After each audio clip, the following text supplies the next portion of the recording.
In everything we do, our CSR component is very strong. Specifically to the development front, throughout the years, we have perfected a model, we call it National Training Centers.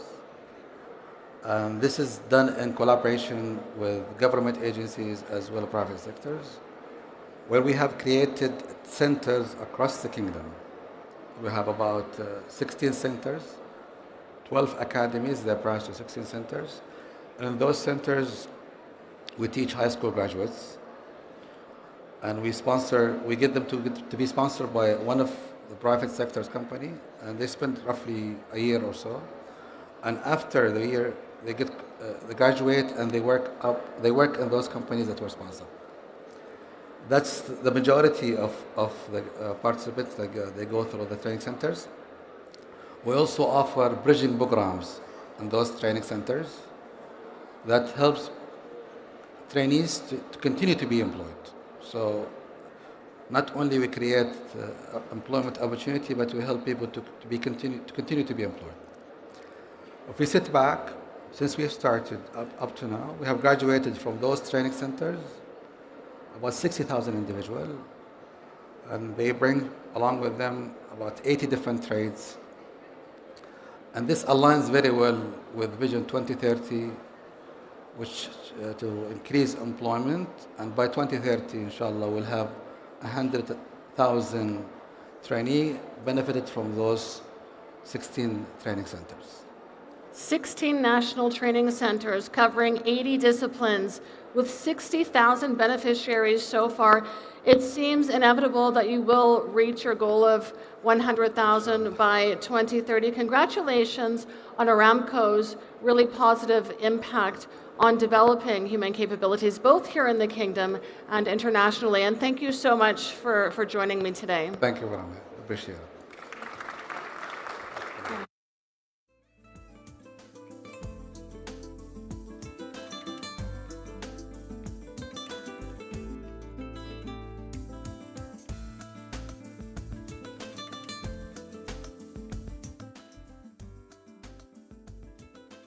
The next transformation stage session is the new future of work, putting the working future into action.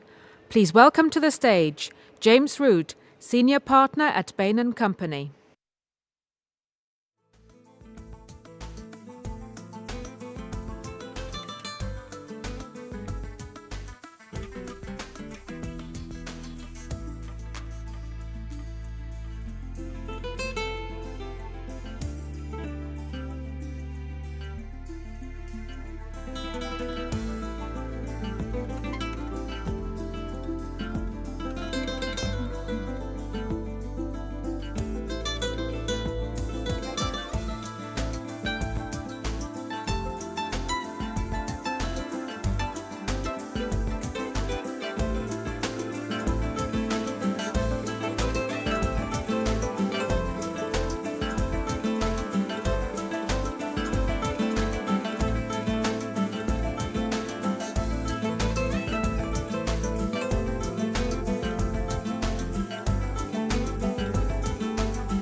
Turn us live any second.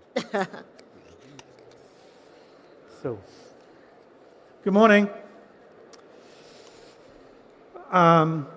We are very pleased to continue the conversation and pick up from Mr. Al-Haji's comments about Aramco.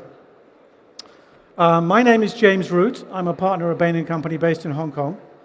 In a minute, I'm going to introduce my panelists, but let me just spend a few minutes setting a scene for what we are seeing going on in the world of talent today and to get future ready, which is the theme of our session now. Where I would start is with sympathy. I think it's hard to be a CHRO or any type of people leader today. I think it's very complicated. There is gig work to deal with. There is remote work to deal with. There is automation to deal with, which we'll come and spend more time on. There are, in many firms, mismatches between the skills that you have and the skills that you need to compete 5 years from now. In fact, some economies have skill mismatches at a national level. There is more stress. There is more burnout in certain cohorts of worker around the world than we've seen in the past. And all of that is contributing, I think, to a weakening, if you like, of the relationship between the individual and their firm compared to a generation ago, let alone 2 generations ago. Basically, there's no such thing as an average worker anymore. That's an old idea whose time has come and passed. And that would be okay if, as firms and as people leaders, we were segmenting our workers and thinking about them in different cohorts in the same way that we segment our customers and think about our customers in different cohorts. Yes, of course, about our workers, we have the fundamental understanding of what their skills are. That's how we hire them, that's what we develop around them. But we have almost no understanding of what their motivations are. We really do not ask the question of our workers, why do you go to work? So we did, because we felt that was a gap. And at Bain, we've been doing this for a couple of years. We're 45,000 interviews in, 19 countries in the world that represent 75% of the world's GDP, including here in the Kingdom. And there are lots and lots of insights that have emerged from that work. I'm just going to do one quick one so that I can stop talking and we can get into the real discussions.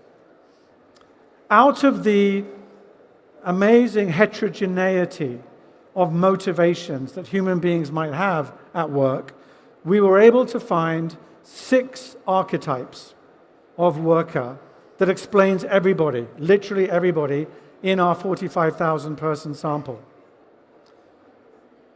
That's very different than other typology systems that you might have seen, much simpler and more responsive. So very briefly, 2 of the archetypes fundamentally at work care about relationships. 2 of the archetypes fundamentally at work care about learning and growth for themselves. And 2 of the archetypes fundamentally at work care about achievement and recognition. If you're interested in that, you can go to our website, click on a QR code and take the quiz, find out what type of worker archetype you are. I guarantee you that'll be 1 minute well spent. So that's one of the things we've learned. And why do we do this? I think for individuals, the concept that the archetype research and conclusions brings is, why do I feel fulfilled at work, or why don't I? And you can bring the lens of your own archetype to that question and understand it in much more detail than in the absence of that framework. That's for the individual. For the firm, I think the value of these archetypes is that they can start to design, evolve the offers that they have for their people so that more of their people can bring their best selves to work every day, which I think is what most firms want. You know, CRHOs would like to customize more, but they find that many of the systems that we've put in place in the last 5-10 years, the HRMS systems, of which you are very familiar, many of them have actually made it harder to customize offers and career paths for individuals. So ironically, as we've started to standardize the processes and the systems in the interest of costs or efficiency or whatever it might be, we've also started to standardize the people. And I don't know about you, but I don't want to feel like a standard person in the eyes of my firm. So it may be that these new AI tools, which we'll discuss, are one way to navigate this and to jump on the desire that I think many firms have to customize more than they do today. But let's get into that as a discussion topic. So to join me in this discussion, Elaine Grell is the CHRO of Ogilvy and Mather. Sorry, you call it Ogilvy and Mather now? Still Ogilvy, the big marketing services group that's part of WPP. She runs all of human resources for EMEA, big region. She has a background in hospitality and leisure before that.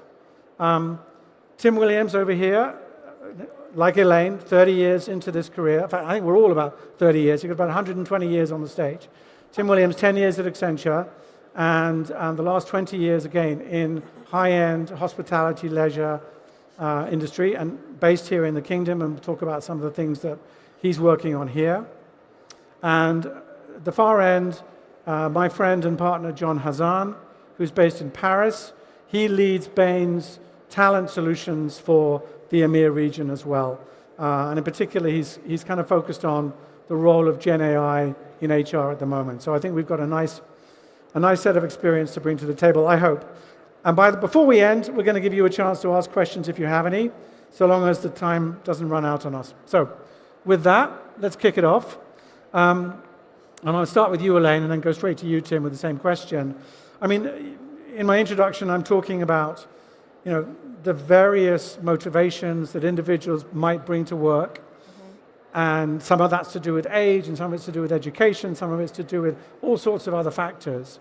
How do you see that at Ogilvy, and how do you respond to it if you do see it?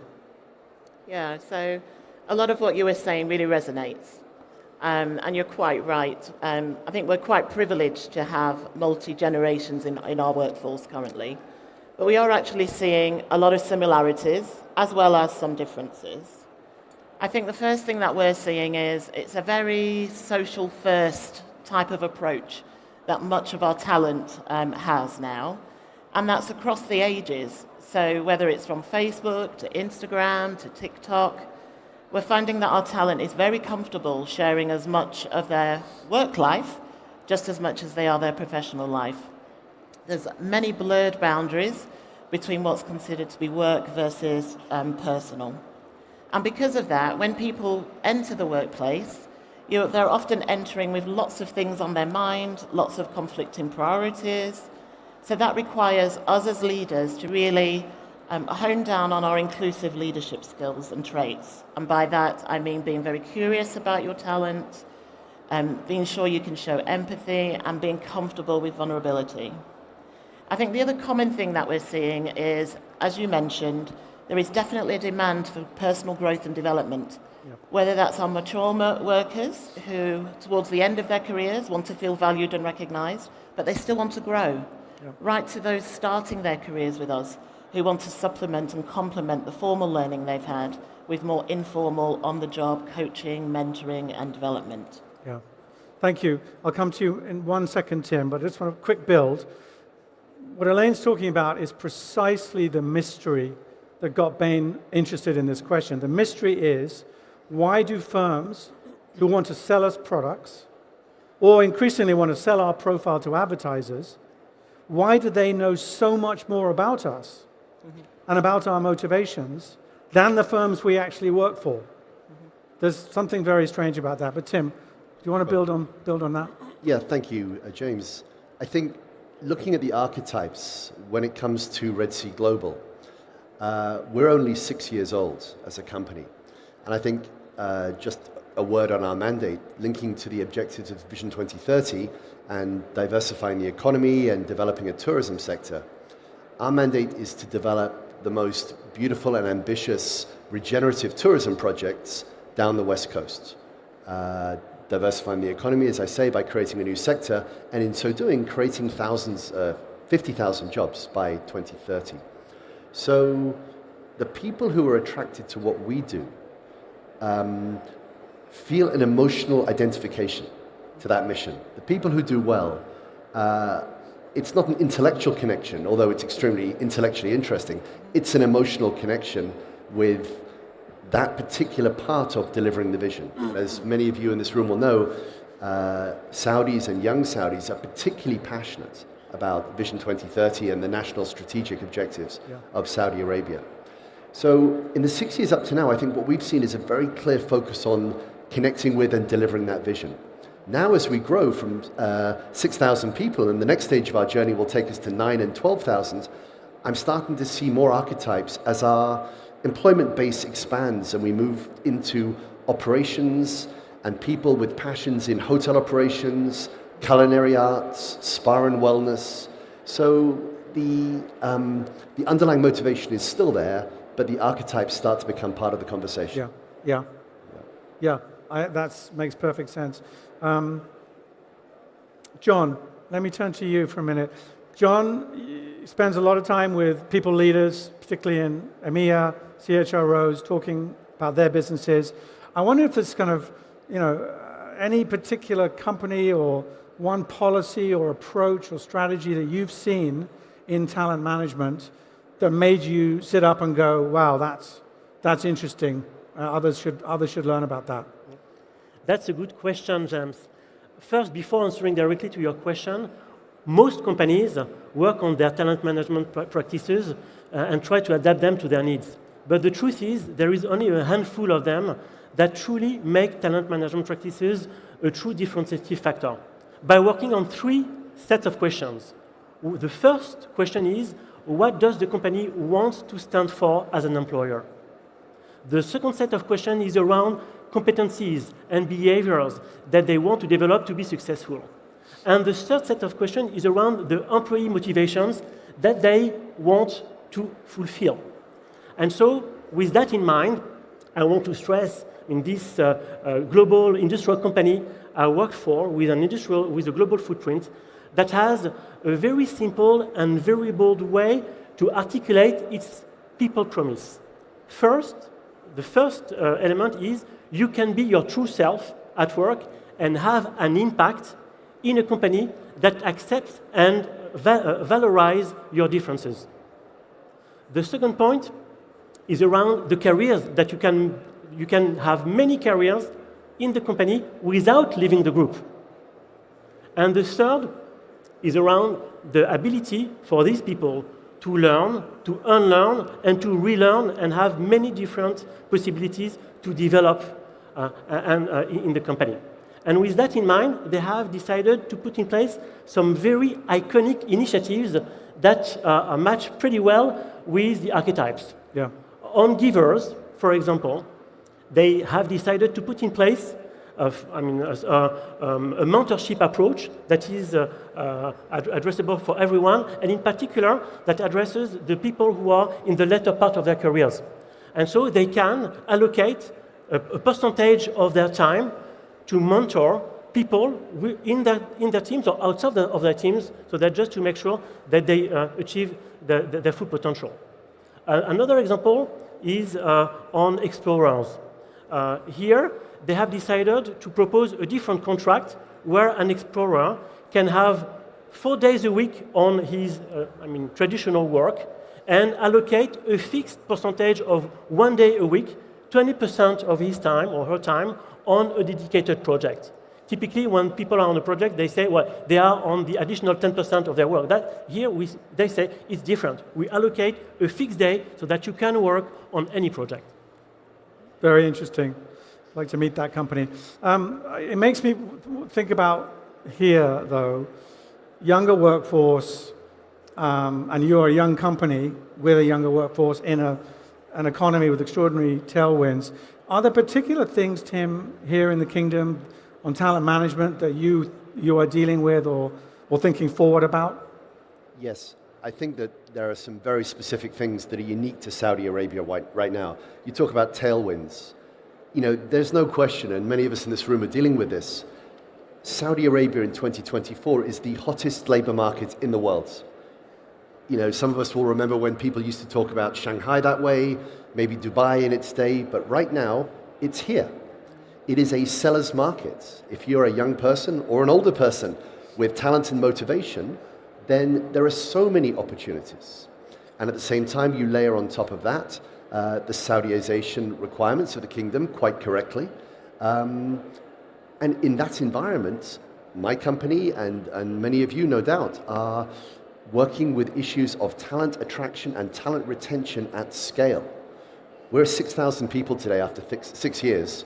We'll be looking to recruit 3,000 to 6,000 more people this year. So what does that mean? You know, you're looking obsessively at your compensation and benefit model, segmented by sector, and we're a group of about 20 different companies, from hotels to seaplanes to landscape nursery, where we grow all of our plants and flowers and other material. Making sure compensation and benefits is correctly segmented by sector and by employee group, and thinking very carefully about the lifelong learning models that we put in place for our people.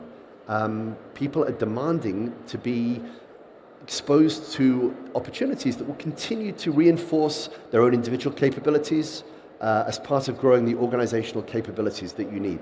So to compete effectively in this world, you have to be very intentional about your recruitment and retention approach. You have to have your compensation and benefits model perfectly tailored, lifelong learning. And then lastly, something that is very important is your cultural offering, the way you communicate, two-way communication, top to bottom, being very clear about where your organization is, and empowering and creating opportunities for people, particularly your younger workers, that will stretch them, empower them, give them a chance to lead pieces of work with genuine weight. Yeah.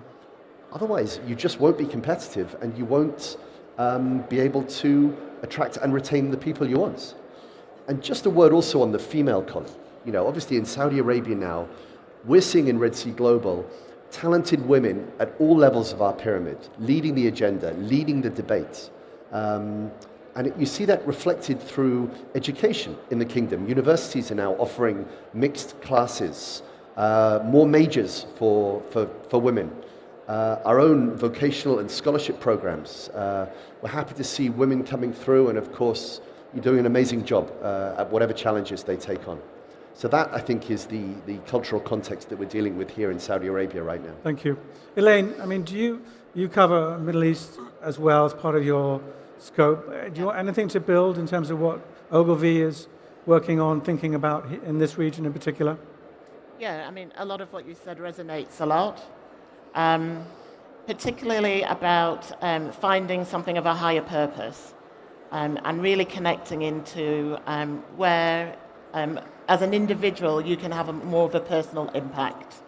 I mean, part of our strategy is what we call borderless creativity, which means really finding those sweet spots where our capabilities and our people meet together. Mm-hmm. So our talent, although they may be located in a particular market, they want exposure to the ability to work with clients and to work on projects in other markets. So whether that's talent in Saudi wanting to work across the Europe, Middle East region, or whether it's talent from across the region wanting to get exposure to some of the fantastic and quite ambitious work that's going on in this market. So we're trying to find as many ways as we can to think more broadly about our resource and talent pool. Yeah.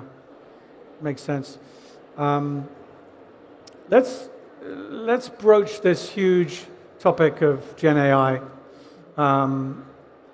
John, you know, you're thinking about this. What are you seeing in terms of actual? There's a lot of theoretical things that we can say about Gen AI. You know, what it might do for businesses in general and human resource management in particular. What are you actually seeing in terms of use cases and applications of the tool? Absolutely. So it's been, I think, 10 to 15 years that we try with our HR policies to put employees in the driving seat of their careers. So there has been a lot of things that we try to develop, but the truth is, in 2024, all of what we have tried has proven very deceptive. And that for a lot of reasons.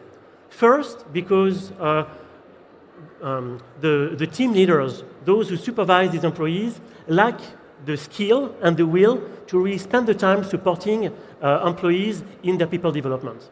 Another reason is the HR business partners don't have sufficient time to really advise these employees in driving their careers.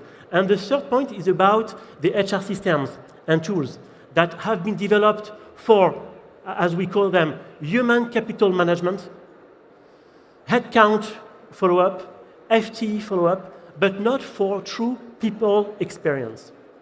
Well, now is a new moment in this reality of talent management with this revolution in the making on generative AI.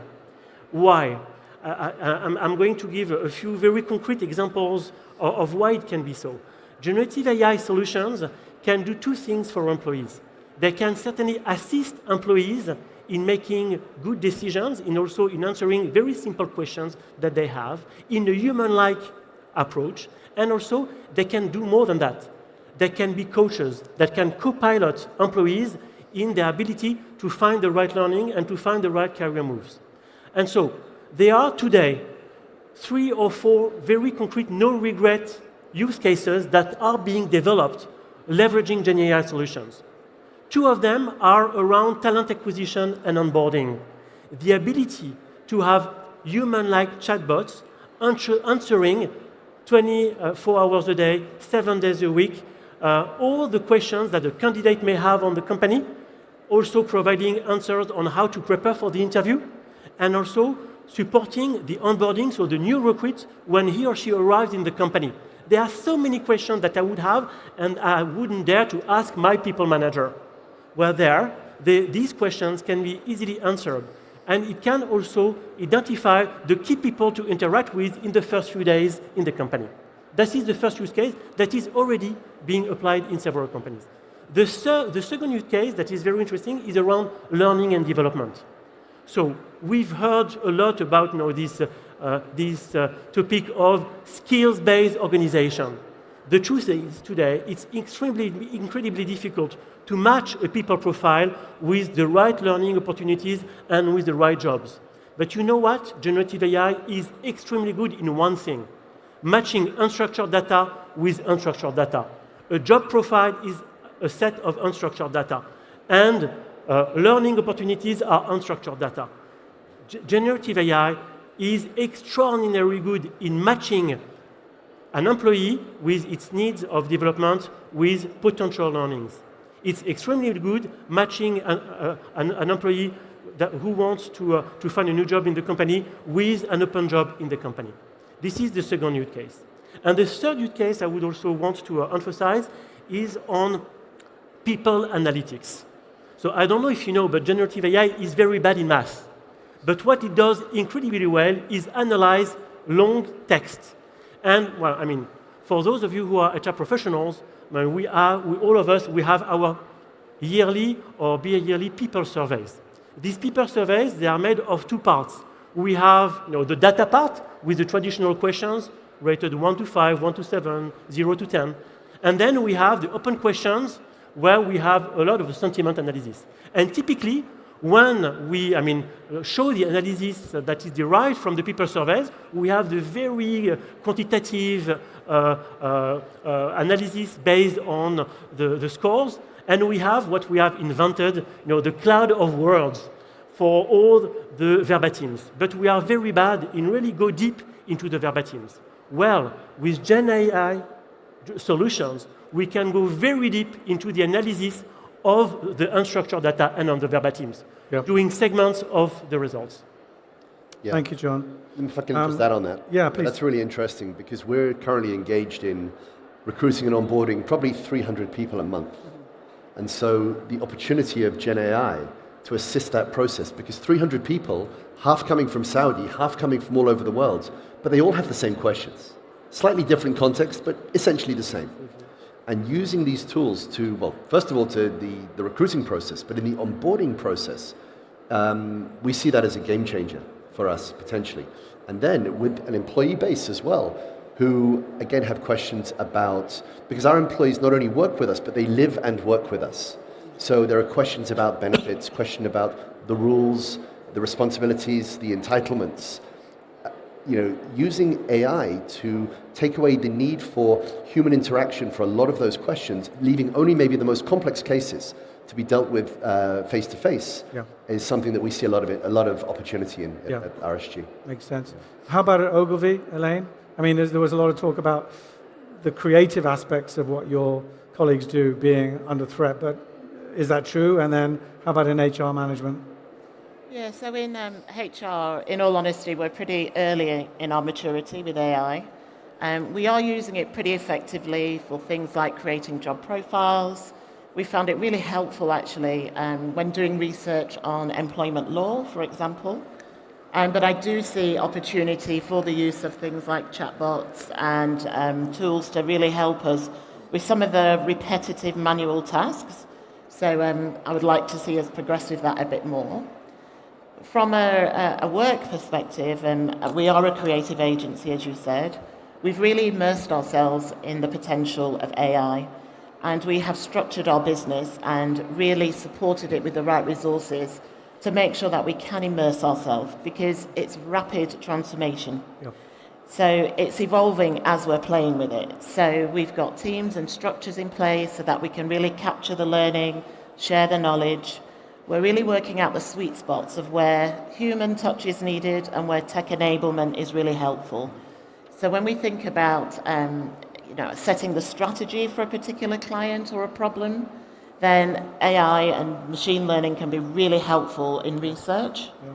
And then when we think about the creative product itself, really finding the magic between how the digital tools and the immersive technologies can help to accelerate the creation of product, and then using the magic of the human touch to really bring it to life. We're very, very conscious that some of the tools still have some inherent bias within them. Yes. And can lead to discrimination. Yes. Not necessarily respective of the diversity and richness of the various cultures around the world. So that's a classic example of where you still need the human touch to be really able to test that and make sure that we're being respectful to the people that we work with and also the clients that we serve with whatever we produce. Yeah, there have been a number of stumbles on that. I'm going to keep going, John, just because of time. Because I want to listen, see if there's any questions from the audience. But thank you for that, Elaine. I think there's one other area to pursue of interest, I hope, to the audience, which is what can and should governments be doing? So, Tim, let's at least start with you on this. I mean, do you look to policymakers to help you design and implement talent management systems, or is it kind of the free market does what it does and then the government approves or disapproves? I think it's the former, James. We're very much tied up in a partnership with certain government agencies to deliver what we're trying to achieve. As I mentioned earlier, we are creating 50,000 jobs at our first 2 destinations, and there'll be 10 or 12 of these projects down the coast over the next 10 years. By the way, if you've not visited the Saudi West Coast, I strongly encourage it. It is 2,000 kilometers of the world's most beautiful, untouched, pristine coastline. It's well worth a visit. But the partnership we have with the government is, we have a very successful partnership whereby the government has always funded education for young Saudis. It's very far-sighted in that regard. We're working to create and fund vocational training because our workforce doesn't today exist. We need to train people to be ready to take on the jobs at our destinations. So we have partnerships with HRDF and others where we conceptualize courses together. They're funded by HRDF. We oversee the program. And then ultimately, we guarantee a job to everyone who graduates out of those programs. So in that regard, the partnership and the dialogue with the policymakers is absolutely fundamental. Yeah. And I would add to that by saying the Kingdom is already investing in English language training. And I would say that's super critical for people from the earliest ages, from primary school onwards. If the Kingdom and other countries invest in English, then I think that will go a long way to delivering their own national priorities. Okay. I'll just add to that. Yes, please do. The partnerships really resonates with me. We've got a very similar challenge with talent and finding talent at speed. And we're really trying to build partnerships with local colleges, universities, particularly as we think about how we build our talent pipeline. Including in Saudi Arabia? In Saudi Arabia. Yep. And across the Middle East. Yep. Because we recognize that we have a contribution to make to the young talent coming into the workforce. We have great opportunities for them to learn and grow. And they can also give us a lot of what we need, which is really current, on the pulse insights into what society actually needs. Excellent. At this moment, I would like to see if there's any brave people in the audience who have questions for our panelists. Yes, we have a gentleman here. Can we get a microphone to him? Thank you, sir. Thank you very much indeed to the panel. I'm Johnny Bourne from the Academy of Defence Industries here in Riyadh, newly formed institute. My question relates to a discussion that's ongoing at the moment about generations coming into the workforce, where a lot is said that for them the element of life in the life-work balance is more important. Interested to know whether this is a trend that the panel has observed, and if it is, to what effect that has on putting the working into future action. Thank you. Good question. Who wants to go first? I can go first, but I'd rather let one of you go first. Yeah, Elaine, you want to go first? I totally agree. So definitely our younger talent prioritizes life. I guess for me the question is, what is life? Earlier I talked about a blurring of social life, work life, family. So we're definitely seeing that blurring. And what I do find is that to them there is no separation. So you have to learn how to deal with the whole person and really think about people as human beings and what are their motivations, what are their drivers, and how you as a leader show up to truly understand and what each of your employees or group of your employees really want from work. But also take on board that the broader need to provide well-being resources, help them grow through life changes at the appropriate times for them is also really critical. And it's a big area of focus for us at Ogilvy. Tim or John, you want to? I was discussing this with a group of Saudi colleagues this week because I was interested in their perspective on this. I'm actually seeing something slightly different. For me, what I'm seeing is people prioritizing opportunity. Opportunity to contribute, opportunity to learn, and I suppose the opportunity to be empowered and to take on interesting assignments while being treated with trust and dignity and respect in the workplace. We were talking about this in the context of whether working from home or how attractive working from home was. And they all agreed that that was, to a degree, desirable, an element of hybrid working.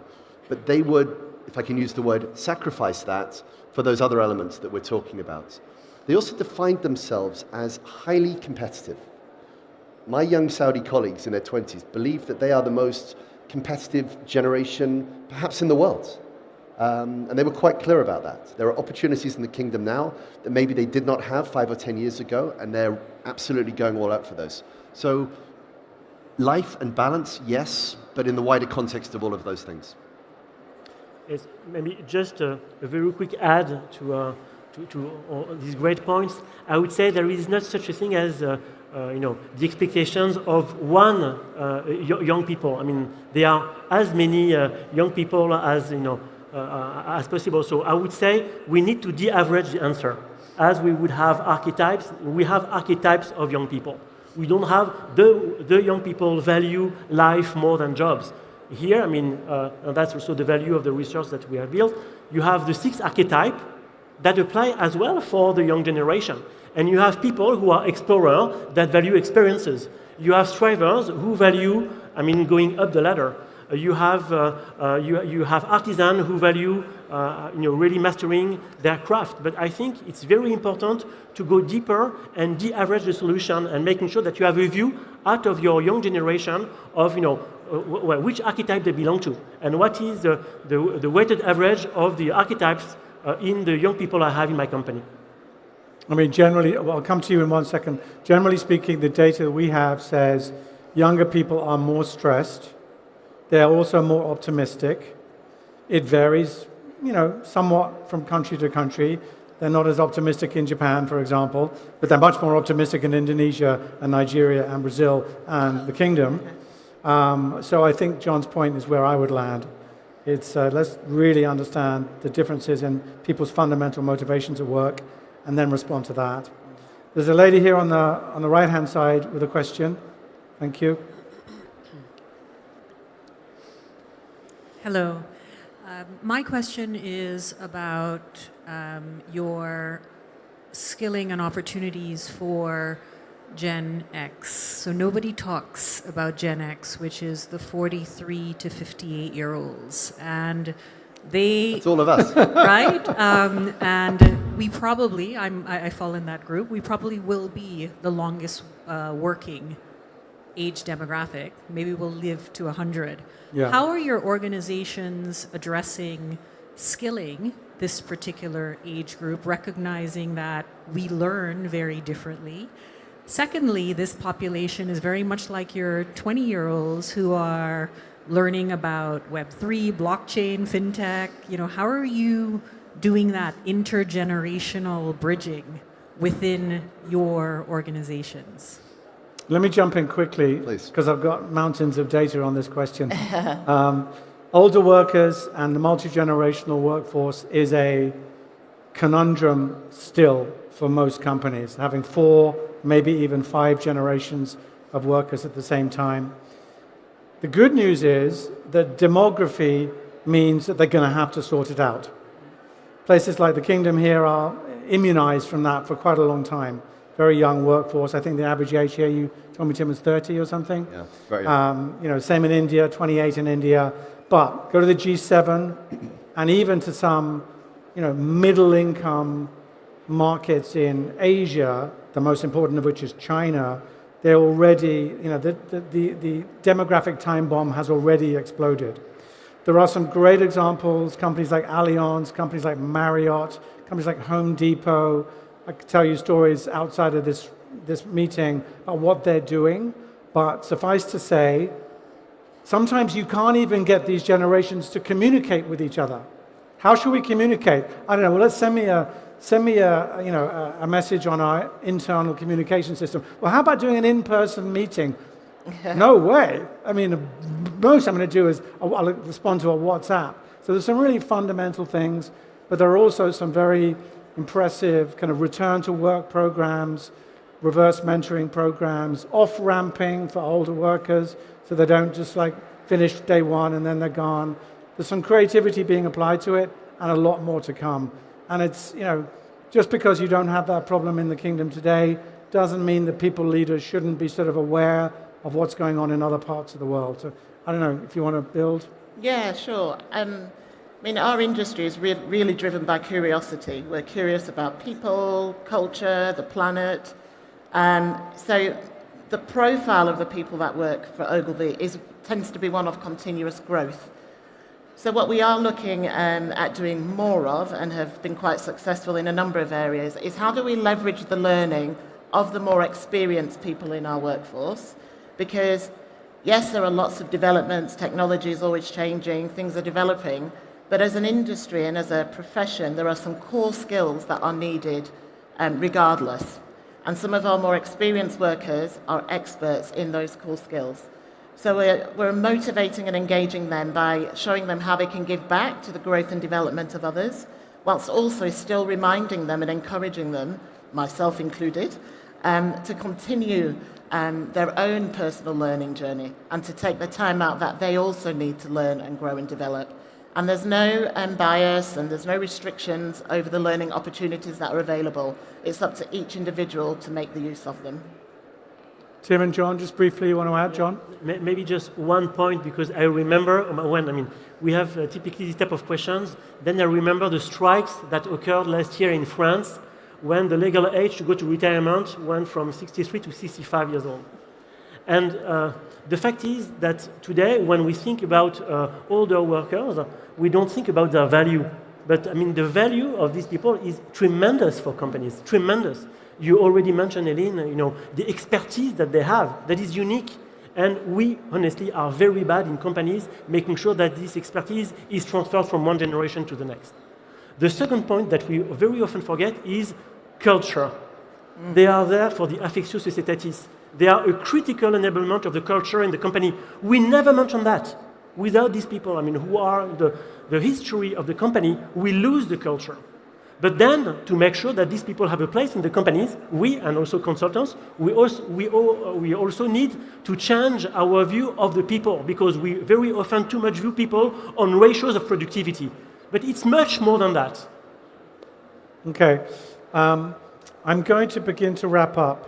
I apologize, sir. I'll chat to you afterwards. How about that? Because I think we want to keep on track with everybody. And I'd like to just invite all of you three, start with you, John, then Tim, then Elaine. Maybe just, one reflection. The theme is future ready for talent. There's a lot of elements to that. Is there one thing that you're really focused on, working on, think our audience here should be thinking about as well, to leave this panel with? Sure, I will just have this reflection on generative AI. So when we think about digital and we think about IT and we think about HR, we always think that they are two very different worlds. And there are always a lot of complaints on HR about the poor quality of the data, about the poor HR systems, about the fact that HR professionals are very bad with digital and very bad with the data culture. Well, you know what? This is not a fatality. Honestly, I truly believe that HR professionals are or can be at the forefront of the generative AI transformation. Why? Because the generative AI transformation is going to impact all jobs in the companies. So you as HR professionals, us as HR professionals, we need to deeply understand this transformation. We have also a key role in managing the cultural transformation and the change management associated to Gen AI. This is not a threat. This is a great opportunity for all the workers. And for that, we have a role. Thank you, John. Tim? Look, for me, much of what we've said, I think, has been relevant, but I would reflect on the point that talent knows its value. Or to put it another way, good people have choices. So for me, I think that if you are in Saudi Arabia thinking you're just going to come and hire good people, you won't. You have to think very carefully about your talent pipeline, both at the entry level, and whether that's going to be with graduate programs or vocational training. But if you're just taking for granted that one can come and hire, I think you're going to find a lot of, and I can see a few people nodding, you're going to have a lot of problems recruiting and retaining the people that you want. And then, as we said, it's about making sure that your culture is authentic and that it's attractive. For us, passion and respect, people who take ownership, and that environment of respect and collaboration. I think that resonates with today's entry-level employees. I think that resonates with Gen X. So I would say that thinking about where you're going to get your people from and how you set up your culture, your employee value proposition to hold on to them, and then I think you'd be on a strong footing on that basis. Thanks, Tim. Thank you. Yeah, I would totally agree. I think being very clear on who you are and what you stand for as an employer, is really important, what you can offer. But to help keep testing that, to make sure that that is the best place for an organisation to position itself, is active listening.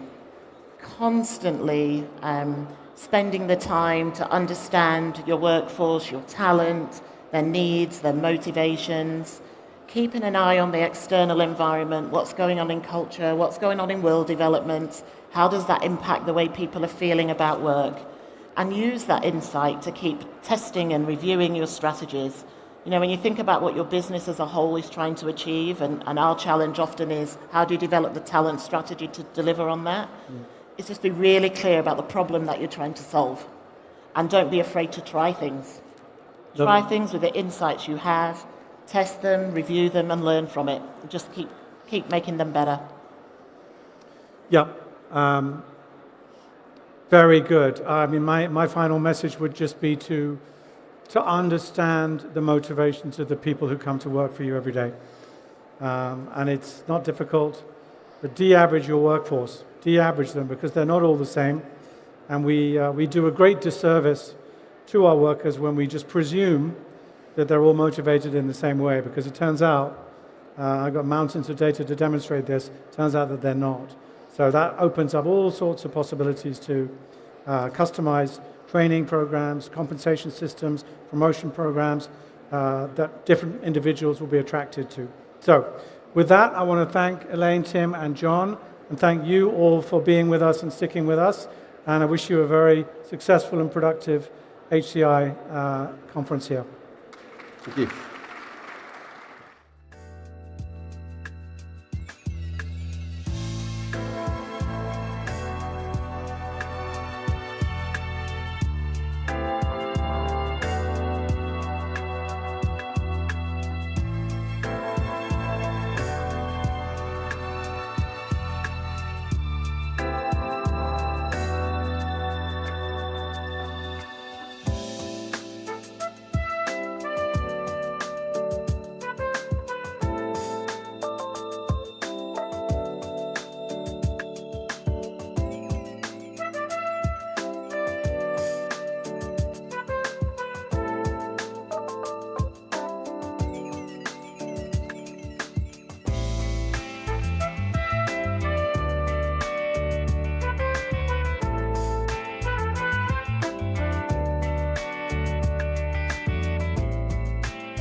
sound system.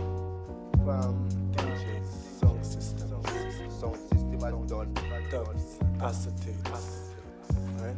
Sound system is also different versions that get played from our own disco, which we call sound system.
Ladies and gentlemen, the program will begin in 5 minutes.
The Transformation Stage program is about to begin.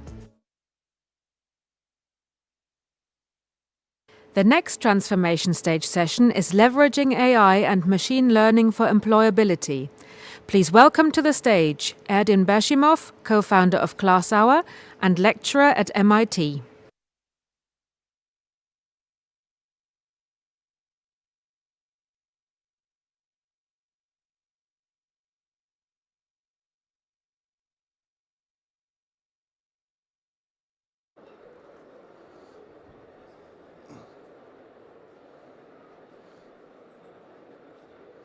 Hi.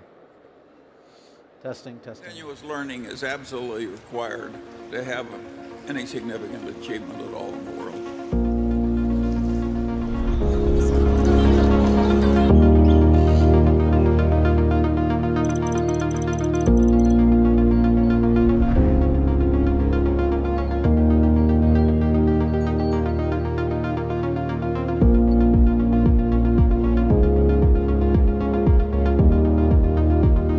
Properly lived, it's just learn all the time.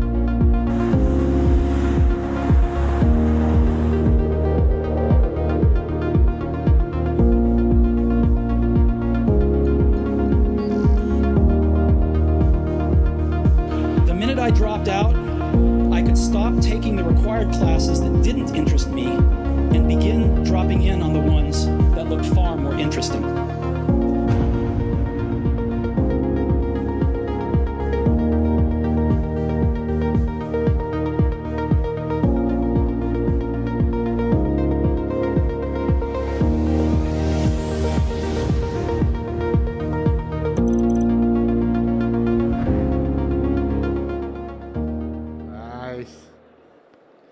All right, can everybody hear us? Thank you for all coming. We're very excited to be here. And before we start, I just want to say, on behalf of the panel, who are my friends and colleagues, we are so delighted to be here back in the region. I've been coming here since 1998. And I have to say, out of all the venues that I personally speak at around the world, being here is unlike any other venue. The people, the culture, the warmth, it's really like a second home. So thank you. And it really is an honor to be here, and thank you for coming. So to kick off, I just want to do a quick introduction, and I'm going to let each panelist introduce himself. On my left is Erdine Beshimov, senior lecturer at MIT and co-founder of ClassHour. Sean Hinton is co-founder and CEO of SkyHive, and his company, as he will tell you, is playing a very significant role in helping with this dilemma. On my far left is Ilyas Beshimov, also an expert in artificial intelligence and labor workforce. So we're super excited to kind of share this challenge that the world is facing. And primarily, it's higher education as we all know it is in a real crossroads. I think everybody here knows the challenges. We're unable to provide the skill-based competencies and soft skills that learners need. And so the purpose of this session, and I say this sincerely, is we want it to be interactive. You can challenge us, we're happy to challenge you, but we collectively need to figure out solutions so all learners globally, when they're in higher academia, in university, can go into the workforce and be job ready. Assalamu alaikum. It is fantastic to be here. As my friend John said, I'm the founder of MIT Bootcamps, the founder of ClassHour, and my mission is in innovating scalable models of education.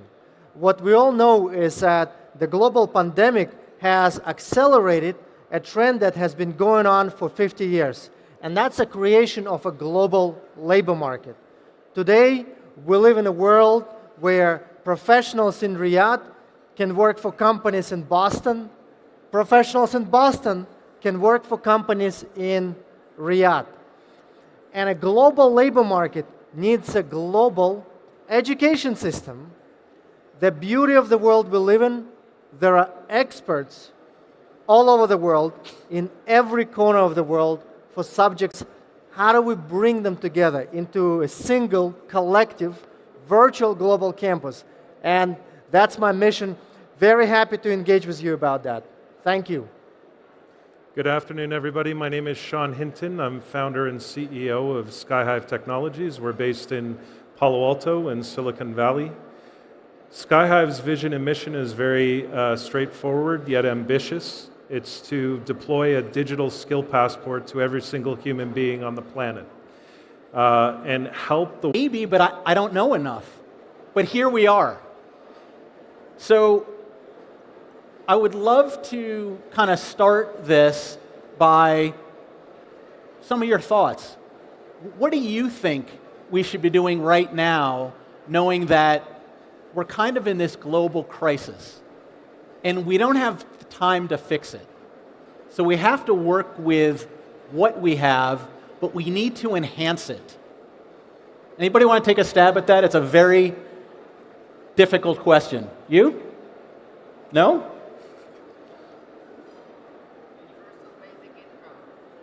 Say that again? I do not believe that artificial intelligence at any time soon is going to replace human ingenuity. And I'll back that up with some data. Yeah. So I presented at the 2023 OECD Jobs Summit, where we present the state of employment in the world. And low single digits was it a focus on a total job being automated by any sort of advanced technology. Low single digits. And from an artificial intelligence perspective, what will be automated will be tasks. And we can actually draw a line back to this in the third industrial revolution, where human ingenuity caught up and eventually surpassed anything that a machine could do or replicate. Now, the process of getting there is going to be painful, right? The last industrial revolution was approximately, it's arguable, but about 62 years. We're probably about 10 years into this industrial revolution. So we have a long way to go. But I don't believe that generative AI or any sort of machine learning at any time soon is going to put us in a position where we would have to rely solely on a universal basic income type situation. We may want to consider that for other policy reasons, but certainly wouldn't attribute that to Gen AI. But Sean, to your point, if the basic tasks can be eliminated from somebody's job, wouldn't that make us a lot more efficient as well? And even more need for us to actually be in the workforce if a lot of the stuff that we're doing is mundane and can be automated? So if we look at a particular industry, so let's take green economy. The forecast is 100 million person shortage from now until 2030. So 100 million jobs that require people to fill those jobs in 2030. Does anyone want to take a guess at how many of those jobs have been created on a percentage basis? Just throw a number out. 30, 40. 80% of those jobs have not been created yet. In other words, that 80%, the way that I see it, is really where human ingenuity shines. Because we're planning to take on jobs that we haven't even created yet. That's how amazing human beings are. That's how amazing we can be as a collective. And this is fact. I'm not making up numbers here. 80% of the green economy are jobs that haven't been developed yet. So it brings me back to my question, right? By 2040, there's going to be 800 million learners in higher education that are going to need training. What can we do now? Because clearly, based on what Sean said and what you'll hear, there needs to be things that we can do that will have impacts today, because we don't have 3 years, we don't have 5 years. You know, when the whole online thing, came into being back in 2012, everybody said, we've gone through other technical revolutions, we'll be able to weather this one. What's going to be the difference? And kind of the scare tactic we use, which was, data that could be supported, was, hey, look, in the next 10 years, right? In the next 10 years, upwards of 70% of the workforce, their jobs are going to be obsolete. So what are you going to do? So now we have this problem. We've got great demand in all the hard skills, the data science, the data analytics, machine learning, AI. But we don't have the graduates necessarily to fill those roles. So what do we do?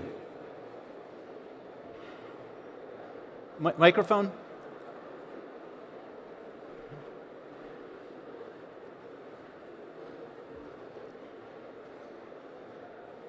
Hi everyone, I'm Sharifa from Oman, and I think maybe whether we are students or employee or employer in universities or in the private sector or government sector, the trends that we should think is about how to be half robot and how to be a human at the end of the day by leveraging the skill set that we are having, reducing the needs of training ourselves on the basics, trends that can be replaced by a robot.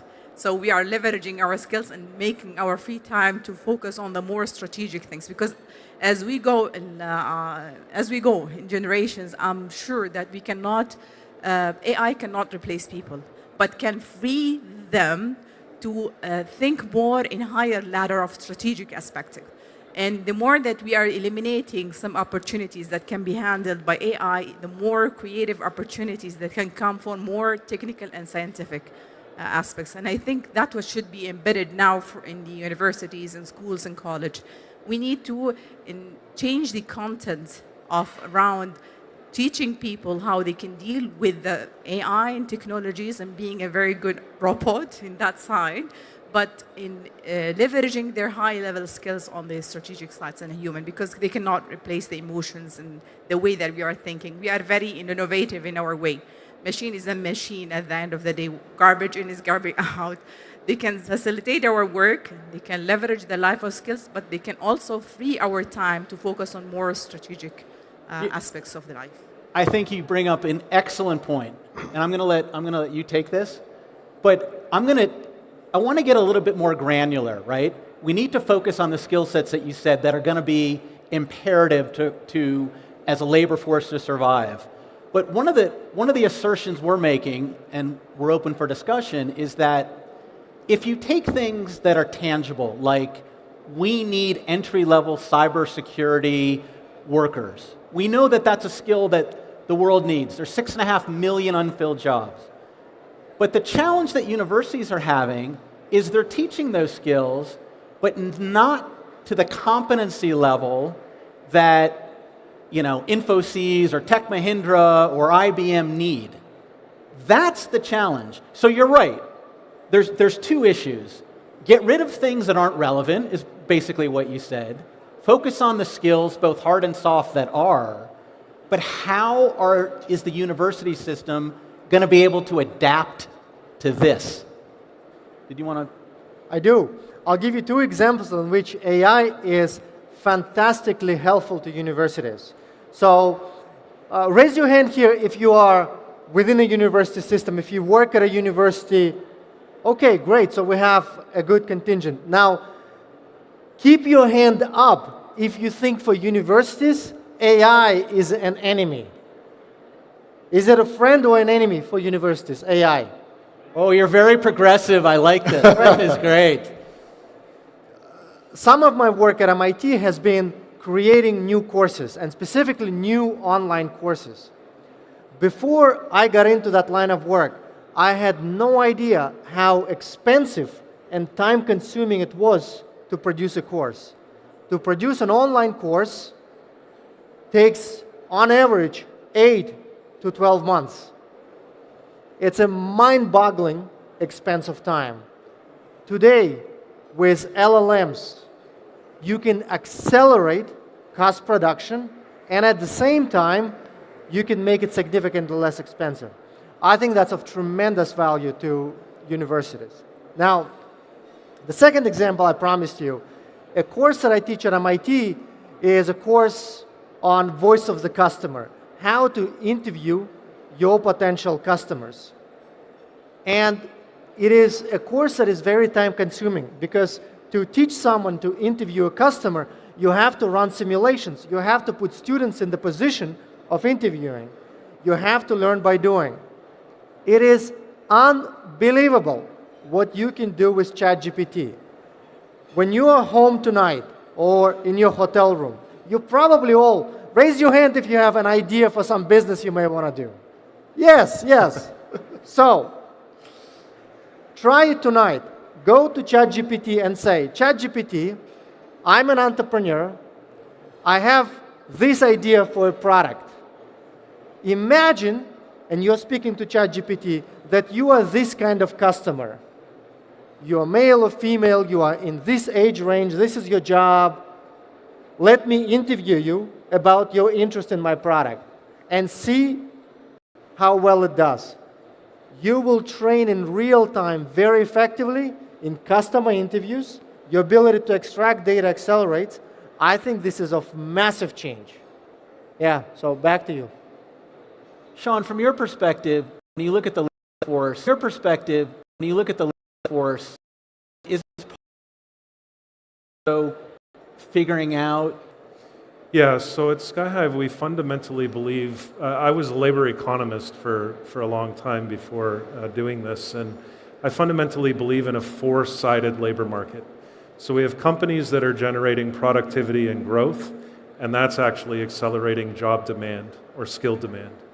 That information is fed, typically lagging, to governments that then work on socioeconomic policy and incentives that then feed down into communities where educators build curricula for imparting those new skills and requirements to workers and learners who then turn around and sell that back to the company.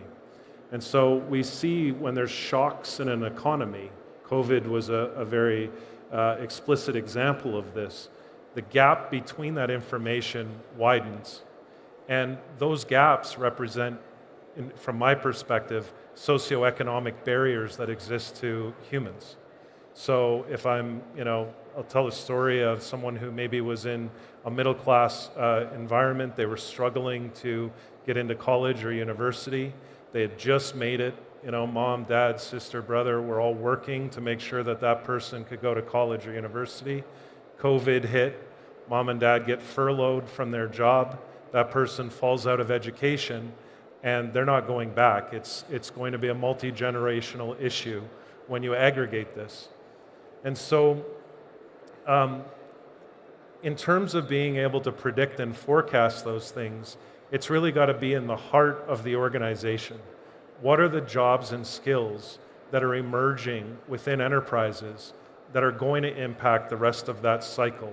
Because ironically, it's the enterprise that dictates the demand, but it's ultimately going to be government that solves the problems. That's right. In terms of what my opinion would be on this. But Sean, what are some of the trends that you're seeing? You know, like the demand from the demand side. Like, where are you seeing things now kind of move? Well, some of the scary parts, you know, you read a lot about it, and you'll hear a lot about at this conference, you know, about the demand for data science and engineering and computer science, etc. Let me park that and actually go to the fabric, the socioeconomic fabric of a society. We have major shortages across the world in healthcare, especially mental health care. We're seeing a broadening mental health crisis across the world that are related to what we call in economics, the non-pecuniary effects of pandemics. We're seeing a shortage of public school teachers. For example, I live in Silicon Valley, obviously one of the more affluent places in the world. In the public school system, parents are having to volunteer to be substitute teachers because they don't actually have enough teachers to fill jobs. We're seeing a massive shortage in trucking and the elements and requirements of supply chains that make sure that we get what we need with respect to food and health and medicine. These are the areas that I'm dealing with that are of utmost concern to me. The more white-collar jobs, there's more than enough exposure in terms of media and data on that information. When I have the opportunity to speak to groups like you, I like to talk about the basics of an economy, because without the teachers, without the social workers, without the healthcare workers, there aren't going to be any white-collar jobs in the future. Yeah, and you know, what I can't understand, just kind of adding on to that, is, you know, there's shortages. How can there be shortages in healthcare and hospitality when those are two of the most prevalent areas? So I came from edX. For those that don't know edX, it was a nonprofit founded by Harvard and MIT, and we had thousands of courses in what we said were the most in-demand disciplines, yet we couldn't generate, I guess, enough content to kind of meet that need. And you can see, just from what Sean said, that need continues to grow exponentially. And so for those of you who raised your hand that are in higher academia, are you seeing the same things that we're seeing from the other side of the equation? Please. Microphone, please. Thank you so much. First of all, I think it's pretty healthy to be anxious about AI, generative AI taking up jobs. It's part of the normal human reaction, healthy one. That will be the motivation to get people out of their comfort zone, to develop their skills, knowledge, and attitudes toward learning further about AI and being part. And other, so AI is not the only part of the job market, but being an integrated part in every single industry. Where, like, look at the coal miners. When the auto industry came with the machinery, with the electromechanical machinery that is relying on oil, did the coal miners left to, just die jobless? Did not happen that way. People will continue to learn, will be anxious to grow, anxious to get more to the next level, and it's part of the healthy thing. In the healthcare industry, as an example, radiologists. There is anxiety in radiology practitioners that they will be obsolete. As a result of AI. You know, the CT scans, MRIs, ultrasounds, and so on and so forth are going to be replaced by, you know, an AI system that's just going to do the job. But they have, out of that comfort zone, they are still in that kind of anxiety.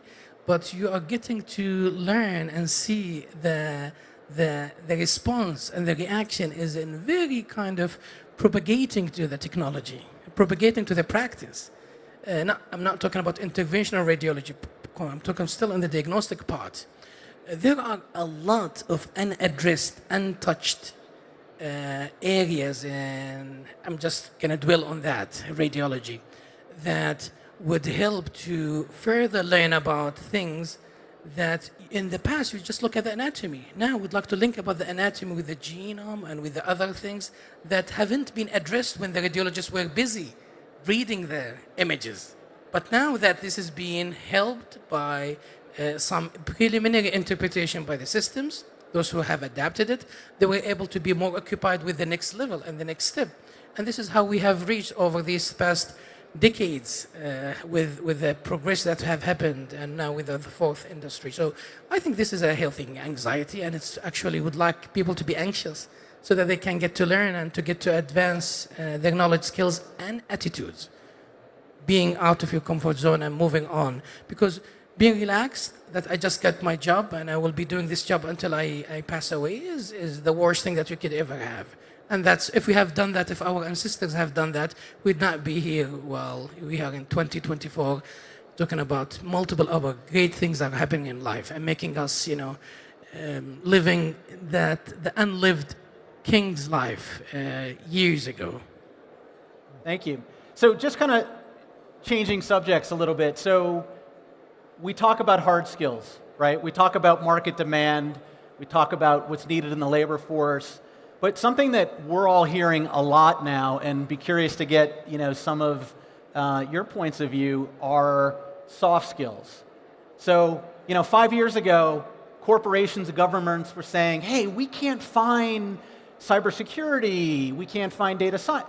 So, you know, we went to work, we built boot camps, we try to kind of plug some of that gap. But then what we started hearing now is, yeah, but this person isn't a cultural fit. Well, why aren't they a cultural fit? They don't understand the concept of teamwork, or, you know, how to communicate properly, or how to interview for a job, or how to critical think, or, you know, be creative. Really kind of the fundamentals. And so as we, as designers and academics and AI specialists, you know, we're trying to think of how do we create that perfect entry-level worker, which is no accident why the four of us are kind of on this stage. But would you all agree that soft skills are critically important as much as hard skills are? Oh, please. I was going to let you go, but good. Microphone, please. Could we have a microphone over here?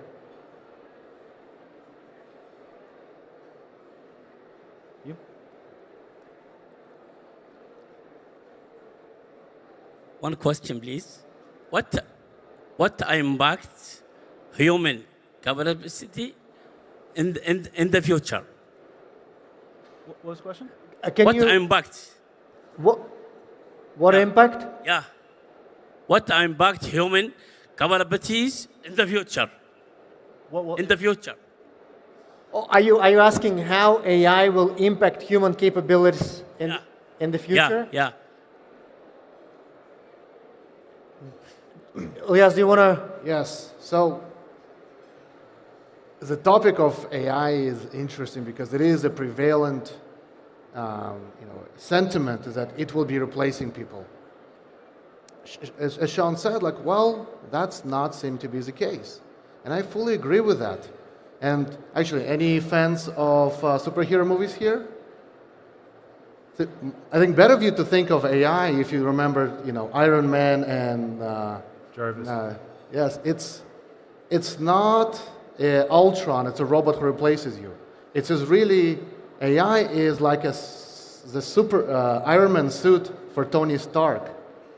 It elevates and increases individual capabilities in a much, much shorter time and to the level that wasn't capable before.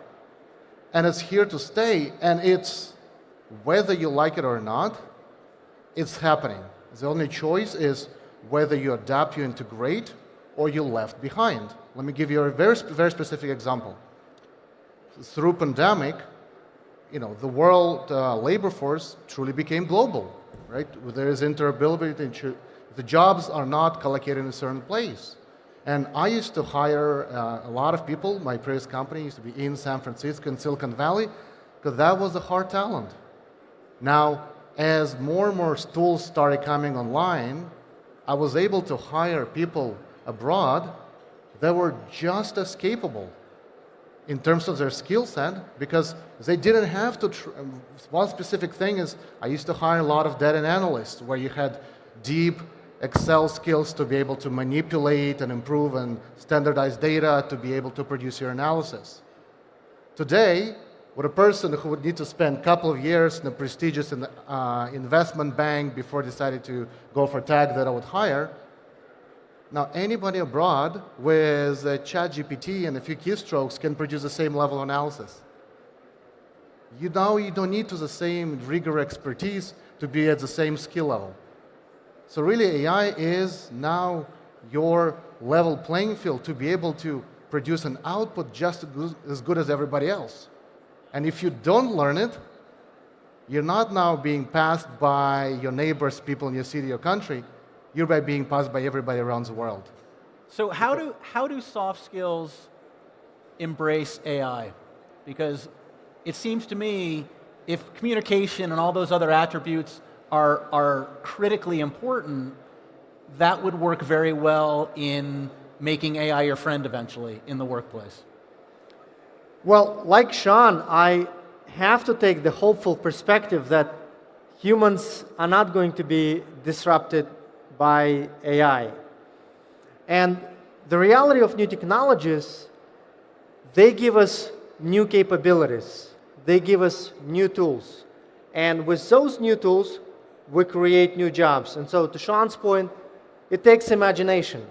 But at the same time, a lot of work in society, and we see it in our communities, in our families, in our jobs, is coordinating people, evangelizing ideas, promoting ideas, getting people together, building consensus.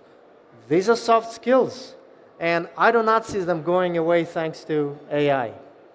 But do we see them in the university system? Are you seeing at MIT that besides what you're teaching, is this something that you're seeing a progression? Or No, that's a really great question. What is mind-blowing, and maybe here it's different, but I can tell you that there is tremendous dissatisfaction in the United States about teaching practices today. And one of the major reasons is TikTok. Students oftentimes watch TikTok in the classroom. That is why TikTok videos have text on them, so that you can watch them silently. Actually, let me give you an example. I live in Boston, and 2 weeks ago, I visited Harvard Square with a friend who was visiting from San Francisco. Now, that friend used to live in Harvard Square. We were there on a weeknight. The school was in session. It was 8 p.m. Harvard Square should have been full of students, being outside, getting food, having a great time together.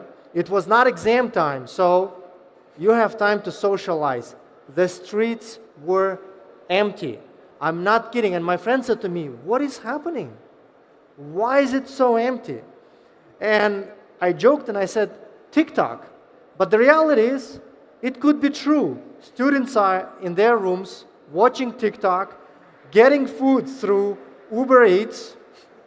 Do we work on our soft skills this way? Communicate with each other? The answer is no. So I would say that's a real problem. And getting worse. Yes. Well, that's a whole different panel discussion, actually, if we start talking about the screen. That's right.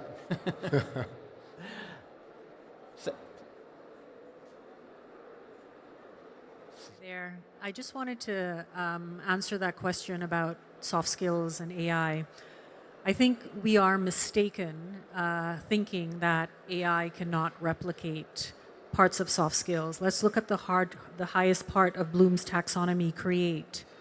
AI actually can create better than maybe the majority of us here in this room because it has access to collective wisdom of the world. Think of the tests, critical thinking. AI is passing. So I think when we have these conversations about, as humans, we have the humans who will stand out are those that have deep thinking, outlier thinking, contrarian thinking. I think that is very difficult for AI to copy, but it is a mistake for us to think we have soft skills as humans and AI will not replicate that. That's a good point. And then I'm thinking to myself, how do you teach contrarianism? Oh, please. Over here, please. In the black. Thank you.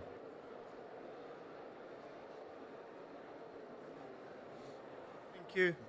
I would actually like to add to what she just mentioned. I think if we're talking about AI, the good thing about it in some cases, it does eliminate the emotions and it helps you in better decision making. On the other hand, it cannot replace some jobs for the soft skill side. For example, if we think about universities or education sector, would it be a good example to have an AI teacher replacing the human teacher, for example? Would that be possible in the future? While you need the communication skills, you need to communicate with the students all the time, and the communication from someone to the other one, in some cases, you need to deal differently with people. So I think it's a good and a bad element of AI exists. It depends on the use case of it. Yeah, I think it's a good point. Sean, anything to add to that? 5 years ago, a technology was already available to be able to self-correct your learning at a computer using your visual cues. That was 5 years ago. Now, if I were to ask everyone in this room, how many of you have used it? 5 years ago, there was an app developed that could detect a lie in text or verbal or video. I'll ask all of you, how many of you have used it? At the end of the day, we build machines and systems. We choose how we will and will not use them. So the discussion will change at some point from the AI to the machines that we as humanity are building together. Because every time you're using your phone, you're feeding different types of AI. Every time you're inputting information or data, you're using different types of AI. In other words, we have said explicitly to where this technology is today, we are willing to accept it. But a point will come, just like the applications I just mentioned, where we will decide, no, we're not prepared to have a technology that is going to come between two human beings to detect if we're telling the truth or lying. That's not a technology that we accept. Maybe humanity will change its mind in the future, but that's the way it is today. All of us have had access to various types of web since 1995. Things that we can do good with and things that we can do bad with. And I'm absolutely sure that everybody in this room has only ever used it for good. We choose, as human beings, what we want to do with the technology that we build. I'm feeling more optimistic by the minute. I hope the rest of you are feeling the same kind of vibe. One more question, please.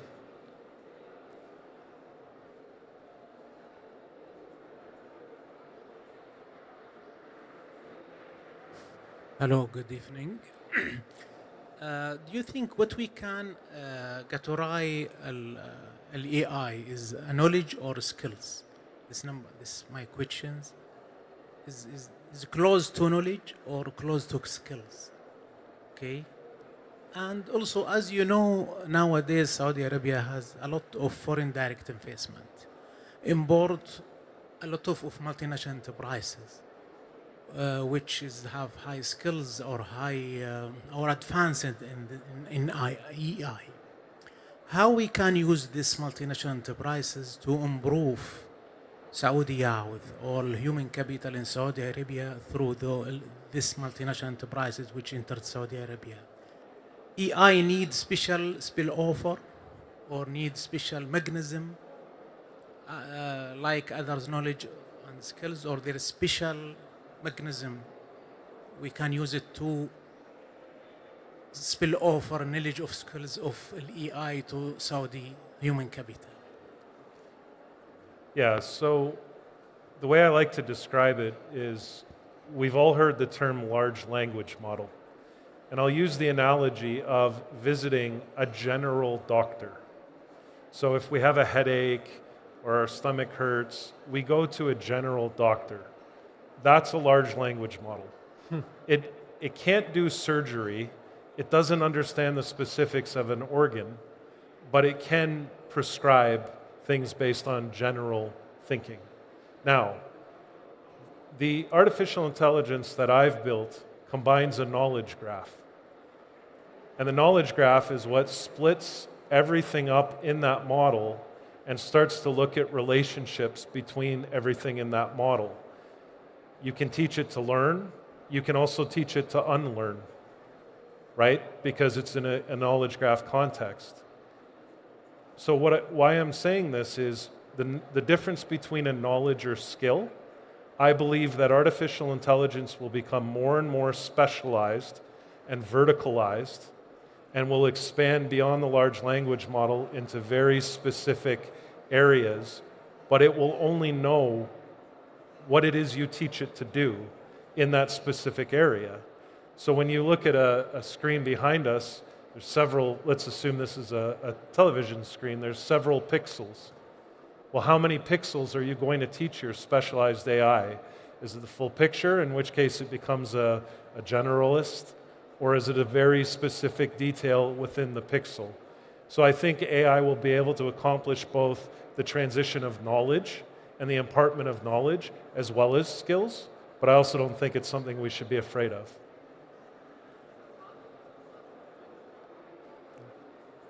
One more? And I think this is our last question. Yeah. Oh, no, right here. Sorry. Good afternoon. I think there is a huge burden on faculty. Can you talk a little closer to the mic? Thank you. I think there is a huge burden on faculty members at universities. They have basically to change their traditional... Sir, I'm so sorry to ask you. Would you mind speaking up so that we can hear better? A little louder, just a little louder. Yeah, what I'm saying here, there is a huge burden on faculty members at universities. Basically, they have to change their traditional teaching into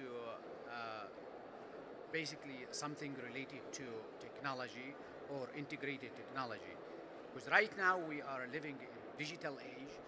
We are using now AI. We are using right now AI, and these are one of the most important tools that we have basically to teach at universities in order to co-op with the new development and the new changes, particularly in the field of education. So basically, I know in the past, saying when we are teaching, there is a sort of interaction between students and faculty members, but in terms of online, you just only in front of the computer or PC, and you don't have that interaction. But again, last okay, about 1 hour ago, okay, in the other lounge, they are talking about the National Curriculum Center, which has basically an important role in order to, what shall I say, in order to have inclusive assessment for all learning outcomes. So in order to guarantee that a student basically acquire skills, acquire knowledge, cognitive skills. All these things are very critical. In order to co-op. With digital age or electronic education or whatever, or online. I think you raised great points. It's a very, as you said, difficult solution as well, because there's so many things that are intertwined. But I think we need to get off, so we'll carry that offline. But your point is one of the exact reasons why we're here, to help try to solve that in some way before that gap continues to grow. Our students, basically, when you ask them to do like an assignment or whatever, you just go to ChatGPT, and just write an essay on like nutrition or whatever. So basically we have to have a sort of awareness. We have to use AI in a terms that it is helpful and supporting them, and also improving their education. Exactly, and have guardrails on it so they don't go outside those boundaries. Thank you, everybody. Sorry we couldn't continue this, but we appreciate you you coming in and being part of this very important conversation. Thank you. Thank you.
stage session is about to begin. Please take your seats.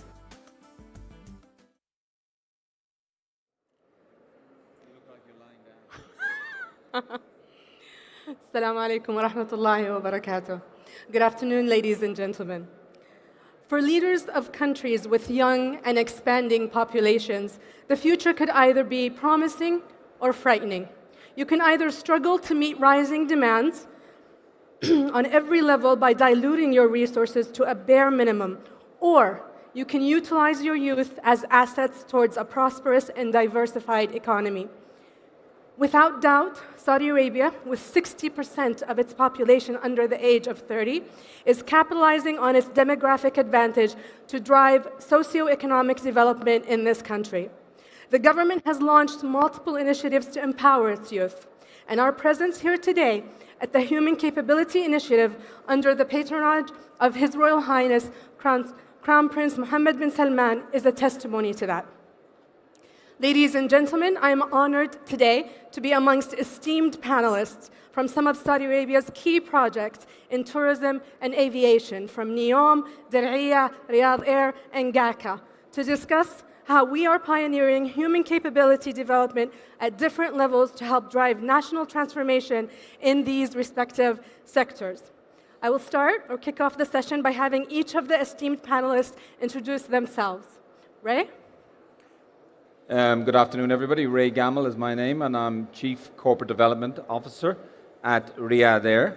And I'm also covering as interim CHRO. Okay, thank you. Hi, everyone. Good afternoon. My name is Talal Kinsara. I'm the Chief Strategy Officer in Diriyah. I was there since 2019. It has been quite a journey. So thank you today for the opportunity. Thank you, Talal, for joining us. Niall? Salam alaikum. Good afternoon, everybody. My name is Niall. I am the Managing Director for Tourism in NEOM, and I am approaching my first anniversary living here in Saudi, and I want to thank everybody for making me so welcome. I'm here after running tourism in Ireland, Arlanda, for 20 years. Thank you, Niall. Mohammed? Assalamu alaikum wa rahmatullahi wa barakatuh. It's a great pleasure and honor to be here among such great panelists. My name is Mohammed Al-Khaisi. I'm an Executive Vice President for Strategy and Business Intelligence at General Authority of Civil Aviation. Thank you. Okay, so we'll kick off with the first talking point. The three themes of this conference are unleashing our potential, catalyzing international collaboration, and maximizing resilience. Now, we all know that developing talent is complex and multidimensional. In your opinion, what are the practices, processes, and even the people that come into play in developing human capital in the current Saudi landscape of some of the key projects? We'll start with you, Ray, for this one. Thank you, Moody. Look, as a leader, I see myself as a global leader of talent, and I think every corporate executive should see themselves in that way. I'm passionate about people and people powering organizations. When you're building, which we are at Riyadh Air, and those of you who haven't heard of Riyadh Air, it will be the first digitally native airline in the world. So Wait. How many of you have not heard about Riyadh Air? Good sample. There's one. See me afterwards. What does that mean? It means we will use technology to enable travel in a way that has never been done before. Also, we will combine that with this incredible Saudi welcome to create a destination the world has never seen and a window to the world for Saudi Arabia as well. And that starts with what I call building blocks. And what Moody asked there about processes, etc., is really for us about the building blocks that build a culture. You start building any business by building a culture. You start building this airline by building its core culture. What does that mean? It means we use tried and tested techniques that have worked globally over 100 years of industry to build great corporate cultures. Now, many startups will say, we don't have the time. We don't have the time to do it now, we'll come back to it. That's mistake number one. It's about focusing on the culture from the get-go. And what do we mean by culture? Very simply, culture equals how we do things around here. That's it. And from day one, how you do things is who you are. And so for us at Riyadh, it's about that great family culture that we've created. But how? How do you do that? Well, you use programs, processes, approaches that have been tried and tested elsewhere, but you localize them. So you create the programs that welcome people. We have a program called Hafawa, and we're very proud of it. That great Arabic word meaning hospitality. And Hafawa is the great Saudi welcome we bring to our new hires. And we do so in a way that makes them feel part of something amazing, building the nation. And in tapping into that energy, you create a link with our people that's unique. And for now, for us as we grow, that connection with our people is the difference between success and failure into the future. And it starts at the beginning and how people feel about your brand. In creating a program called Hafawa, we also extend into helping our people understand the industry they've joined. Mostly, for the Saudis who join Riyadh Air, they have zero aviation experience. And because we don't take from the other parts of the ecosystem, they have zero aviation experience, which means we get the opportunity to grow that capability from the get-go. So we will be teaching the likes of aviation economics how to understand the role you have in creating a great business, every single individual. So you use these learning techniques to tap into talent creation. One of the amazing things I found about the Saudi talent we've hired, first of all, how hardworking the talent is, how smart the talent is. I won't get into the debate about the males versus the females and who's the best. I'll leave that one floating out there. It's amazing what we see. And in the way they engage the workplace, the ambition to take it over. I always ask the question, imagine Lufthansa without Germans. Imagine British Airways without the British. Imagine a Saudi airline without Saudis. This is the Saudi national carrier of the future. Alongside our sister organization, Saudia, two great carriers, and Saudis will be at the helm. What that means is a transfer of knowledge rapidly from the people we bring from all over the world to our Saudi colleagues in every part of the business as quickly and as efficiently as possible to create that great national carrier of the future. Thank you, Ray. Talal, Dir'iyah is one of the projects that is a bit more advanced and has seen the public light. Is there anything else you could add in this perspective? Yes, thank you, Mudi. I know that maybe everyone is aware about Dir'iyah, but I'll say it again. Dir'iyah is a tourism destination that's based on culture and heritage. We owe Dir'iyah. Dir'iyah has a significant history. Dir'iyah is the birthplace of the kingdom. Dir'iyah, where everything actually started here in Saudi. So the most important thing that we looked at the beginning, and by the way, I hate the word processes. It wasn't about the process. For us to build the corporate culture since the beginning, it was how to make Saudis proud of this destination. Okay. And Saudis deserve to be proud. True. That Dir'iyah, this is where everything started. So we said, okay, it's not about the values. As Ray said, it's about what we do every day. So how can we make the people proud? How can we make them inspired?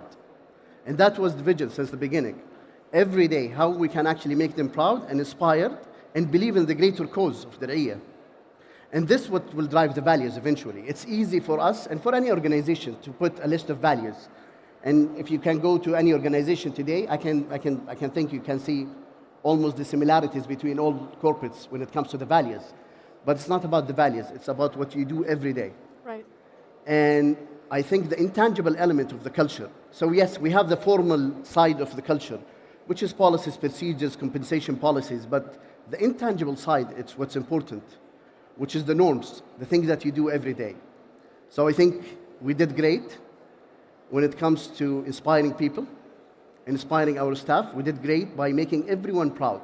So even the expats who came gratefully to help us in our journey, they were actually inspired by the youth and the power of the youth. They were proud to be in such a project because everyone there were proud being at this project. So Another thing that Saudis is the major thing. The first Saudi state was built by Saudis. The second, the current kingdom.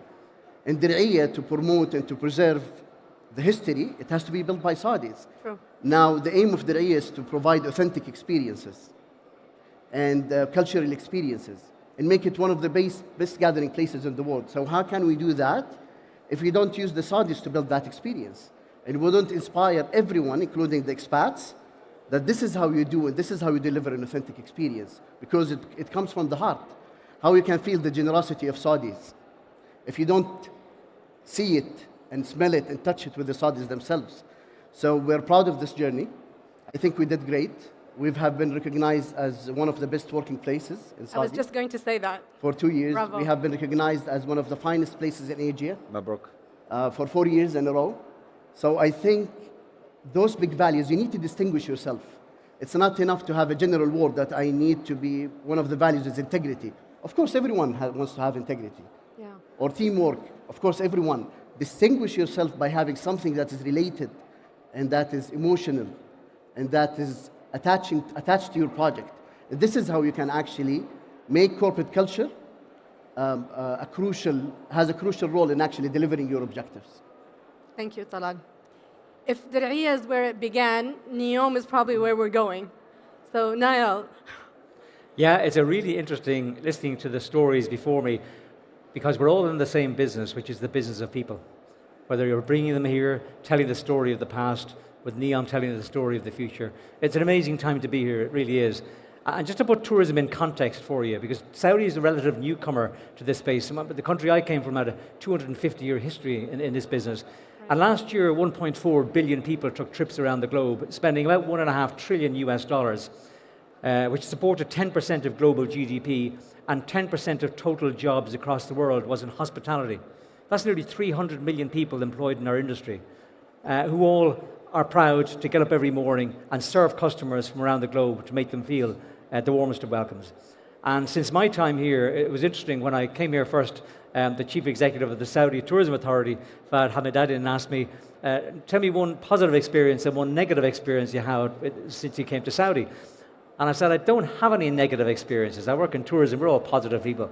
But the food was amazing here. I have to say, I've never had a bad food experience in Saudi. And that's a really important story for tourism, because everyone's got to come, everyone's got to eat on their holidays. But the second one was the warmth and friendliness of the people. The hafawa. And that is not something that you get everywhere. Yeah. I experienced it back at home. It's something that comes from within. It's people who are, obviously well connected with their family through their faith, through their story, through their history, through their heritage. It's in their pride, and it comes through in their heart when they meet people. They open their doors, they open their minds to visitors. And that is something that you can't buy with money. You have it or you don't. Right. And I think that's something that really augurs well for the future of hospitality in this country. And the targets that have been set in the Vision 2030 are really ambitious. They're looking to grow visitors, tourists here in the kingdom to 147 million. And to put it in a global perspective, right now Saudi ranks about number 20. And the top 5 are France, Spain, USA, and then the sort of Italy, Turkey, China are vying for 4th and 5th. But it'll put Saudi at number 5, which is a huge, huge change. Normally these countries move one at a time. So really what we need to do in the next number of years is engage in a transformational program to bring our story to the world. And I think NEOM is part of telling the future. Dir'iyah tells the story of the past. And there are many other great projects going on at the moment in terms of Red Sea Global. I was down in Alula a few months ago as well. And I think when you put all these together, you've got some great jewels in the crown, so to speak, that we can be very proud of when we go abroad. And I think what we need to do is engage as much as we can with local Saudi talent. Because we live in a world in tourism, which I've been in for over 20 years, which has become very homogenized. And for all of you who travel abroad to various cities around the globe, the high street feels the same an awful lot of the time. But we have a point of differentiation here. And the more we can engage local talent in telling our story, I think the stronger our DNA in tourism will be. And for example, within NEOM, we're starting with nothing. We have an amazing project. When phase 1 is complete in 2030, it'll be absolutely incredible. We'll welcome about 3.5 million visitors in 2030. But we're starting off on the ground with a local population that we're engaging with. How do we engage the existing tour operator base? How do we engage, for example, with Tabuk University? We will be setting up a university in Neom very soon as well.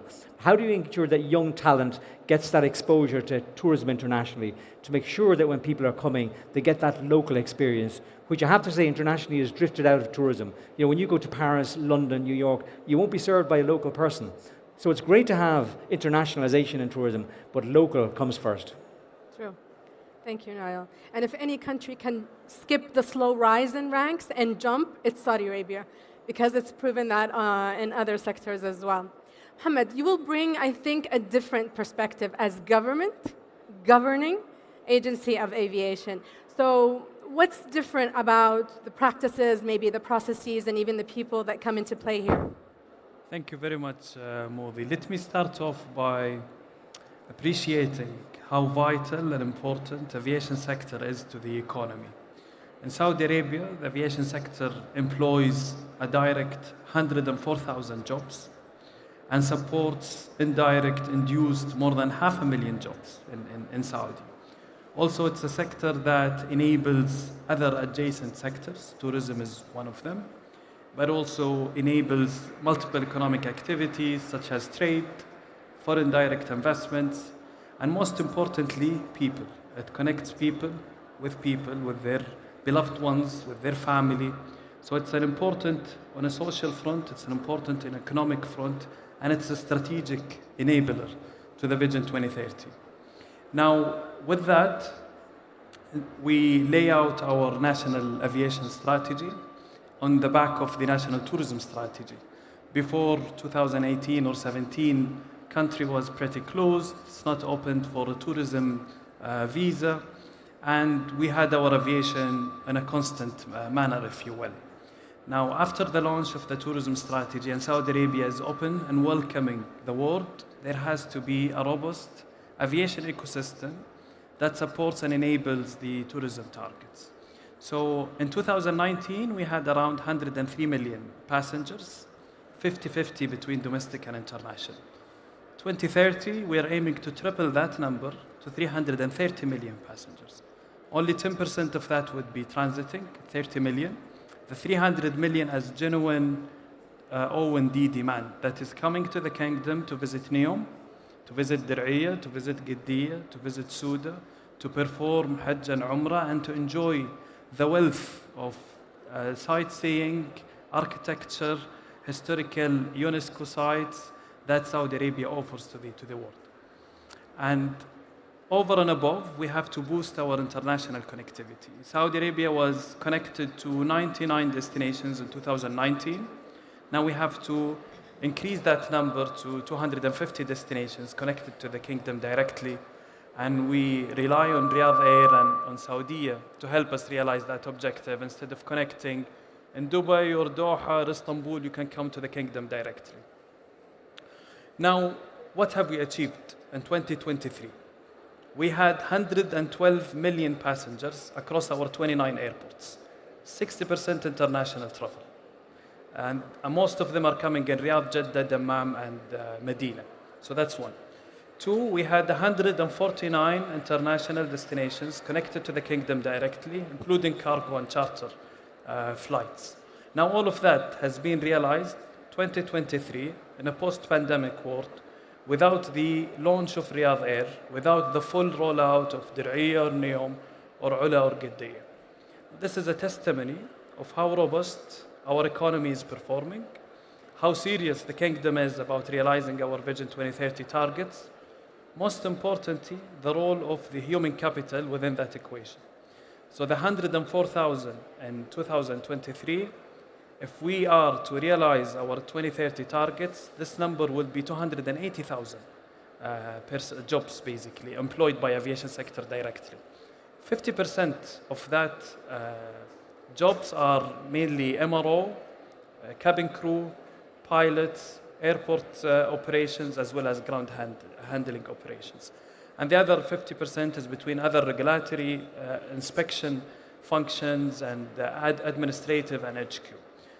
For that purpose, we have developed our human capital strategy It's a cohesive and inclusive plan that addresses all constituents of the ecosystem. It's airports, airlines, ground handling, air traffic controlling, as well as regulation, and look at the current capacity that we have to offer in terms of training and how much additional manpower that we require on an annual basis to achieve our target. And I think this would be an ecosystem effort spearheaded by GACA, but will be launched during this year, inshallah. Thank you, Mohammed. And I will circle back to that when I talk about the point on collaboration, because you're initiating this strategy. We touched upon today that Niall mentioned that tourism is fairly new to Saudi Arabia. And in many ways, the young local talent is also scarce in the aviation sector as well. The need for international expertise is integral at this stage in many of the key projects. So Talal, I'll start with you on this question. What do you think are the current challenges faced in attracting international expertise and also in developing local talent in the tourism sector, since you're in tourism, not aviation? Thank you, Modi. To be honest, I would not put it as challenges. It's a journey. Okay.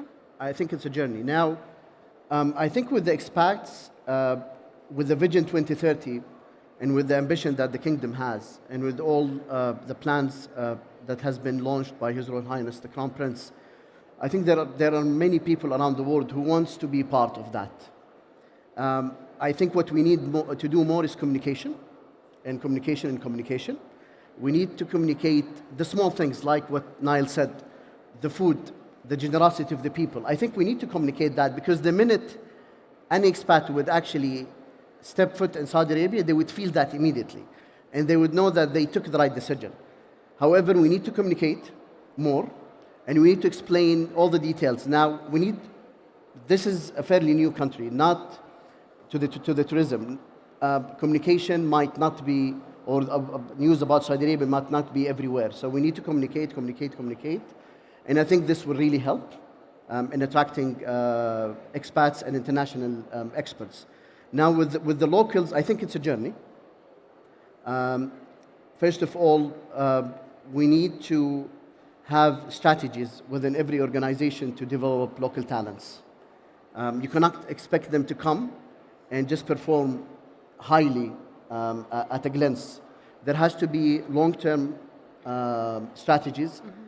Organizations has to be patient. They will see the fruit of that immediately. In the area, we have launched a number of programs. We have the Leadership Accelerated Program, 360 people enrolled in that. We have the undergrad program. We have the training program, the certificate program. So more than 700 staff are enrolled in different programs. And we need to be patient. The most important thing that you trust those people, you give them the voice. So whenever they want to say something, they have a place or a voice to say, and a good environment, and you'll see the fruit of that. So it's a journey. And I think the challenges that we faced back in 2018 or 19 is different than the challenges now. But what we can say that we never regretted actually hiring Saudis. Today we're 86% Saudization, and a huge project. And 36% are female. And we never regretted that. And we still continue to hire because we saw the fruits of that. So it's a journey, and I think within the near future, we'll be facing maybe other challenges, developing Saudis in new sectors. So we need Saudis in the tourism sector, we need Saudis in the cultural sector. I think that's not a challenge by itself, but we need to think strategically about overcoming and making the Saudi youth ready for those new sectors that are happening within the upcoming years. True. True. Ray, طيران الرياض or Riyadh Air as a startup, huge, but a startup, may face a bit of different challenges than those that Talal mentioned, both in international expertise and in local training.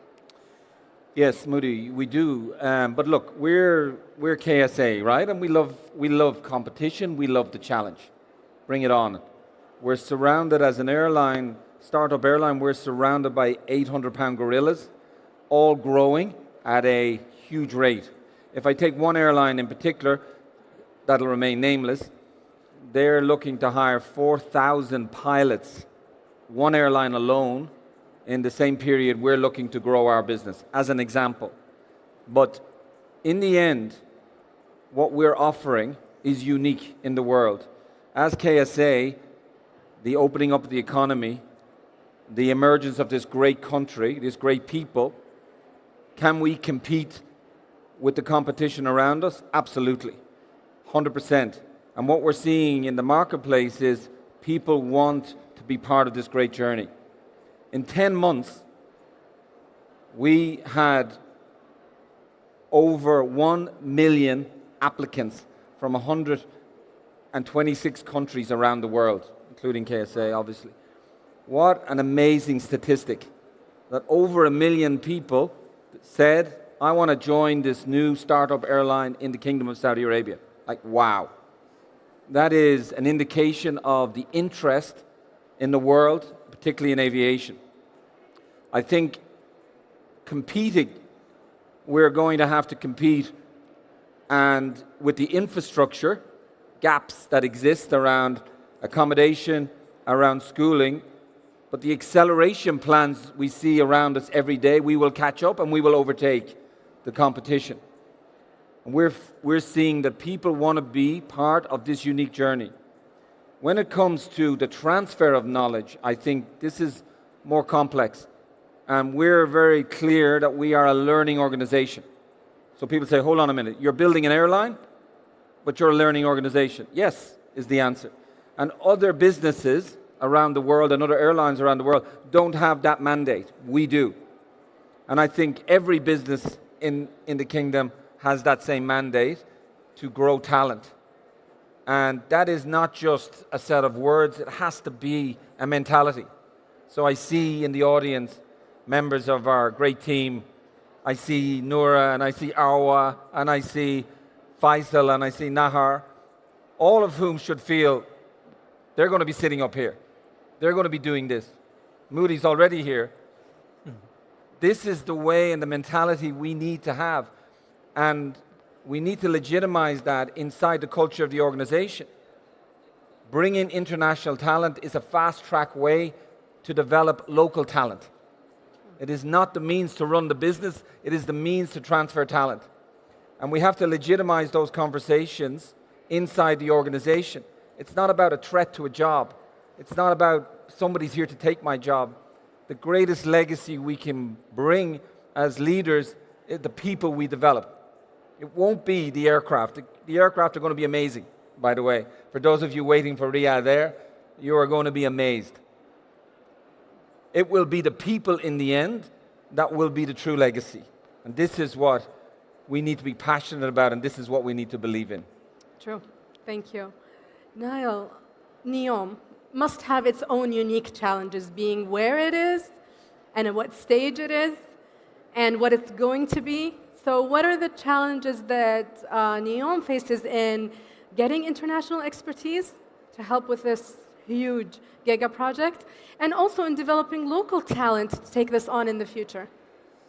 Yeah, do you know what? I love that word journey, because I think it's very appropriate in the context of the Saudi story. Yeah. I mean, Saudi is just new to the world stage here. If you were to ask me in the international context of tourism, what is the biggest challenge out there at the moment? The industry internationally is still recovering from COVID.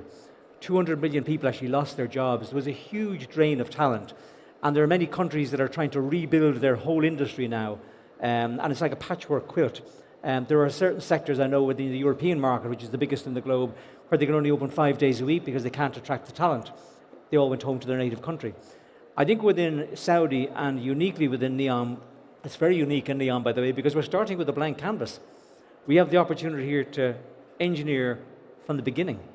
So it is quite unique, and to tell the story of Saudi from the future, and Daria tells a story from the past. Oh. And I think for us, it's engaging, with the local community that's there, but also attracting a new generation of Saudis that value tourism. I think that's one of the key components that we need in tourism, is to value tourism as a career. To encourage people to think, I can get involved in this industry and I can have a future here, and I'm building future prosperity. Because you're bringing people in, they're spending money, they're creating jobs, but above all, they're creating pride.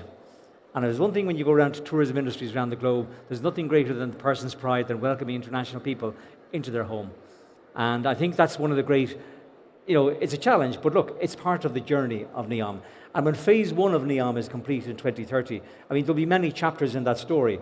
I mean, the first of those is Sindal Island, which will open later on this year. I mean, it's going to be amazing. As His Royal Highness called it, it'll be the crown jewel of the Red Sea. And we'll have many other crown jewels will come too. But I think building local pride is absolutely vital for tourism, and that's where local people come into it. I like that. So you're not focusing on the challenges so much as the journey. The journey. Mohammed, once again, as a government entity and a regulator, I'm sure that the challenges probably GACA faces are also different. First of all, and excuse my ignorance on this, how much does GACA need in international expertise at this stage, as opposed to the other projects? And two, what are the challenges in developing local talent through GACA in the aviation sector? It's a great question, Modi. Thank you so much. When we look at talents, we are indifferent to the nationality of the talents. We are focusing on the quality, capability, expertise, and employee that will bring on. Now, challenges in attracting international expertise, there are certain challenges, of course, but if we just look at the panel today, 50% are expats, and they might be Irish by passport, but Saudis by heart, and we consider them one of us. Same to the room, it's 50% expats who's visiting the kingdom, working in the kingdom, living in the kingdom. I don't foresee a challenge in attracting international expertise. There might be competition, of course, like any other activities in the economy, but Saudi Arabia can offer something that I believe no one else is offering. What we're offering is the greatest success and transformation story of the 21st century, as said by His Royal Highness the Crown Prince. Now on that front, we're looking into the capabilities that we need to build, especially with the emergence of Riyadh Air. They've got 72 book orders confirmed and announced, another book order in the making. We have Saudiya is doing the same. We have Flynas expanding. We have King Salman Airport being announced to be one of the largest airports in the region in Riyadh. We have Jeddah Airport expansion to 114 million passengers. Now, how can we ensure safety oversight, the right level of inspections, the right level of economic oversight, competition management, and security? Our objective is to grow, but we will not grow at the cost of safety or security. Now, for that, we are working with peer civil aviation authorities who have worked on a similar growth trajectory, although I have to say the trajectory we're talking about in Saudi is unprecedented. Nevertheless, we're learning from developed nations who has undergone similar experiences. We are signing already partnerships with the Singaporean authority to develop capabilities between Saudi Arabia and Singapore, and we're doing the same with the UK Civil Aviation Authority, where we have an exchange program. We send our inspectors to the UK Civil Aviation Authority back and forth. Now, in the future, I believe, as I said in the beginning, it would be the right blend of local talents that we would like to attract, develop, and return. That coupled with the SMEs and the international expertise, and we do treat them as one body, as one talent pool, and we're all have Saudi in our heart, and we all have Vision 2030 as our target. Okay, thank you, Mohammed. On that note of collaboration, and you mentioned international collaboration to achieve some of our goals, that brings me to my next question. I'll start with you, Niall, this time. How can we collaborate within as giga projects, key projects, towards one vision, one nation's vision?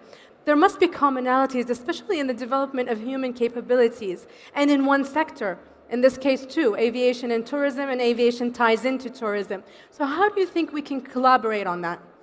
Yeah, I think it's a really good question, because fundamentally, tourism is an international business. We're all connected together, as I said at the beginning, through people.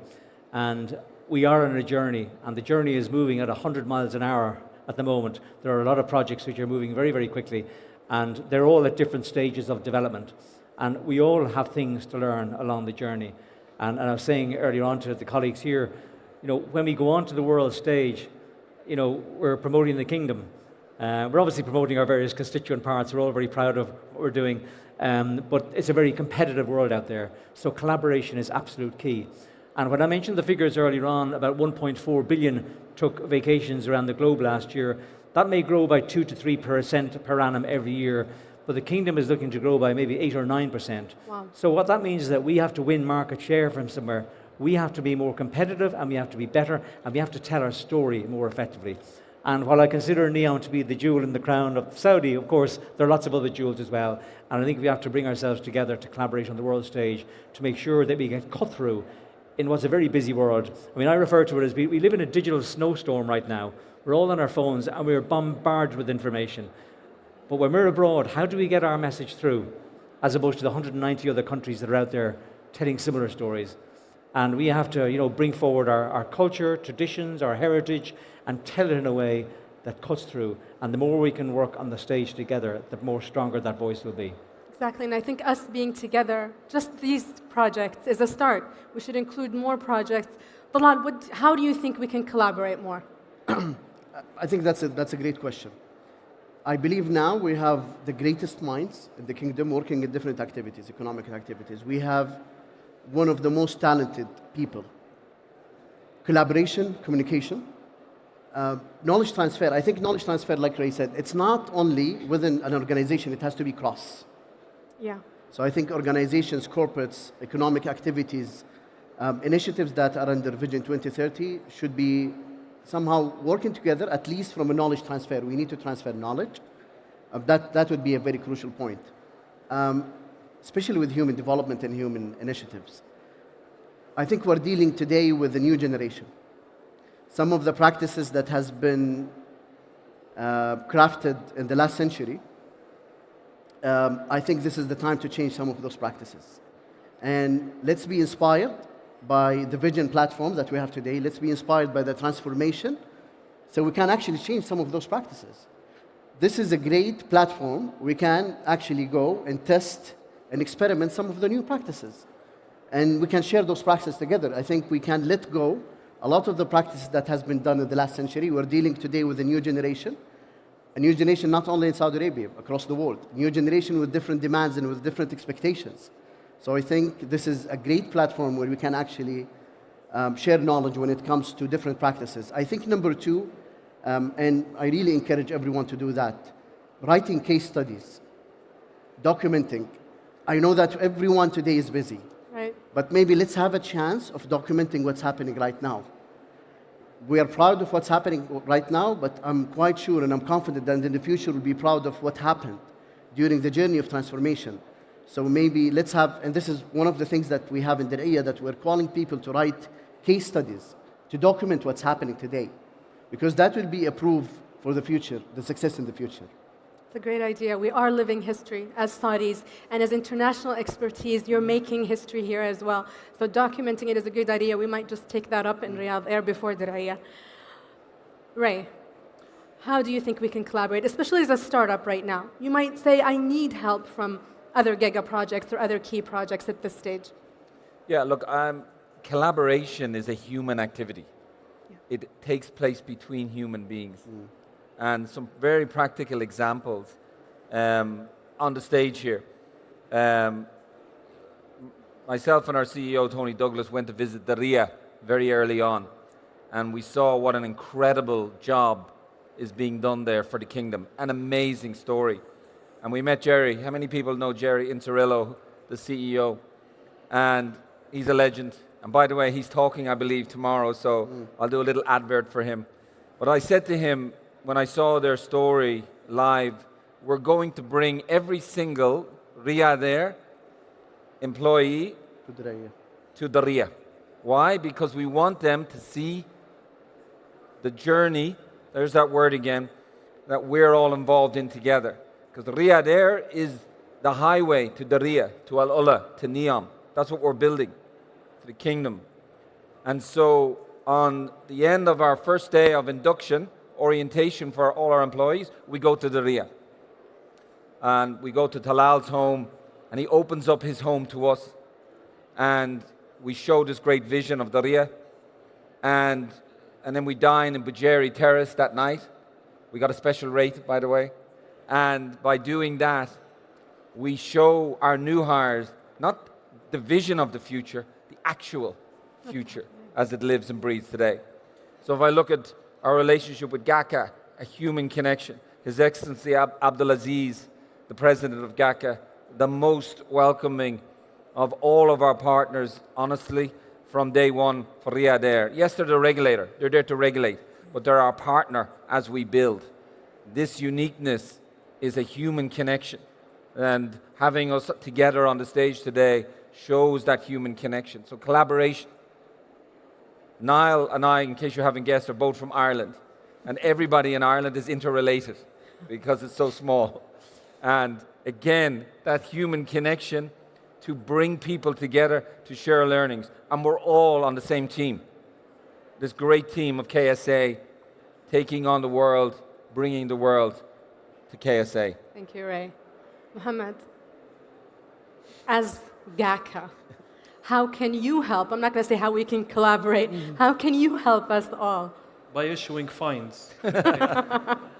Now, I think I would conclude by saying there would be great potential and benefits in having a unified ecosystem and having met multiple sectors globally. And I'm sure Roy and Niall has also long, diverse international experience. I have never seen an industry with a unified target, with an aligned vision, working together, airport, airline, handler, air traffic, regulator. As Roy said, Team KSA. This is by itself a competitive advantage that we would like to build on.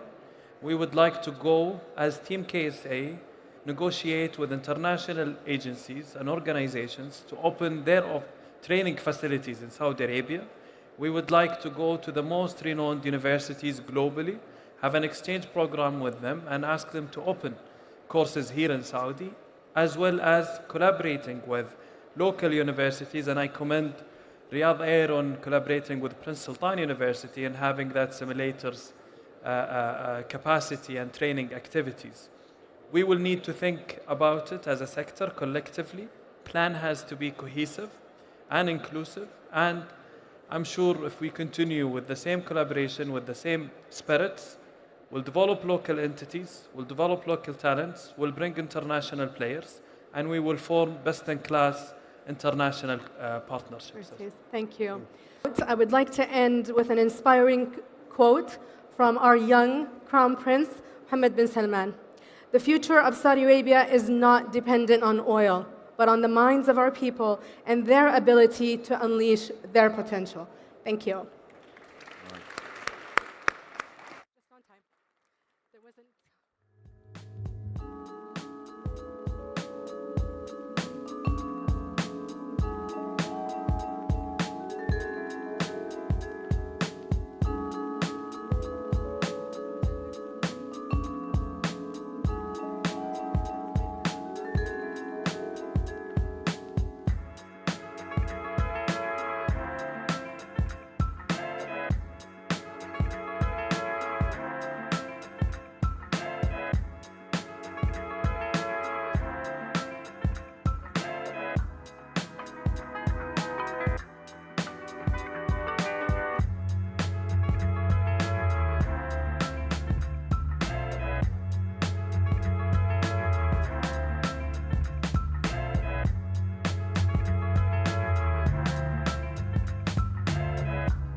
Ladies and gentlemen, the program will begin in 5 minutes.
The next transformation stage session is about to begin. Please take your seats.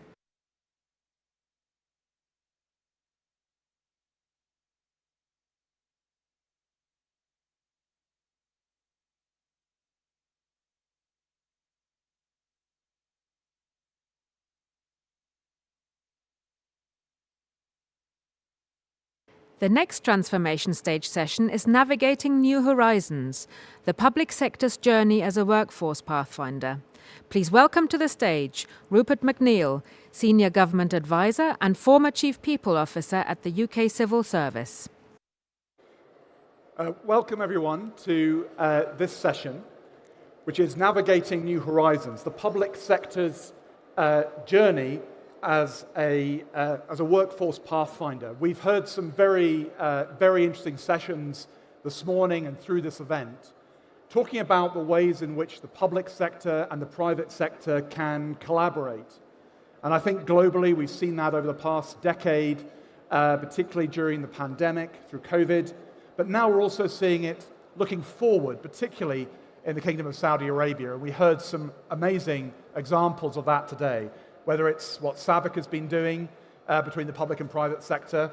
We have the CAPSARC work on leadership development, and His Royal Highness Abdulaziz bin Salman talking about the way in which he was doing this in the ecosystem of energy, again, showing that there are huge opportunities to do these two things. Both parts of the workforce, public and private, have the opportunity to work together and to learn from each other, whether it's on specific skills like digital being brought into the public sector, or whether it's giving new leaders the opportunity to learn those skills in the unique context of the public sector.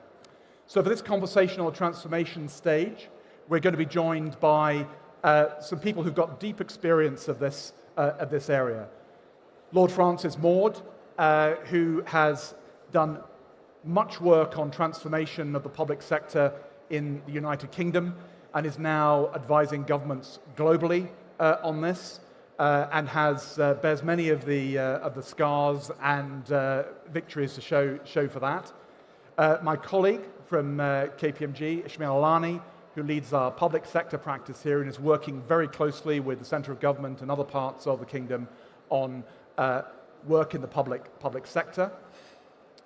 Rachel Coyle is the global managing partner for the Behavioural Insights team, not only very interesting in its work on behavioural change and innovation in the area of public policy, and drawing again on links between the public and the private sector, but also an example of where an innovative capability, evidence-based policymaking particularly, has been taken and turned into a business in the private sector. And Hanan Alwyn, who is another of my colleagues from KPMG, who is working very closely on the area of workforce planning and in supporting the public sector in the Kingdom of Saudi Arabia. So I hope we have a very good conversation over the next 45 minutes. We're going to break it into two parts. One is looking at the lessons learned. What do our panelists see? What have they seen over the past 10 years? And then we'll look ahead at what we can expect to see in the coming period. So Francis, could I turn to you first and ask, what do you think from your experience in the UK and what you're seeing globally, the public sector can learn from the private sector and vice versa? What can the private sector actually learn from the public sector? Well, it's a good question, Rupert. And the reality is that there are two parts of making effectiveness, improving effectiveness. There's physics, structure, and there's chemistry, which is culture. Reorganizing the structure is what the public sector often tends to default to, because it's, in some ways, it's the easier thing. Changing the culture, changing the chemistry is much harder. And that's things like what you see in the public sector. We see it very much you've seen this in the UK civil service. We see it in most of the public services that we work with. There's a tendency to have a resistance to innovate or a reluctance to innovate, and that's a cultural thing. There tends to be a focus on process rather than delivering an outcome. And these are cultural, behavioral things. And changing those is really, really hard. And one of the things that can help to change it is having much more open interchange between the public and the private sectors. Because private sector organizations can't succeed if they don't innovate. Because we know the great organizations learn more from the things that are tried that don't work than they do from the things that are tried that do work. So a culture which encourages innovation, doesn't punish people for things which don't work, is absolutely essential. So having very open interchange, people moving back and forth between the public and the private sector, can align the cultures much more. So that's the first thing that I think is absolutely crucial. The second thing I think that the public sector has to learn more from the private sector is what I call the implementation functions. So HR, procurement, commercial procurement, digital and IT, project management. These are the things where that's where the money gets spent in government. That's where most public expenditure goes. And in most governments, these are divided up in the silos, in the individual ministries and agencies. And so you don't get a single place where you've got a hard core of high-end critical mass capability. So, and the private sector doesn't work like that. They know that you've got to have these cross-cutting horizontal functions strongly led from one place. And that's where governments are increasingly moving. So those are the key things, I think. And if you could pick one capability which you feel the private sector could particularly learn from the public sector, what would you suggest? I'd say leadership, by which I don't mean it's all about top-down command and control. It's about empowering people down in the organization, empowering them to take decisions, to take responsibility, to have the freedom to within bounds, to take responsibility and make things happen. And that's where you start to get the change in behavior, where the outcome, what you're actually delivering, is more important than following the process. Absolutely. Ishmael, can I turn to you and get you to respond to that? In terms of what is your view of what we've learned over the past 10 years in this area, and your thoughts? Thank you, Rupert. I think we're witnessing phenomenal time in Saudi today, and I think building on what Francis was saying, we have actually had in Saudi a running experiment where the experience of private sector are being onboarded to handle public sector challenges. This is now what's happening every day. So I call it an experiment because I think it has not happened elsewhere. You might have cases where you have had, a few leaders or a top tier experts in specific areas that are attracted at a very senior level to join the government. But what's happening in Saudi is there are masses of people who are joining the government to enable what you guys are witnessing as Vision 2030 progress. The special attribute of that is that they are in general very young. And that's a product of our demographics. So they're very young. They're motivated by a great inspiration embodied in Vision 2030 and His Royal Highness Crown Prince Mohammed bin Salman inspiration to the generation today in Saudi to create a future that is unparalleled globally. And they are on an accelerator. Because the other thing is in government, usually things normally happen slower, given the nature of what government does globally. But in Saudi, we have a government that has a very high pace. The clock is ticking faster than the rest of the universe, I believe. And as a result of that, today you would see people saying, okay, I don't have the right level of energy, I'm staying in private sector. As opposed to people who are in government who are working day and night. So the pace is high, which means they are being fed more experience. And you put all these together, you get people who have a lot of energy. They're very young. They're motivated. They have the right, capabilities, abilities. They are inspired, so their hearts are driving their minds. They have the energy to work long hours, and they are accruing experience at a very fast pace. Which means that you can see less and less mistakes happening, and more progress happening by the day. It's a non-linear curve. And I believe it is an experiment worth watching, because I don't know if it's happening elsewhere or it has happened elsewhere. Just to build on a point that you both made, Ishmael, which is this point about the importance of culture. I think you're saying, Ishmael, there's a culture in which people can experiment and be forgiven if they make their errors is an acceptable one, and one that we need. Absolutely. This is the other thing, actually. So I believe our public sector is a little bit forgiving in terms of all these young people trying to drive change in the process. They might not be aware of what works and what not in the government. So mistakes are allowed, and therefore people learn faster. And you would see the government altogether has no problem, has the right confidence, to unwind the policy, revise the policy, refine a policy without any of the red tape that usually goes with public work. I think that's an advantage of our political system. But at the end of the day, you get this very fast-moving engine that is fueled by a lot of energy, passion, knowledge, education, and experiences accruing by the day. Do you feel that you managed to accelerate pace, Francis, when you were doing change? Do you recognise this point about innovation? Well, I introduced in the UK an annual award for failure, and it didn't work because there were 80 entrants for the award, and 79 of them were for things that had worked. The rubric was you must show you've tried something new, you did it on the right basis, sensible basis, assessed the risk, and it didn't work, and you then stopped doing it. Yeah. But 79 of the 80 were the things that had worked, so it failed on every level. Yes. Amazing.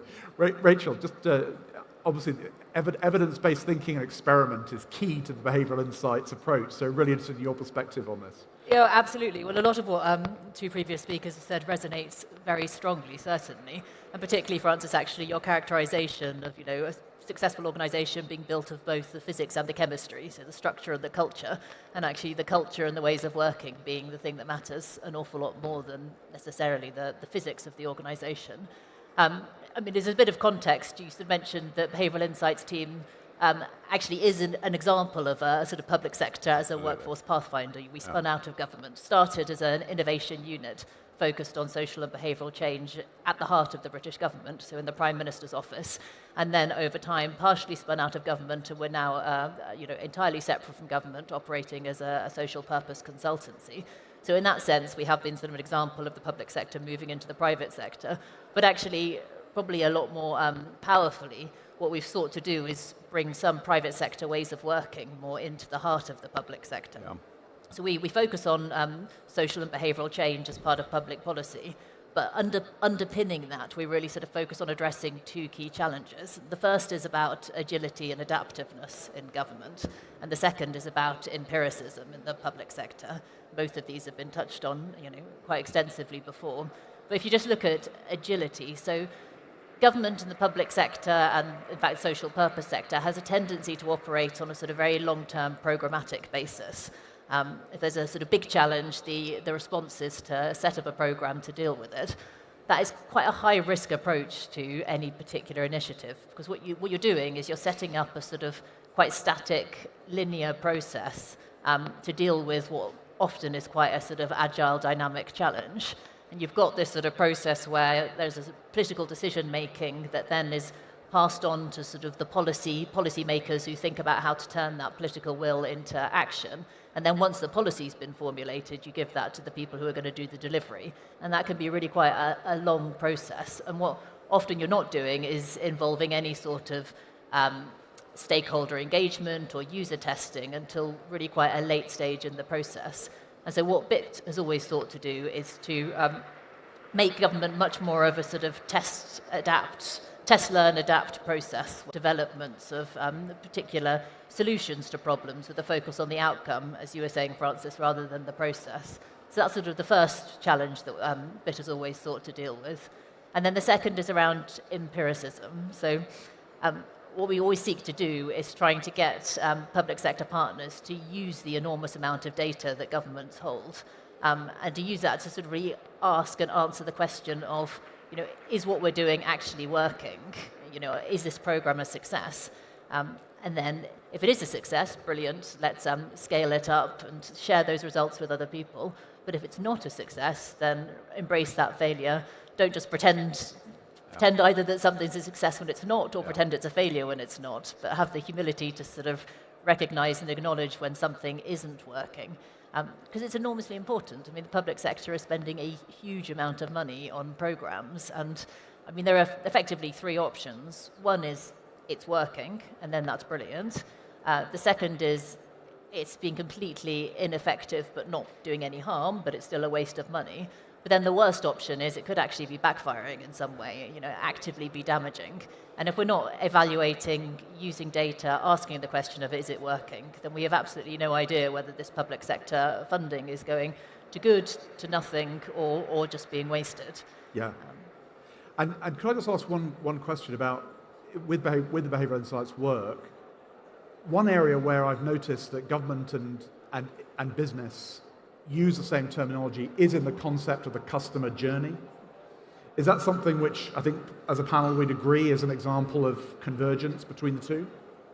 Well, I think in digital, for sure. I mean, when I started back in government in 2010, and we had a commitment to make the UK the most digital government in the world, which we succeeded in. 2016, the UN ranked us #1 for e-government. But the customer journey was divided up into a lot of different sections. And I remember asking the question about one particular transaction that citizens were expected to have with the government. What's the cost? What's the end-to-end cost of this transaction? Nobody knew. There's no way of doing it. Digital, you have to do that. And so taking that, again, that's an example of a cross-cutting approach, and bringing together a multidisciplinary team who will, as has been said, will iterate a solution and constantly test it with the user. I mean, when we set up Government Digital Service, GDS, which has been copied by a number of governments around the world, the mantra we always used was, what is the user need? Governments tend to provide services to citizens based on how governments happen to be organized, which will be a matter of historical accident. It's not a matter of design. And designing services from the outside in, in a user-centric way, is absolutely fundamental. And if you're a business, I mean, businesses aren't always brilliant at this, but the ones that aren't brilliant at it soon pay a price for it. Absolutely. Hanan, I should say that you're probably a number of us have worked both in the public sector and the private sector, and you're one of them, and you've come up through both and led in both contexts. So very interested in your perspective on this, and also particularly how we lay the foundations for this. Thank you, Rupert. Interesting point of views that I want to draw on and also share from what I've been seeing, whether working in the government, working in the private sector, or even trying to attract talent to work with us in our firm.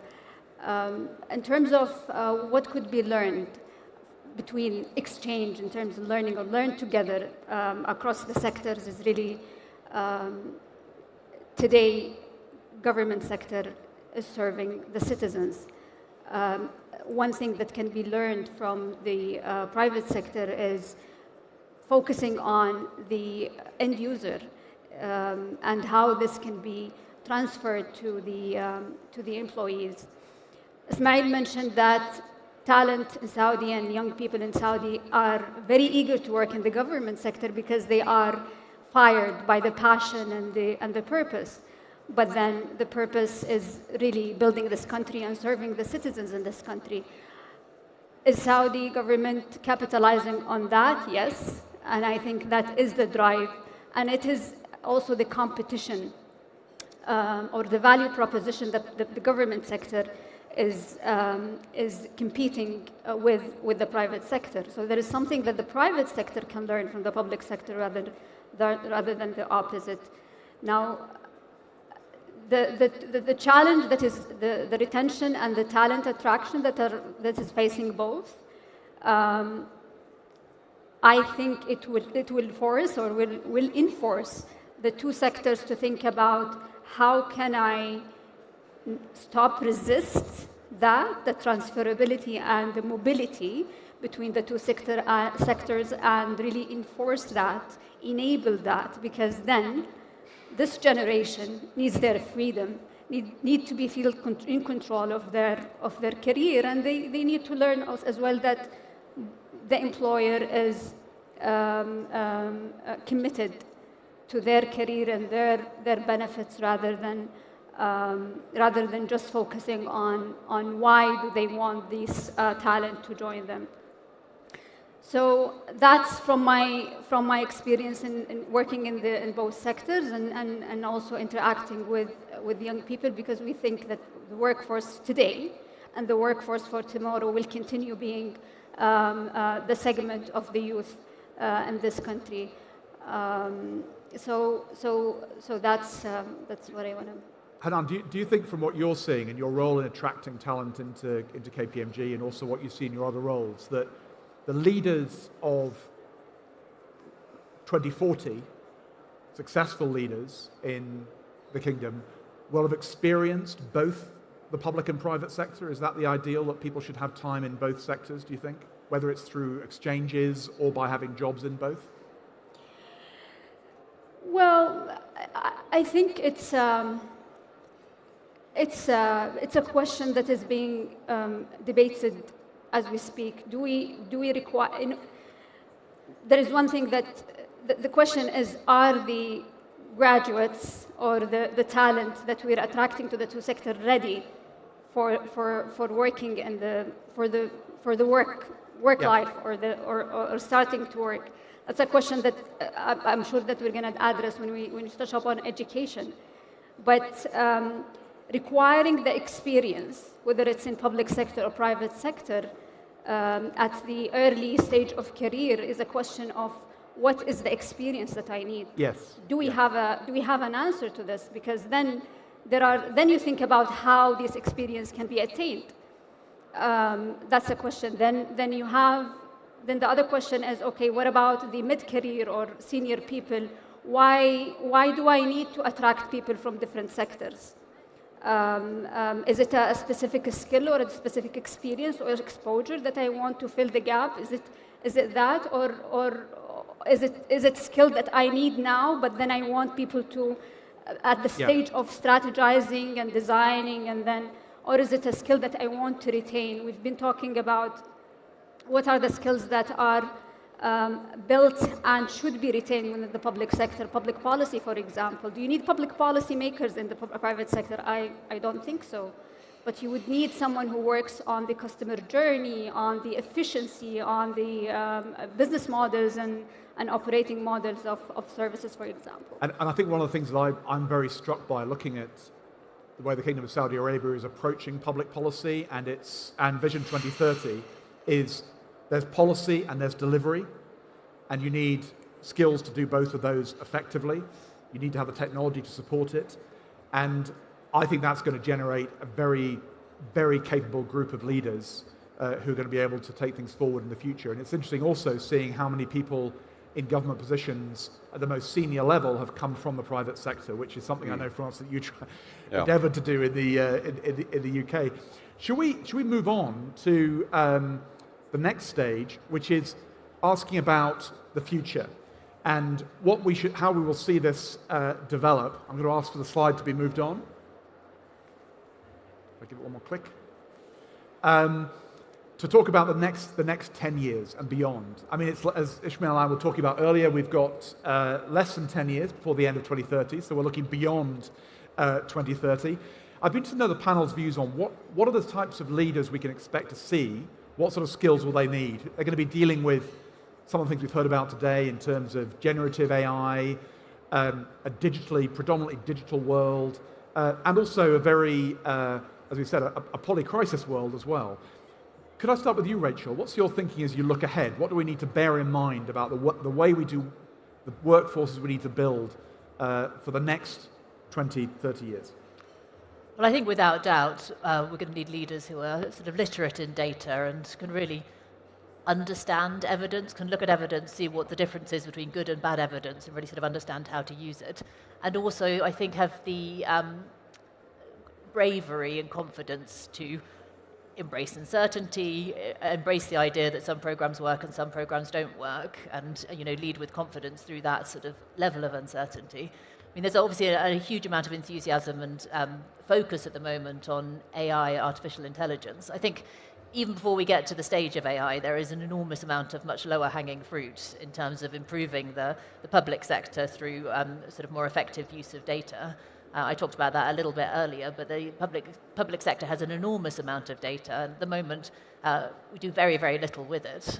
Even if you look at, say, a country like the UK, which has obviously got a sort of mature government, there only 8% of government programs are actually evaluated. So there's very little sort of looking at the evidence and seeing, what's working and what's not working.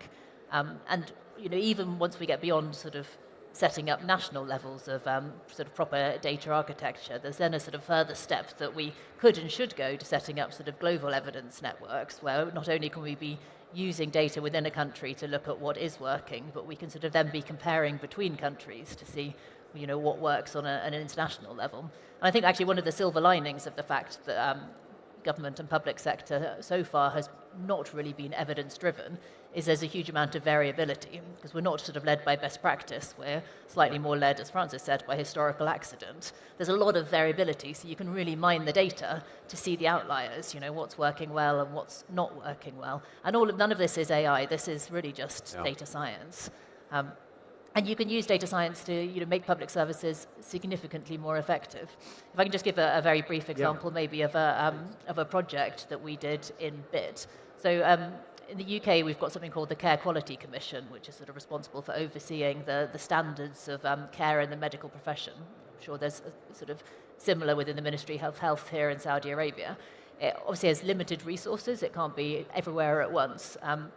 We sort of supported the Care Quality Commission in a project that was looking at general practice, so doctors' surgeries, how you could use data in a more effective way to identify areas of underperformance in medical practices. What we did is we sort of looked at a really, really wide range of data, and some instinctive, sort of feedback from patients and some of the previous Care Quality Commission reporting. Some less instinctive, we looked at things like the data on the types of prescriptions coming out of doctors' practices, the frequency and the sort of types of drugs that were being prescribed, and effectively just hoovered up all of the data sources that we could. We were able to use that to build quite a sort of clear picture of what the sort of indicators were for practices that were likely to be underperforming. Effectively, through building a large language model, we got to the point where we could support the Care Quality Commission in identifying 95% of underperforming medical practices by just visiting 20% of doctors' surgeries. So that's sort of using data, using large language models to really effectively target government services. And that's the sort of thing that we just need to be doing an awful lot more in future, because it's just a more effective spend of the public purse. But before coming in here, I was talking to one delegate, a very wise man, who was suggesting that there are opportunities in places like the Kingdom to talk about a common skills framework between the private and public sector and to build this collaboratively. Yeah. And I'm interested in, actually, Pal, have views on this, but if you're looking at this area of evidence-based skills and digital skills, do we feel that's an area that really needs to be built up? Would you see that as one where there's a deficit both in the public and private sector of taking those sorts of decisions, and it will be a good example? Absolutely. When you think about sort of the leadership and the policy-making community, what you've also got to think about is the absorptive capacity. So you need the people who can do this data gathering, build the data architecture, do the analysis, but you then also need the people who can use that information. Yeah. Because at the moment, that tends to be relatively siloed, and you don't always have the skill set to really adopt and use the data, and also to make good decisions. That's something that we need to be quite conscious of. Systemically as human beings, we're not very good at using evidence. We actually innately tend to disregard evidence that goes against what we already believe. We have a tendency, we have an aversion really to evidence that disproves things that we sort of hold dear. And that gets worse the more senior you get. So the more sort of senior and successful an individual, the much greater their tendency towards overconfidence. That's been demonstrated through extensive research. So leaders need to be aware of this. We have a bias towards overconfidence in oneself, and we need to really challenge that, particularly when we're forecasting the future. Francis, I can see you had a view on this as well. Well, I think Rachel's absolutely right, that over the next 10 years, what we're going to need is leaders with expertise. And not expect that technology is going to solve everything. Because we periodically do this in government. We think there's a new wave of technology coming, and the last one was blockchain, now it's AI, and that's going to solve everything. It doesn't solve everything. Before blockchain, it was kind of mass IT outsourcing was going to solve it. But actually, if you don't have people inside government with the expertise to use it, then it won't work. And with the IT outsourcing fad as it was, we ended up in the UK with a series of extremely expensive government IT car crashes. And moving from that to the digital approach, the iterative, required people inside government to have expertise. When we set up GDS, it was half people brought in from outside, but half mainstream career civil servants who developed the expertise. And Rachel's completely right that the ability to use data, or the desire to use data effectively, is absolutely fundamental. All governments sit on vast quantities of data.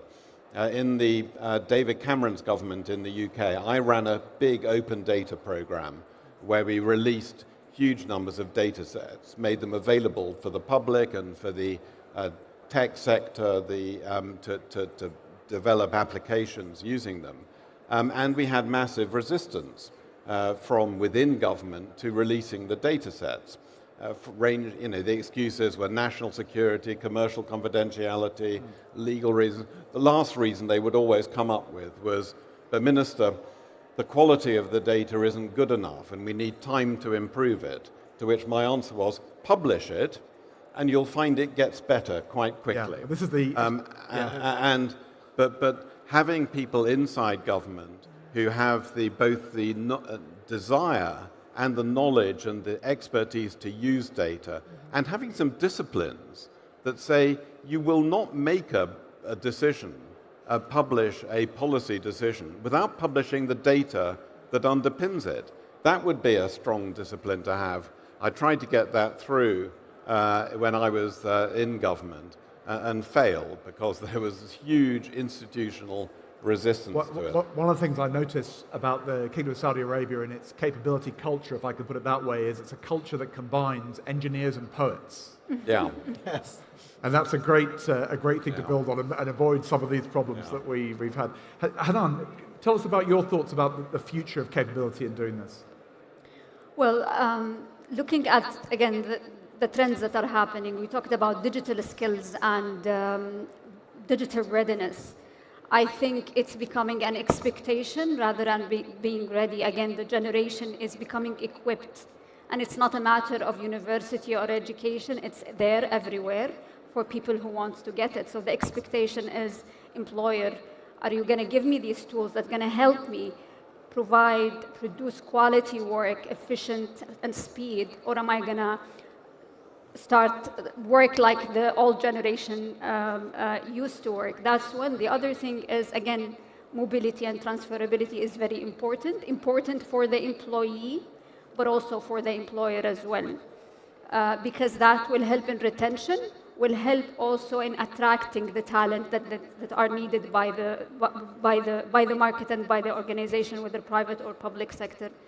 The other thing is flexibility. Flexibility not in terms of remote working or office work, it's flexibility in everything. Flexibility in me, in the work that I'm doing. Am I doing routine job? When I get in, is this the only thing I'm going to be doing, or I'm going to be able to change the type of work I'm doing, even within the organization, not necessarily out of the organization. Continuous learning is very important because there are skills that you can learn, but also I need to know that you are committed to my career. You're going to continue training me as my job and the economy and the industry evolve. So are you committed to that or not? So I think these are the main major trends that I see growing in the future. And do you think, Hanan, that what I think I'm hearing is that to be able to attract the best people, the best talent, both public and private sector organizations are going to show that they can deliver on this contract to keep people able to learn and to learn continuously and to give them the opportunities to do that. Exactly. Yeah.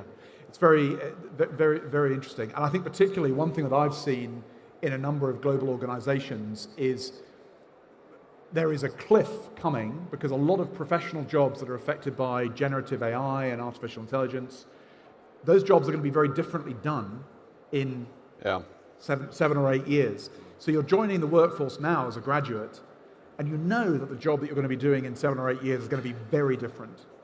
But you're being taught by people who've been learning those things over 20 years. So I think it's going to be very interesting helping the people who are training those people to know that the job that they're going to be, the apprentices they have, the trainees they have, are going to be doing different and perhaps more powerful and advanced jobs than they're doing now. Very, very, very interesting. I mean, bright people really like learning new things. Yeah. And having knowledge and expertise. And we underestimate that. And the other thing is, for the workforce, the public sector workforce in the future, we often tend to think that, well, we'll never get the best people into the public sector because we can't pay enough. But actually, most people have a public service gene. They want to help their country. They want to do something. And in government, in the public service, you have an opportunity to make a difference on a bigger scale. And the thing that is the biggest disincentive for good people to come from the private sector and spend some time in the public sector, in government, is a fear that they won't be able to make a difference, that they'll get bogged down. And it goes back to that thing about empowerment. People feeling that they're empowered to make a difference, that they won't get kind of blocked in a kind of treacle of bureaucration and process. Goes back to that cultural thing about process versus outcomes. I did notice when I having spent 6 years in government after a career in the private sector, that when people came into government, if they were used to working in complex organizations, they thrived. Yeah. If they came from simple organizations, they had problems. And I think this is exactly right. And also that the private sector context, particularly if you're in a large corporation globally, is very structured. There is more fluidity and ambiguity in public sector roles. So you want your young talent in the corporate world to experience that. I mean, Ishmael, we've talked about this many times, but this idea of ambiguity and being able to respond to that, and how do you feel about that, and also what we're looking at in the future? So Rupert, first, I think I was listening my fellow panelists. I was reflecting. I think keep saying young people, young people. I wonder if this is true or we're just getting old. They're just normal. They're not young anymore. And you know, you look around. I mean, you're asking the future leaders. I think you just walk around and see them in the making. Yes. So I think my approach to the skills in the future is, first of all, I personally believe I would give up on trying to predict, because I think if we had answered this question very accurately 18 months ago, we are already wrong in our analysis. Yes. So maybe another approach is try to less predict what the future skills are required and trying to pre-engineer them, because by the way, I don't think we ever were successful to do that post 1990, 1990s, more or less. Yeah. The world is moving faster. And I think it boils down to public or private. You need people who have empathy. If we can train people on empathy, it's very important, because then they can empower others. They can understand their customers, their citizens, their stakeholders better. And if they can also deal with ambiguity, which is very important, because the more we have AI playing its role and the more we have technology maximizing its contribution to how we're efficient and productive we are only left with the ambiguous situations. So instead of just having the head of the organization who can deal with the very vague, ambiguous situation, I think we should train the masses so that people have empathy, can deal with ambiguity, and then can really structure the unstructured. When they get an assignment, they try to architect it. Many architects, I would call it. If we can find a way to train, not maybe upskill, but rather train people on having better empathy across 360, better ability to deal with ambiguity, accept it as a business as usual attribute, and then be many architects of dealing with their assignments and objectives, trying to design something that works out of a very ambiguous brief, which is what I think many people are dealing with today in the government in Saudi, trying to build a city that did not exist, or trying to host 3 giga events in a single city over 3 years. I think we should be less concerned about predicting and more concerned about giving them the basic survival skill set that will then they can mold into what they really need. It's like the days when we had the job, it's called the typewriter.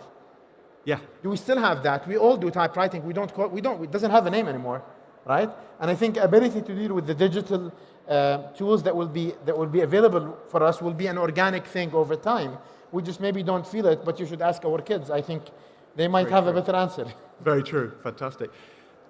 Last words on this theme and topic. Could I start with you, Hanan? Anything that you think the audience should be thinking about in terms of how the capabilities they should be focusing on, and public and private sector collaboration as we look at these new challenges?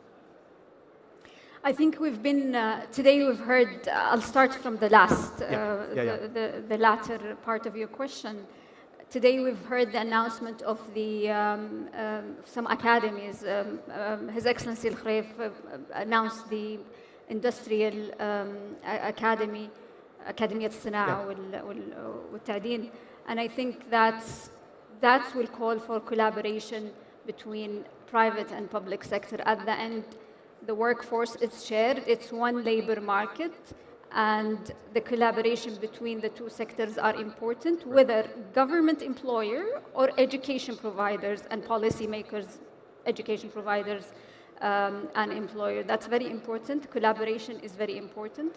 The second, maybe the ask from the audience is the same ask that we're asking today, is how could we or should we be prepared for the future, not as individuals, as a nation, and as the global citizens,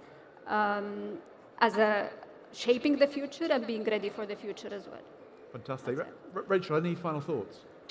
So I'm just going to briefly come back to the question of ambiguity, which we've been talking about really as a sort of challenge of ambiguity.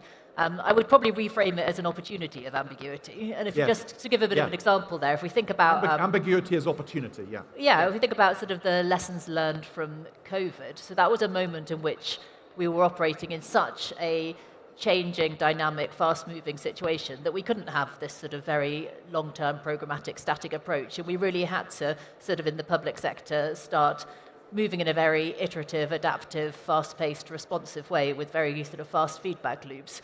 And so I think if we could possibly harness the COVID spirit and apply it sort of more broadly to our ways of working across the public sector, we can see that really actually ambiguity can be a gift as long as people are properly empowered to make decisions. Yeah, brilliant. Francis, final thoughts? I would say the interchange is essential. The public sector being willing to encourage and foster constant interchange with the private sector. And I think it's beneficial for both sides, and focus on expertise and developing expertise, and being ready, as we've discussed, to understand that the world we're preparing for today will be different, that the curve of change is exponentially faster, and so we need to retrain, regain knowledge, new knowledge all the time, and understand that's going to be fundamental. The days when brilliant civil servants in the UK were clever people with general knowledge, that's not going to work anymore. You need people with real specialist knowledge who can pick up new things all the time and run with them and make them work. Fantastic. Ishmael. So, Rupert, if you allow me, I'll just play where I stopped on the first question. So, having thousands, tens of thousands, maybe soon, of people who have, a lot of energy, a lot of career ahead of them in terms of the demographics, been empowered, building things that have not been built before, working very fast, accruing experience at a 2x or 3x rate than any other organization. I think that experiment will yield in 7 years or 6 years, the best class of workforce leaders for public sector that the world has not seen before. Because then they will also be wise. Wisdom will then be accrued also, as you do many mistakes and hopefully less of them. But then in 10 years or in 7 years, by 2030, I think the biggest prize for us and for the whole world will be our public sector here in Saudi will be a source of talent exports for the whole world.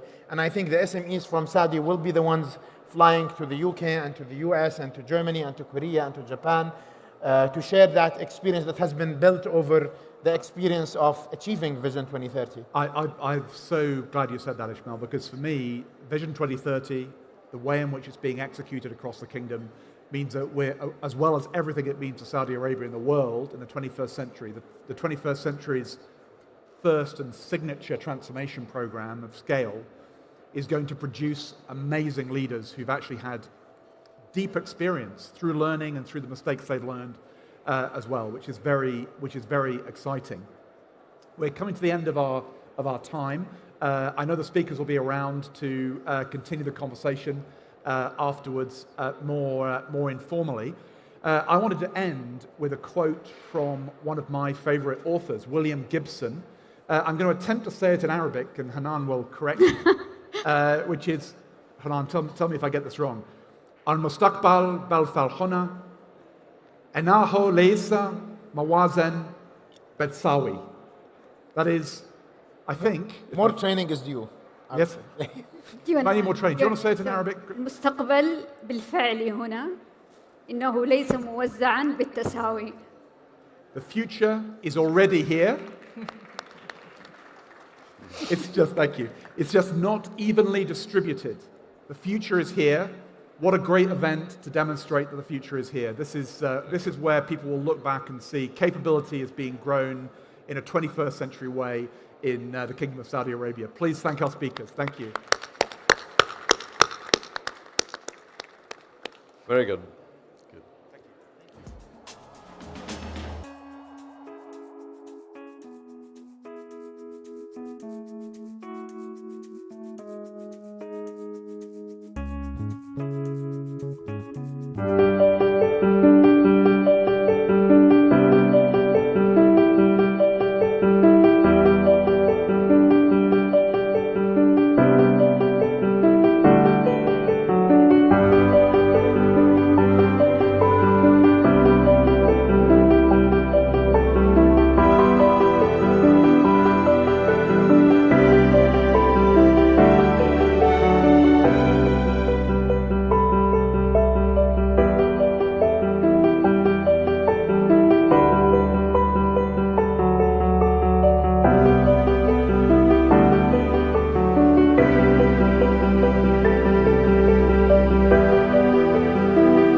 The next transformation stage session is about to begin. Please take your seats.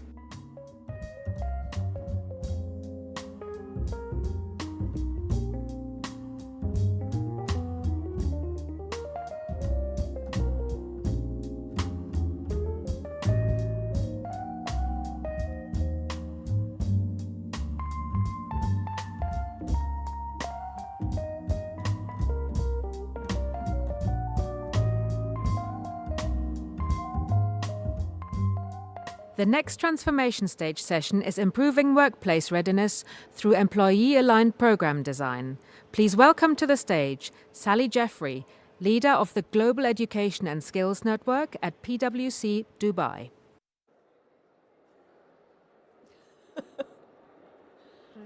All right. Good afternoon, everybody. Pleasure to be here. As I've just been introduced, I lead PwC's Global Education and Skills Network, but I've been based in the region since 2007 and have done a lot of work with ministries and large employers in this region. And something we're going to talk to you about today is a piece of software and a methodology that we've developed and used recently with NEOM to help university faculty design programs that are more aligned with what the workplace needs, the skills needed in the workplace. So that's what we're going to focus on today. I'd like to introduce my colleague and special advisor to PwC, Professor Barbara Redmond. Thank you. Thank you. Do you want to go for the slides? Yes. Okay. So here's us. I've already introduced myself. Barbara, do you want to say a few words about your background? Hi, I'm Barbara, spelt very oddly. It's the Irish spelling of Barbara. I'm a professor of higher education. I was in University College Dublin for many years and then was provost of Universitas 21, a large universities network. And at the end of my tenure, I came to work with Sally as an SME mostly on projects in the region. All right. Thank you, Barbara. Okay. I thought what we'd start before we look at the actual model that took place, because I want to use this as a case study, is to talk to you very briefly about the kind of challenges that exist between universities and the workplace and how universities can better produce work-ready and employable graduates. And I picked out kind of 6 aspects to think about. The first is a very disruptive economic and labour market. And if any of you were at the opening session where that wonderful 11-year-old read Antonio Guterres' message to the conference, he talked about a world in flux. We're in a period of great technological and economic change. And this is matched by a drop in the shelf life of skills. 15 years ago, if you asked people how many years will a skill we teach a student will stay with them, you would have said about 8 to 10 years. The OECD last year talked about the maximum on a technical skill being 2.5 years. So we now have a group of students where, no matter how they're taught, they have a dispensable amount of skills. So how do we teach them skills that are persistent rather than skills that will become obsolete? And they're particularly skills around critical thought, teamwork. And I will talk a little bit about that later. The differences in how academia and universities and industry communicate. A good analogy is to see academia and industry like the two sides, the two banks of a river, with the river being the students flowing between them. They're not the same, and it's not enough to hope that one is going to start working more agreeably with the other. It's understanding the differences and the differences they both bring to producing graduates and using the strengths and using the tensions between them. If you ask anybody in university what is their big worry at the moment, they'll talk about generative AI because of the huge benefit in terms of the research that it brings, the problems or the potential problems it brings for academic integrity, particularly in how students are assessed and students using generative AI to produce assessments, but also the need to produce students who are digitally adapt. And I think for many years we've been talking about students being digital natives, and that's really not enough. We have to think about improving the digital education for students. The last two I just want to talk about is changing learner demographics. Internationally, aging populations are bringing huge changes to university. However, if you look at the kingdom, in the 2022 census, you have 63% of the Saudi population is under 30. So you have a wonderful opportunity of having young students still coming through your educational pipeline, but not only dealing with those students, but dealing with students who maybe left school and went straight into the workplace, and also dealing with students in the workplace who may want to come out and have part-time education.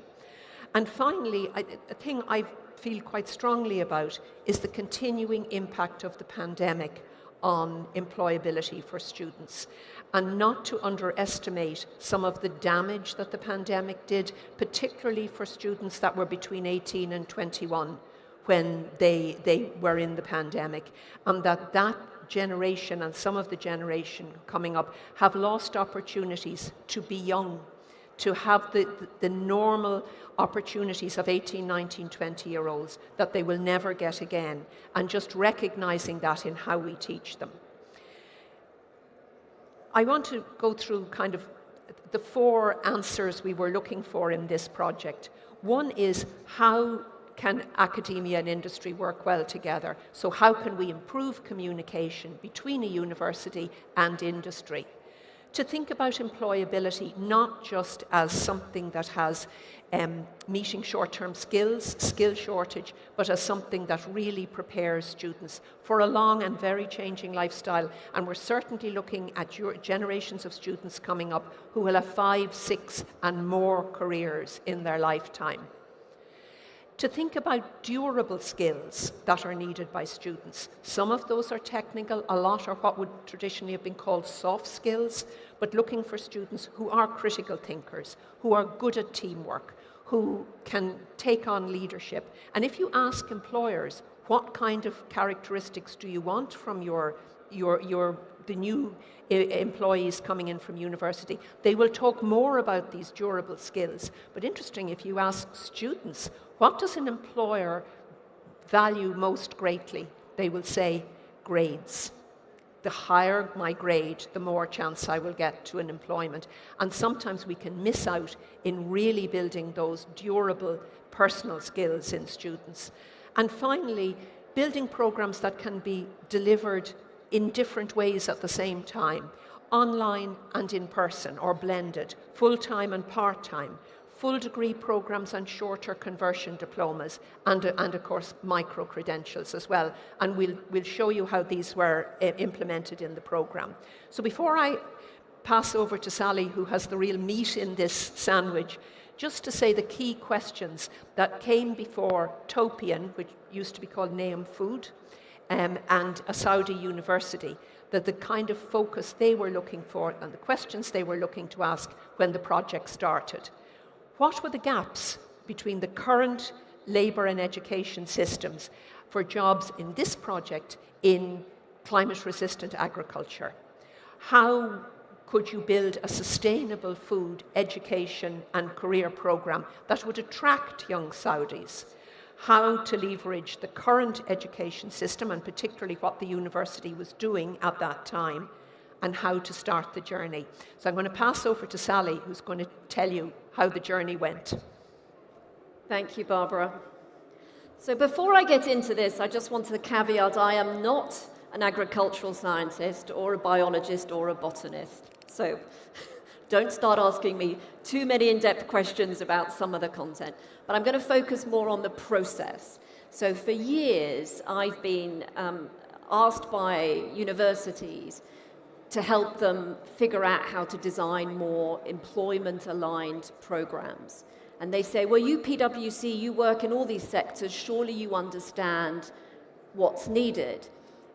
And the answer often is the employers, they know what good on the job means, but they don't know how that translates into what a student should be taught in the classroom.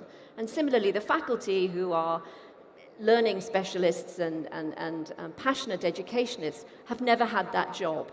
And so it's often been just that, the language to bridge that gap. So what we'll share with you here is a pretty straightforward process and methodology that we've used, which is underpinned by a software tool. And it proved to be remarkably effective. I was delighted, in fact, with the results. So we'll just share this with you available to answer questions afterwards. So what was the problem? Obviously, we start out by sizing the problem. What job are we trying to train graduates for on this program? And as you can see here, this is a sort of projected demand and gap of students that are, or employees in agriculture to support the needs in Saudi. So you can see that this is just growing and growing. And in particular, the job that we focused on in this particular project was what are called agricultural professionals. But interestingly, you'll see some of these other themes that were echoed in some of the discussions this morning. Supply chain, for example, is an enormous one. But we focus more on agricultural professionals. So here's a little bit more of the data around why that's a significant gap. I mean, if you look at the sort of the highest trending occupation groups, these are the sort of three main areas, and in particular, climate-proof agriculture. You know what NEOM is doing, and you know the challenges that they face from a climate perspective. So this is an area of real opportunity for the kingdom to differentiate itself. So this is where you see the agricultural specialists and scientists coming out of this particular demand. There's opportunity in other areas, absolutely, but we started out here.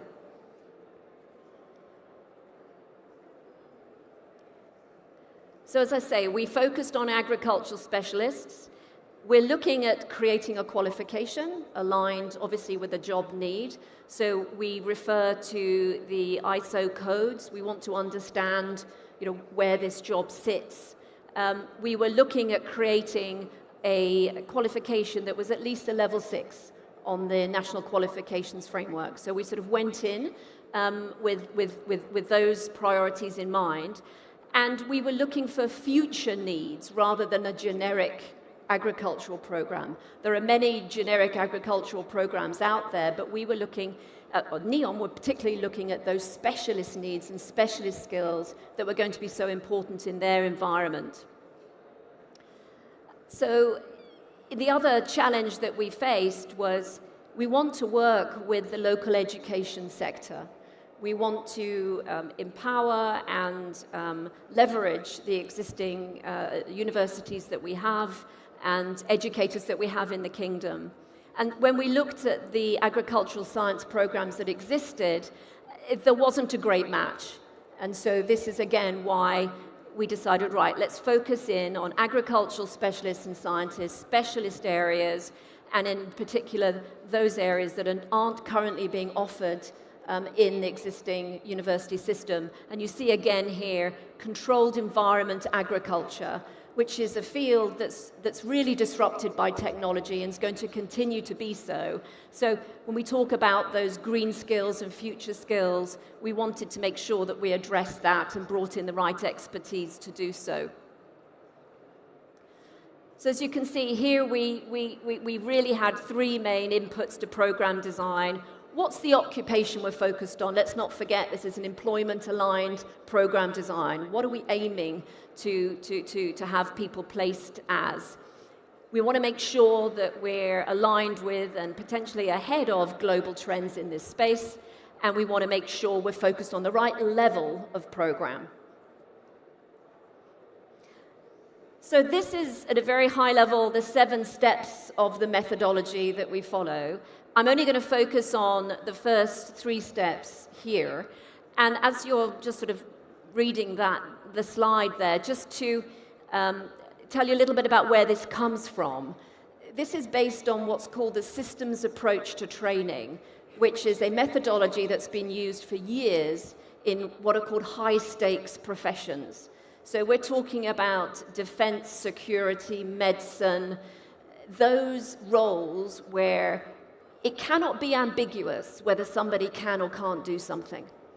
And now we don't take it to the sort of nth degree, but we look at taking that more scientific approach to program design to see how it can help us bridge that gap between what industry wants and what the faculty understands.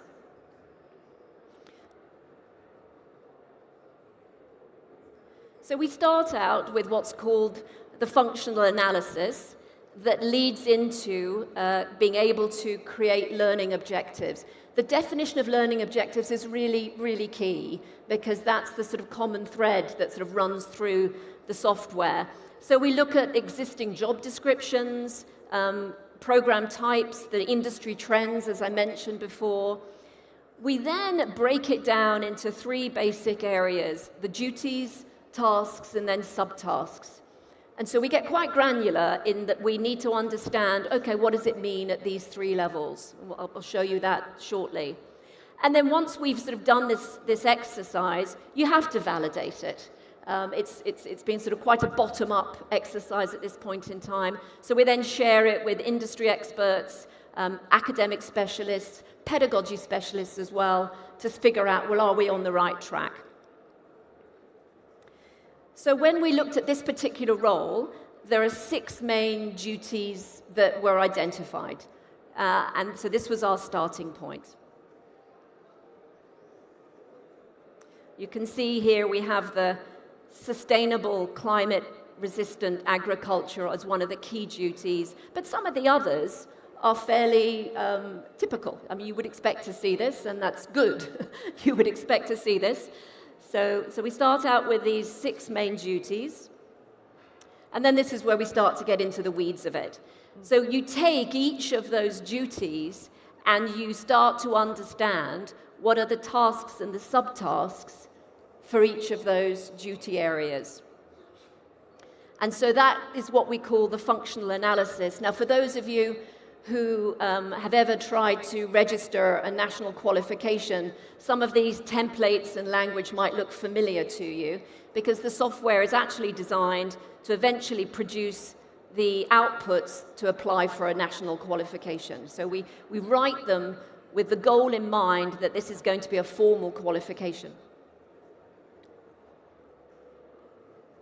We then, and this for me was a sort of light bulb moment with the faculty, we take them through each of those tasks and subtasks, and we help them understand which ones are more complex compared to others. And as you can imagine, that then allows us to understand what effort in terms of time and resources are needed to teach that skill and also to assess it.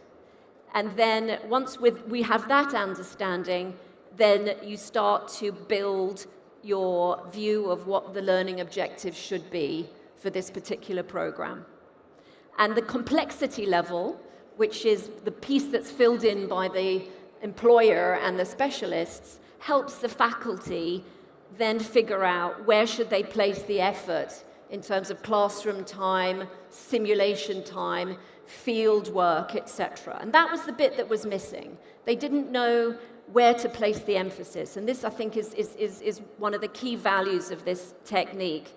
So just to give you a sort of snapshot of what it starts to look like, the diff analysis takes each one of those tasks and asks the employer to confirm effectively, how hard is it to learn and do? How important is it? If they can't get it right, what happens? Is it a big problem or not? And then frequency. Do they do it very often or not often at all? Because not doing it very often at all, and it being very important, and it being hard, is one of the biggest challenges that the faculty needs to take on board, because you've got to worry about all sorts of things like skill fade and simulations, so that although they're not doing it very often, it's really important that they do know how to do it, and so it helps them orientate their resources and their effort.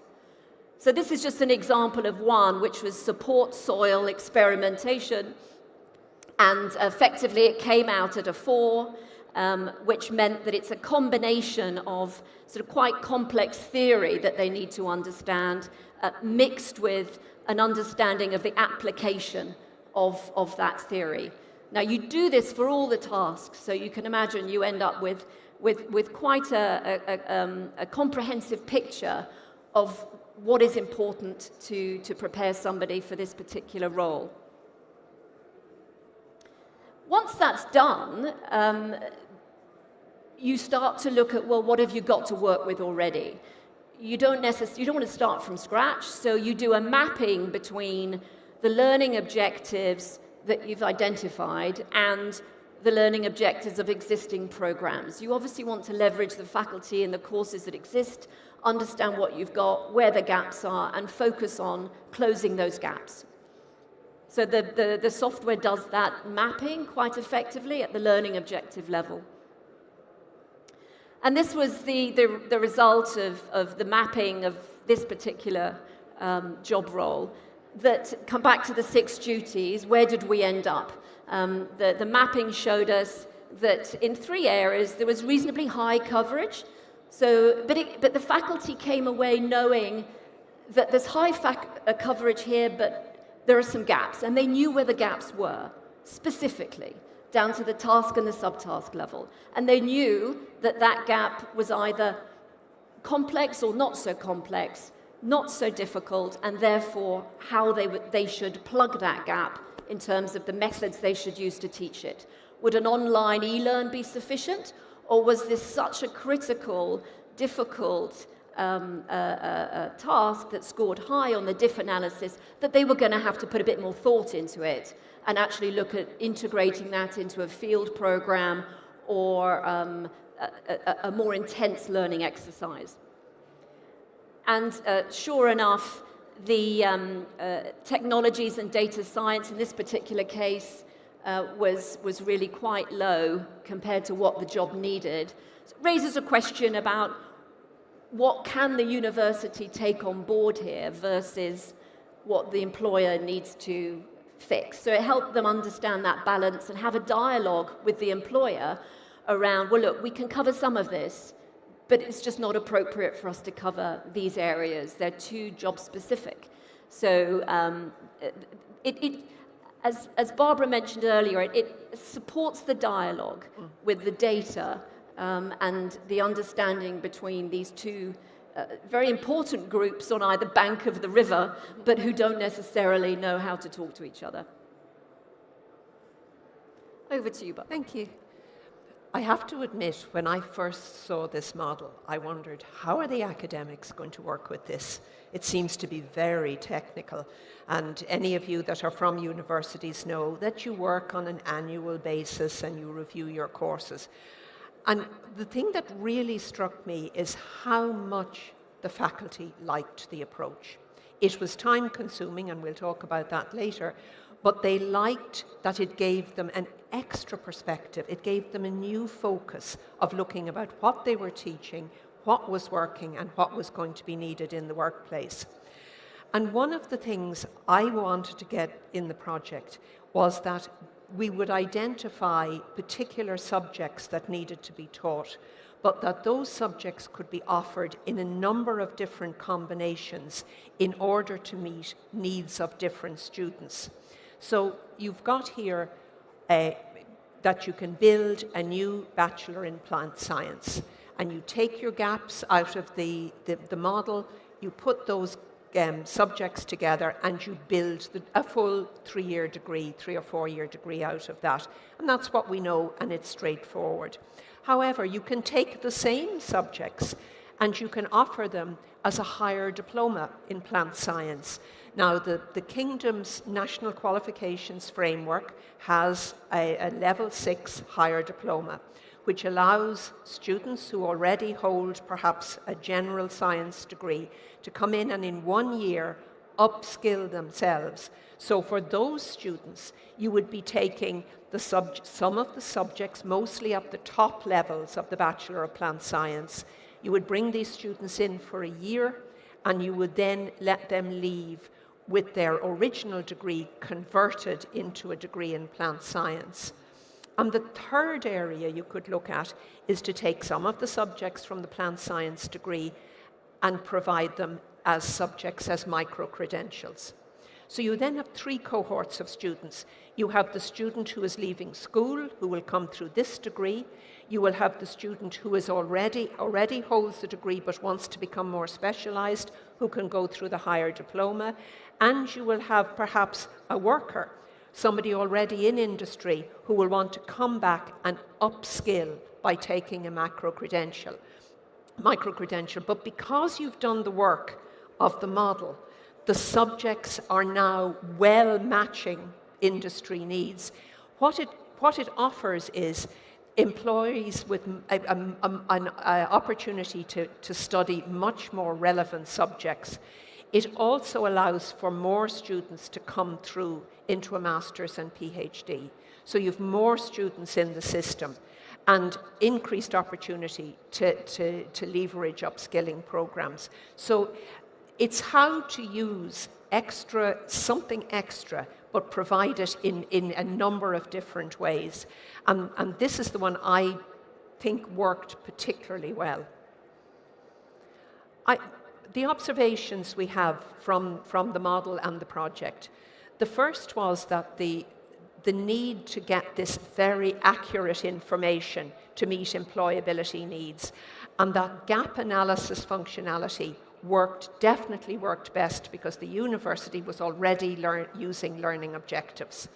And I know my own country and a lot of countries in Europe struggled with the move from teaching to learning, from content to learning objectives. But where you can see a program that is expressing learning objective. By learning objectives, I mean for everything you teach, you say at the end of this course, at the end of this module, the students will be able. So you're actively showing their capabilities.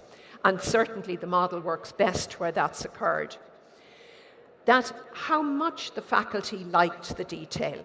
And because it not only showed them where the gaps were, it also showed them what they were already doing well. And I think that was the surprise to me, that they really liked seeing this is working, we're already doing this well. We may need to change things, we may need to readapt, we may need to redesign, but we already are doing a lot of things well. The maximization of the program with those full program diploma and micro-credentials in fitting this work into a lifelong learning, because this allows some work to have at least 3 different objectives. And finally, and I think this was something, I don't know if this is a comment you want to take up, Sally, it's understanding the mechanics of academia, and particularly the bureaucracy of universities, and that it isn't something that can change immediately, but that I think that was another understanding that came out of the project. Yes, and I think one thing that the faculty found particularly helpful was if they needed to make a case for investment, a business case for investment in a new laboratory. They had a number of quite low-tech greenhouse labs. They had the evidence to go and say, this is a skill that the employer needs. Yeah. We know it can only be learnt that way. We know it's really important, and we know it's difficult. So we need this investment. Rather than a sort of a random request for investment in the program, they could support the business case with evidence that investment was going to return what was needed. That was, I think, a big help for them too. I think what it struck me that it was a far more empowering model than I had thought when I saw it first. I suppose finally, just to think about our final thoughts, and again, Sally and I'll maybe take this together. First is the notion of durable skills. Now, I talked at the beginning about soft skills, about critical thought, and a lot of the model is about technical skills. But really, it's about how these technical skills are taught, and I think particularly how they are assessed, that allows the students to pick up the skills, but to pick them up in a way that drives emotional maturity. And there's a great quote from Oliver Wendell Holmes that says, "A mind once stretched by a new idea will never go back to its original way of thinking." So it really challenges teachers, academics, to teach in a way, to design their courses that really makes their students think critically, to think about different perspectives of what they're doing, to design projects, particularly with industry, that makes them look at what they know in reality and in practice, but makes them critical thinkers and intellectually mature students, rather than just teaching them technical knowledge. And I think that where that can happen, it's down to academics to be very, very good teachers, where we can get really good critical thought. It is a time-consuming model. It took a lot of time. And I think doing it on a more regular basis, it would be much better built into in the annual program of academia, into annual program review. And if the model can be used, it makes it much easier to bring in an industry perspective into a redesign and a review and redesign of an academic program. I think it succeeded in improving the partnership between academia and industry. And I think there was great respect from both sides. And I think it taught respect to both sides as well. So how to design a program, how to bring in industry, but also to make sure that industry is coming into the university, that practitioners are coming in to teach courses, to provide project topics, and to offer internships. So again, to build that critically intelligent learning that we're moving in and out of industry, between the university and industry, so it becomes more of a partnership. I'm going to ask Sally to give you the last word, but my final warning to you is, don't underestimate the damage of the pandemic on some of our young learners. And I think as more research comes out in the past couple of years, we are seeing learners, particularly in their 20s, who have a gap in their intellectual maturity, who have a gap just of having had a period of being young, that they will never get back.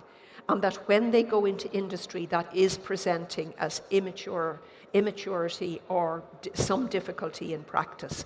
But to think about when we're looking at program design, that we recognize that this generation, and indeed the generation to come, does need some more help often in growing up and in becoming that intellectually mature and critically perspective learner.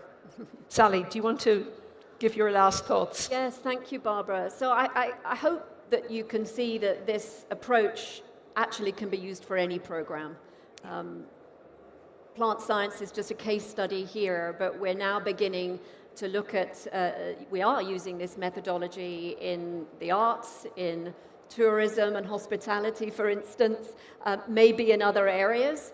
And one of my takeaways from it as well is that it's very easy for employers to point the finger at educators and say, it's your fault. We don't have the right skills in our business. I hear that all the time. And to me, that's not really being very constructive.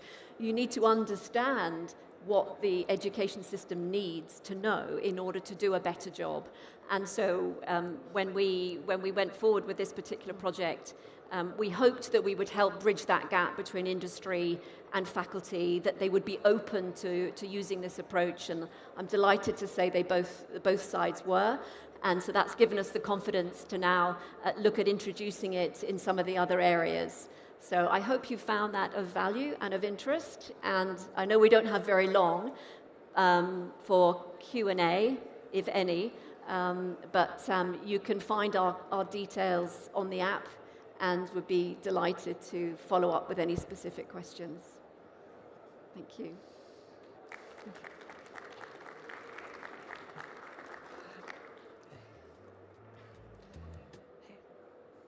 Right, I think we're done. Yeah. Thank you, everybody. Thank you.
The next transformation stage session is about to begin. Please take your seats.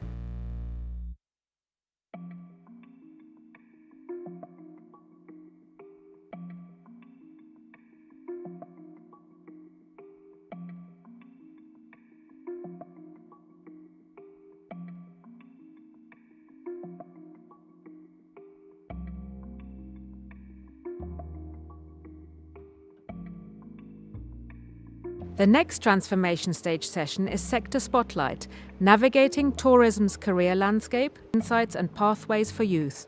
Please welcome to the stage Luis Nicolas Barrios Medina Montoya, the Innovation, Education and Investments Regional Manager at the UN Tourism Regional Office of Saudi Arabia. That was a long name. Yeah. Nicolas Barrios is good enough. Are we ready to start? Yes. Mhm.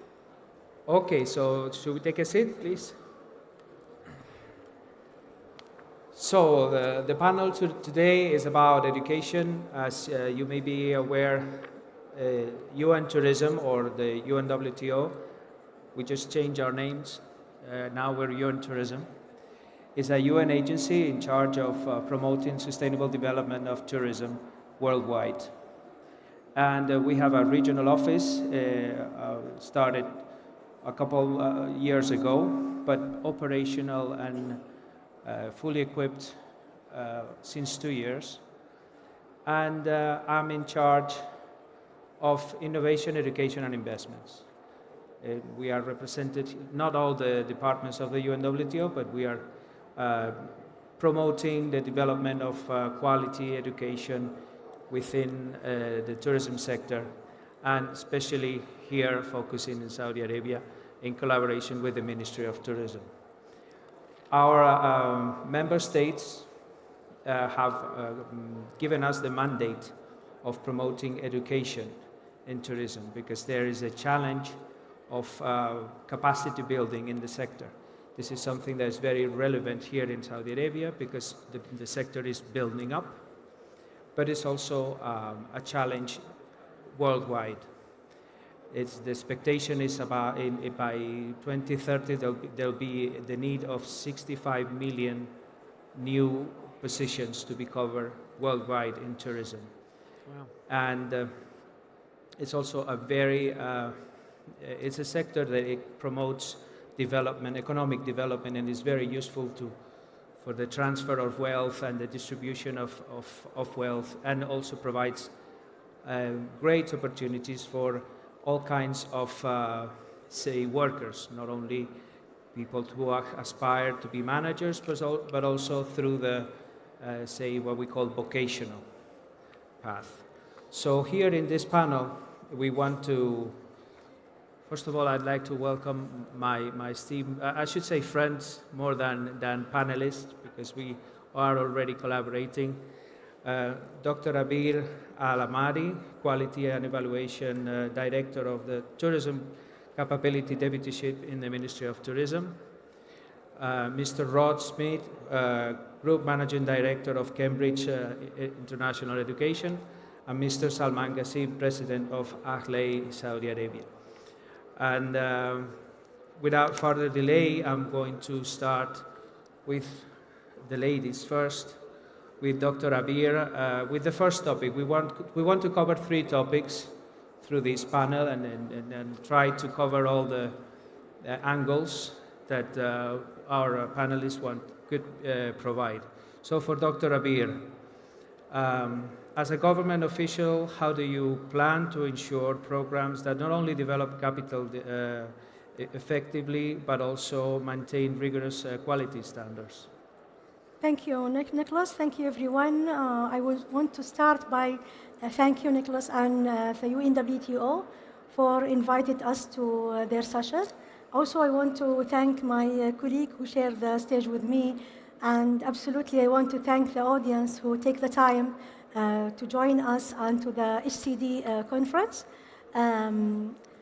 Back to your question, I think Saudi Arabia already proven their continuous effort in building capability and investment in the human capital. And I think this conference is a witnessing. And you see how many people and effort dedicate for human capital development. So we are in Ministry of Tourism launched our national strategy in 2019 when we shift from the most difficult visa for tourists to the most easiest visa, and we open our doors to people from across the world. This shift is not only about numbers. One of our major commitments is to introduce or to create 1 million jobs in the sector. And this needs a real good workforce. And because of that, we have the deputyship who is responsible about building capability of the tourism workforce, and that means expat and Saudis. But we believe also people, when they want to come to Saudi Arabia, they want to see Saudi. So we create our strategy that we call it Ahluha. That means Saudi by Saudi. So part of this strategy, we have a lot of initiative for that, but let me focus more in the current one, the agreement between Ministry of Tourism and UNWTO, which includes 4 broad objectives. 2 of them, it's about quality assurance. So we launch a huge, maybe one of its kind, accreditation and certification campaign that we invite all Saudi or national education and training provider to submit their application to get the TIDQUAL accreditation certificate, which will benefit them in different type of benefit, for example, international recognition, promotion. Also, they will comply with the international standards.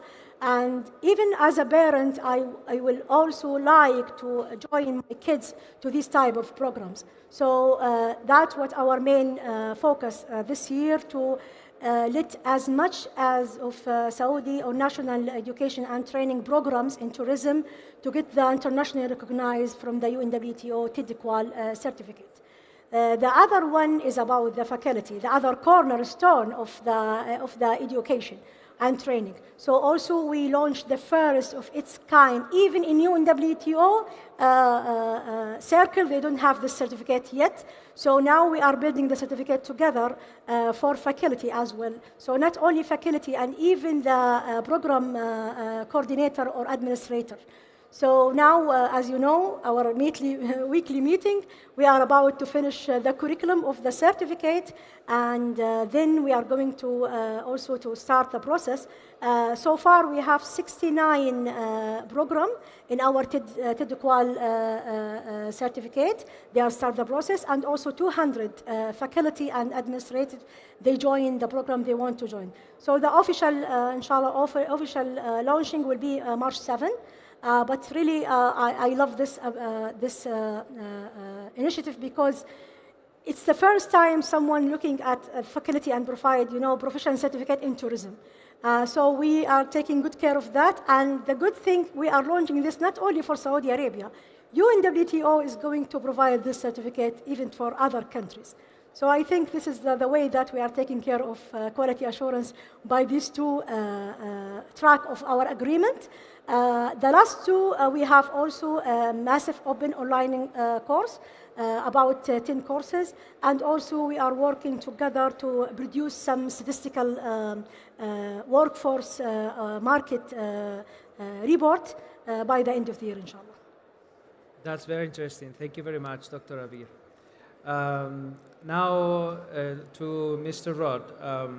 As representative of Cambridge, what are the strategies you believe are essential for aligning your travel and tourism curriculum with industry demands and global trends? Well, thank you very much, and I'd love to hear that fantastic aspiration and vision that you have for tourism in this country. 1 million jobs, created in this sector, and I think that ambition and vision is very exciting. I think the way you phrase the question is great, because actually I think to be able to achieve what you're talking about, we need to create an experience of education and training that is both delivering the skills that this sector needs, that is recognized by the industry as really bringing those skills through young people and retraining, but also has got the academic rigor and excellence that is also needs to be underpinning these approaches to teaching and learning. I've run vocational awarding organisations. I now run Cambridge International Education, which is one of the most respected academic exam boards. And what we're really clear in Cambridge is that you need to do both. You need to have qualifications that have got a bedrock of knowledge, core knowledge, that would be recognised anywhere in the world. But they also need to have the skills that you need to be able to apply those in practice. We're very clear that great education in tourism and everything else is about what you know and what you can do. And those two things together. And in tourism, that I think is probably more true than in almost any other sector. When you think about all the different jobs and roles and things that you need to do in this sector, you have to have both of these things together, whether that's your frontline workers who are going to be communicating with people on a daily basis, problem solvers, creative, resilient people, or whether it's the managers that are required in this sector, the business people that are going to create great jobs, the scientists who are going to help adapt what tourism needs to be in a world of global warming and sustainability and climate change. Social scientists that understand how people make their decisions about where they go on holiday. All these skills are built on academic rigor and knowledge as well. And so we're really clear that you need to develop pathways in schools, in colleges, that give the underpinning knowledge, but also the application of skills, those things together. Now, to do that, you have to involve universities, academics, people that understand where the research is around what tourism should be doing. But you also need to involve industry, business, the people that are living the tourist experience on a daily basis. So whenever you're developing your curricula, you have to involve both universities and businesses in how you develop them. And then you need educationists like Cambridge, I of course would say, to be the bridge between industry and education and university, and to work out how programs can work in the classroom to deliver what you're talking about. Now, the only thing I'd say is my experience around the world is that it's often it's quite easy to involve universities. They're often very focused on what the industry needs next. Often the challenge is involving industry, involving businesses. Businesses are busy. They have a lot of other priorities. They may not have the time to be able to engage. But I think that's where the Saudi 2030 vision is so important, because that's a national strategy, a national approach to how we address these issues. And I think within the vision for 2030 and what tourism could be in Saudi, I think there's the opportunity of inviting businesses in to be part of this design process and what the role that they can play. So bring them together with academics, bring them together with educationists to create the programs that are relevant for the workplace, but also respected because they have the academic rigor. And I think if you get that right, that's the critical thing to deliver what you asked me originally. So we create wonderful programs, wonderful qualifications that work, but are also respected for their academic rigor. Fantastic. Thank you very much, Rod. Now to Mr. Salman, as a representative of AHLE, how does AHLE intend to innovate and adapt its approaches to address the emerging trends and challenges within the tourism sector? Thank you so much for the question, and thank you for having me here. The American Hotel and Lodging Educational Institute is a non-profit organization that has been there for over 70 years. For over 70 years, driving excellence as far as training and education in the field of tourism and hospitality is concerned, not in Saudi, not in the US, but globally. So today, we're very proud to tell you that we have had a very successful partnership with the United Nations World Tourism Organization, with other stakeholders as well, to develop a very robust, fast-forward, fast-thinking type of program or set of toolkits for the instructor, for the student, and for the organization, the school or the adopter of these toolkits, to educate the future, the leaders of tomorrow. And this particular toolkit that I'm referring to, it's called the Tourism and Hospitality Program, and it's made for high school students. So now HLEI has been doing this type of bridging the gap between the industry needs and between the market trends, and then between the youth and the new joiner to the sector for so many years. But now we have identified that the journey starts before they even complete university or get a diploma. It needs to start while they are in school. And therefore, we had this amazing partnership with the UN Tourism, and we launched this toolkit. But in addition to that, the American Hotel and Lodging Educational Institute is also recognized as the largest publisher of hospitality textbooks globally. It's not only a title of being the largest, but it's also quite renowned for being number one as far as quality is concerned. And how do we do that? We do that with the industry. So today, the organization is part of a bigger association, which is the American Hotel and Lodging Association, which has been there for over 100 years. And the association has more than 35,000 hotel members from all over the world. These members are not only members, these are key partners, these are contributors to all the programs and the certification and all the type of material that we produce or that we sort of officialize through the industry partners. So for example, the program or the toolkit that we have developed in partnership with the UN Tourism, we have a recommendation from eight or nine international brands, including Marriott, including Hilton, and so on. So how we do it? That was your question, right? We bridge the gap. We engage the private sector. They are members of the association, so they are part of the journey. They're part of the ecosystem. One last thing that I would like to address is that the American Hotel and Lodging Educational Institute is known for being the leading certifying body for professionals in the field, but not only for professionals, students, not only students, educators. So today we have a series of certified hospitality educator program, certified hospitality instructor program, as well as certified hospitality trainer program. So we look at the ecosystem of learning, and we understand that includes material and curriculum, and we cover that. It includes educators, and we cover that. And then the student material, we also provide that, and now in a more immersive and digital content, more digital than ever. And also we provide the flexibility for the schools, academies, universities to integrate those curriculum in a very flexible manner, if you will. Fantastic, fantastic. Very good, Salman. Back to Dr. Abir, and we move on to the second topic of this discussion. I'd like to talk about career paths in tourism, including skills, qualifications, and success strategies. So, according to you, Dr. Abir, from the perspective of the ministry, what are key skills and qualifications you believe essentials for individuals aspiring to pursue a successful career in tourism? Okay, so we believe that Saudi Arabia is not different than other people and other countries. Okay, so what's happened in the challenge in tourism sector is across the world, and we believe that some of the job will disappear very soon. And meanwhile, there is a lot of new job, and also the interfere of technology in the job and the raise of customer satisfaction affect all type of skills. Maybe we can say that people who want to join the tourism sector, they don't need a higher qualification, but I believe they need a special skills. They need to be very good in communication.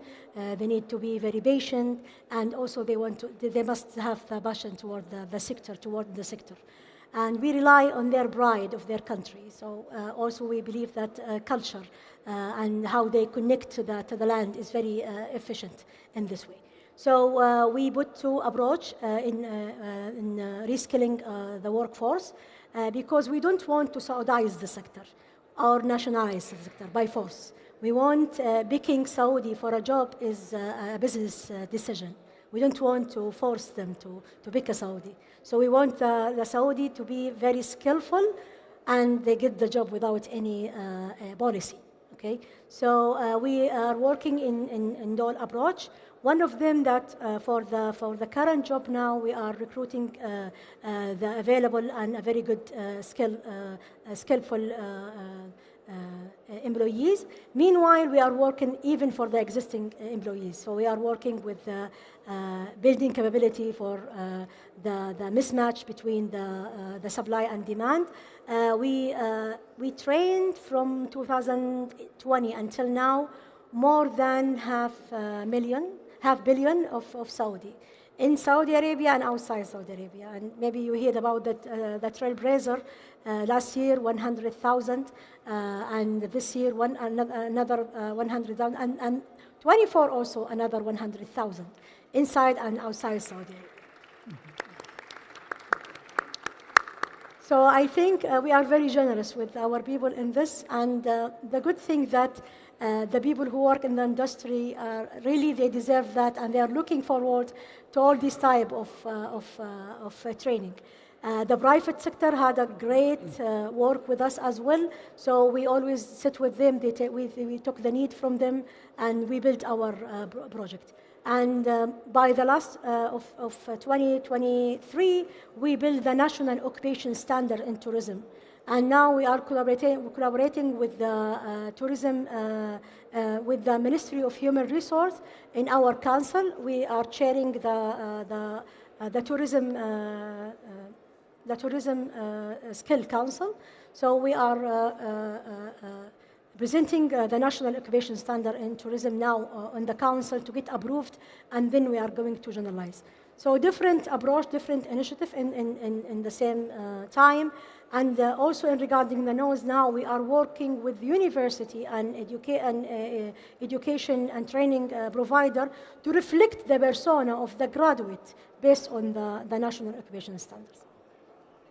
That's amazing. One thing I must say that in very little places, in very few countries provide so many opportunities for education and training to their nationals. I mean, the way you can access any level of education in this country is absolutely fascinating. I'm super jealous of that. But so allow me just this quick comment. Back to Rod. In your view, what are the pivotal factors that differentiate successful career paths in tourism, and how can individuals proactively position themselves for growth and achievement? Well, thank you. And I'll pick up, I think, some of the things that Dr. Abir said, I think, which are incredibly important. I'll answer this as an educationist. I'm not an expert in the sector, although we do work in the sector, but I can answer it as an educationist.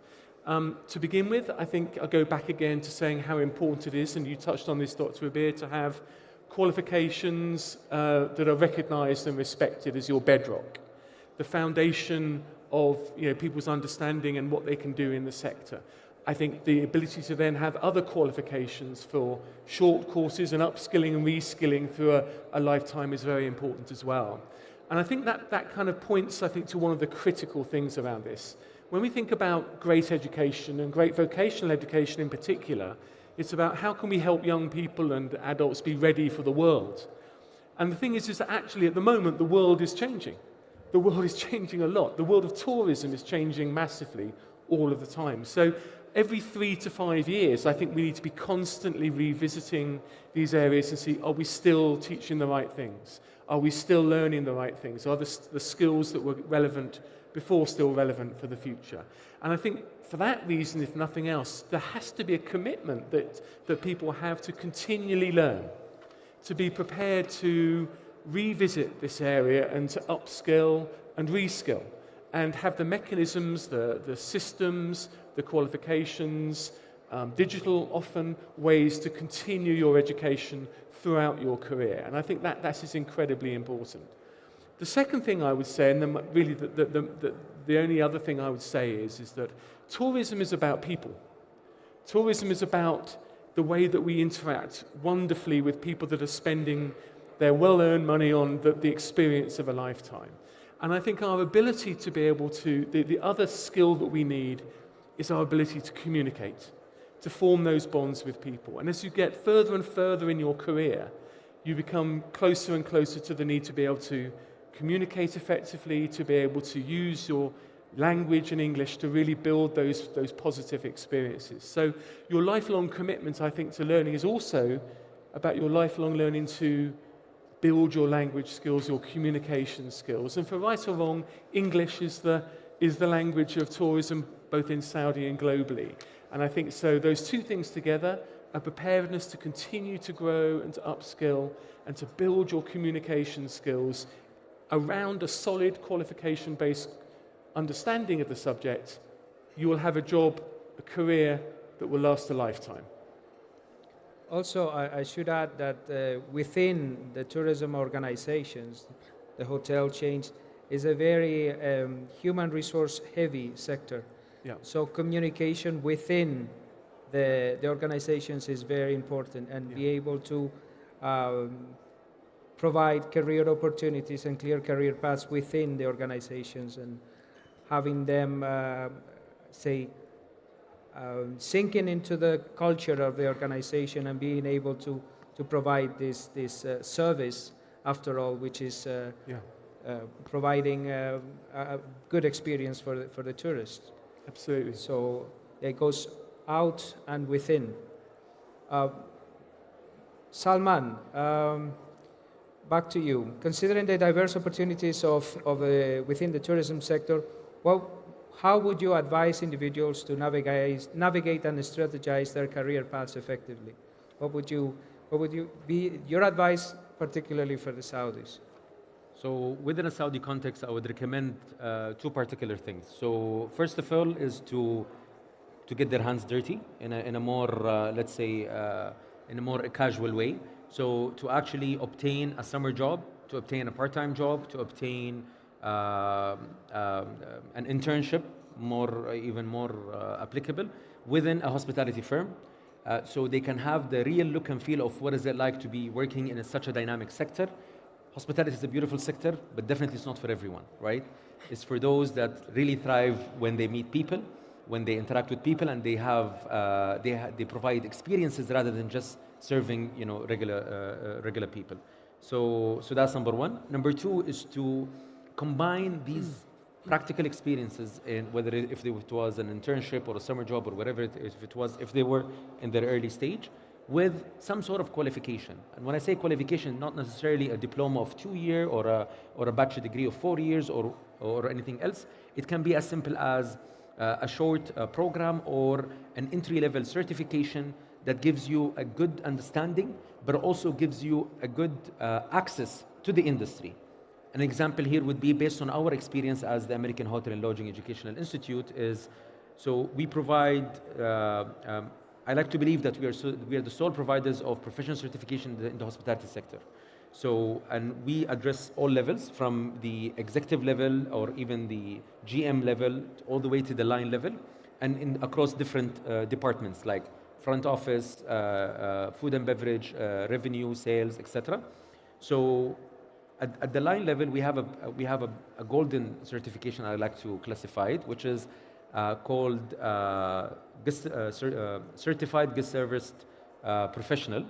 So Certified Guest Service Professional is an entry-level or a line-level professional certification that enables people to have the fundamentals of how to serve and how to provide experiences, golden experiences, and how to turn opportunities around. This professional certification is our most sold, I don't know if you like to use the word sold in education, but let's say the most in demand globally, also in Saudi Arabia, and I'm very happy to tell you that. Certified Guest Service Professional certification is on the rise. It gives those who work with any type of occupation that interacts with people the right set of mindset, tool set, and skill set, so they can actually perform at their job. So this would be my initial advice to anyone that is considering or how they would like to test the industry before they actually get into it. Did I answer your question correctly? By all means.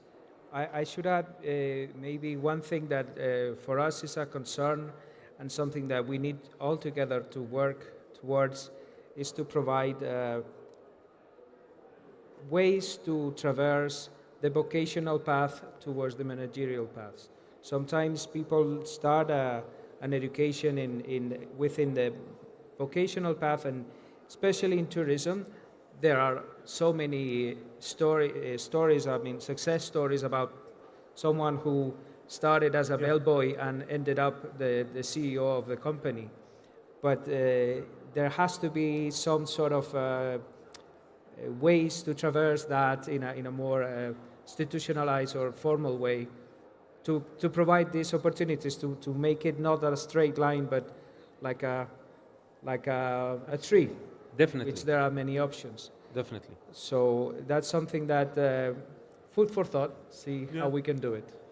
If I may just elaborate on the point that you mentioned, and I echo what you say 100%, and especially in Saudi, we have had successful stories, and very correctly, as you said, a bellboy. I know him very well. I don't see him here right now. He was a bellboy in the late 90s. At one point, he was the general manager for an international hotel chain. At another point, he was the general manager for the royal palaces for His Majesty the King. And now he's the managing director of a cluster of 5-star hotels. Wow. And he was a receptionist or a bellboy at some point, right? So what you're saying is correct, but it's also what you're saying as well is that what we need to understand, hospitality is quite diverse, and it's a big industry, right? As per the classification of Ministry of Tourism, it has 10 to 11, almost 11 subsectors. And also, if we want to talk about the accommodation subsector, within accommodation there are so many departments, and there is so much opportunities for Saudis to grow within various departments. So front office is great, but it's not the only one. HR is great, but it's not the only one. We need a lot of Saudi calibers in housekeeping. We need a lot of Saudi calibers in banqueting. We need a lot of Saudi calibers in revenue management, and the list goes on. So this is definitely a thing to consider, that you can start as whatever, but then you can move within the hospitality establishment and then move your way up. And if I could just add one thing to that, if I may, you need to plan that into your curriculum, into the way that you deliver the curriculum. So you're absolutely right. I've seen people in vocational areas that are suddenly very motivated by their learning. They become inspired by working in something so practical and relevant and inspiring as an industry. And suddenly they then have greater ambition about learning more. So you have to have those moments where you can make those decisions around moving from a purely vocational to a more management. You have to have pathways that you can plan. But you also and that's why you need a common core of knowledge, so that you can have vocational pathways and management pathways, but still a core content. And if you've got that with whether you're on the vocational or an academic pathway, it makes that movement much, much easier.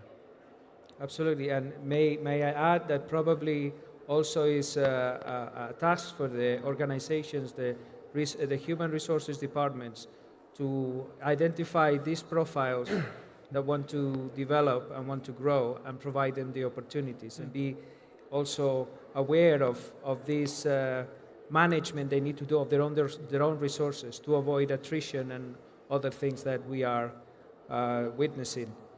So I love it. This is fascinating. So many ideas coming up. So there's a third topic that we have 15 minutes left, and I want to cover. For this one, I will leave our dear Dr. Abir for last, and we'll discuss with you, because it's a project that you already mentioned, but we developed together, and this tourism education toolkit for high schools. It's out of a mandate again from the member states. We developed this manual, these guidelines in collaboration with Cambridge and Ahley, and also International Baccalaureate, to give our member states an idea of how to implement tourism education in high schools at the earliest level possible, to not only of course attract the talent from an early age, but also to make kids aware, young people aware of the opportunities they have in tourism. So for that, we developed these guidelines. You can download them from our website. It's already there, and the member states are really looking forward to implement this tourism education as early as possible.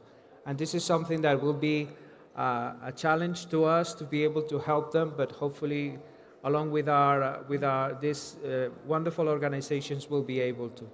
So,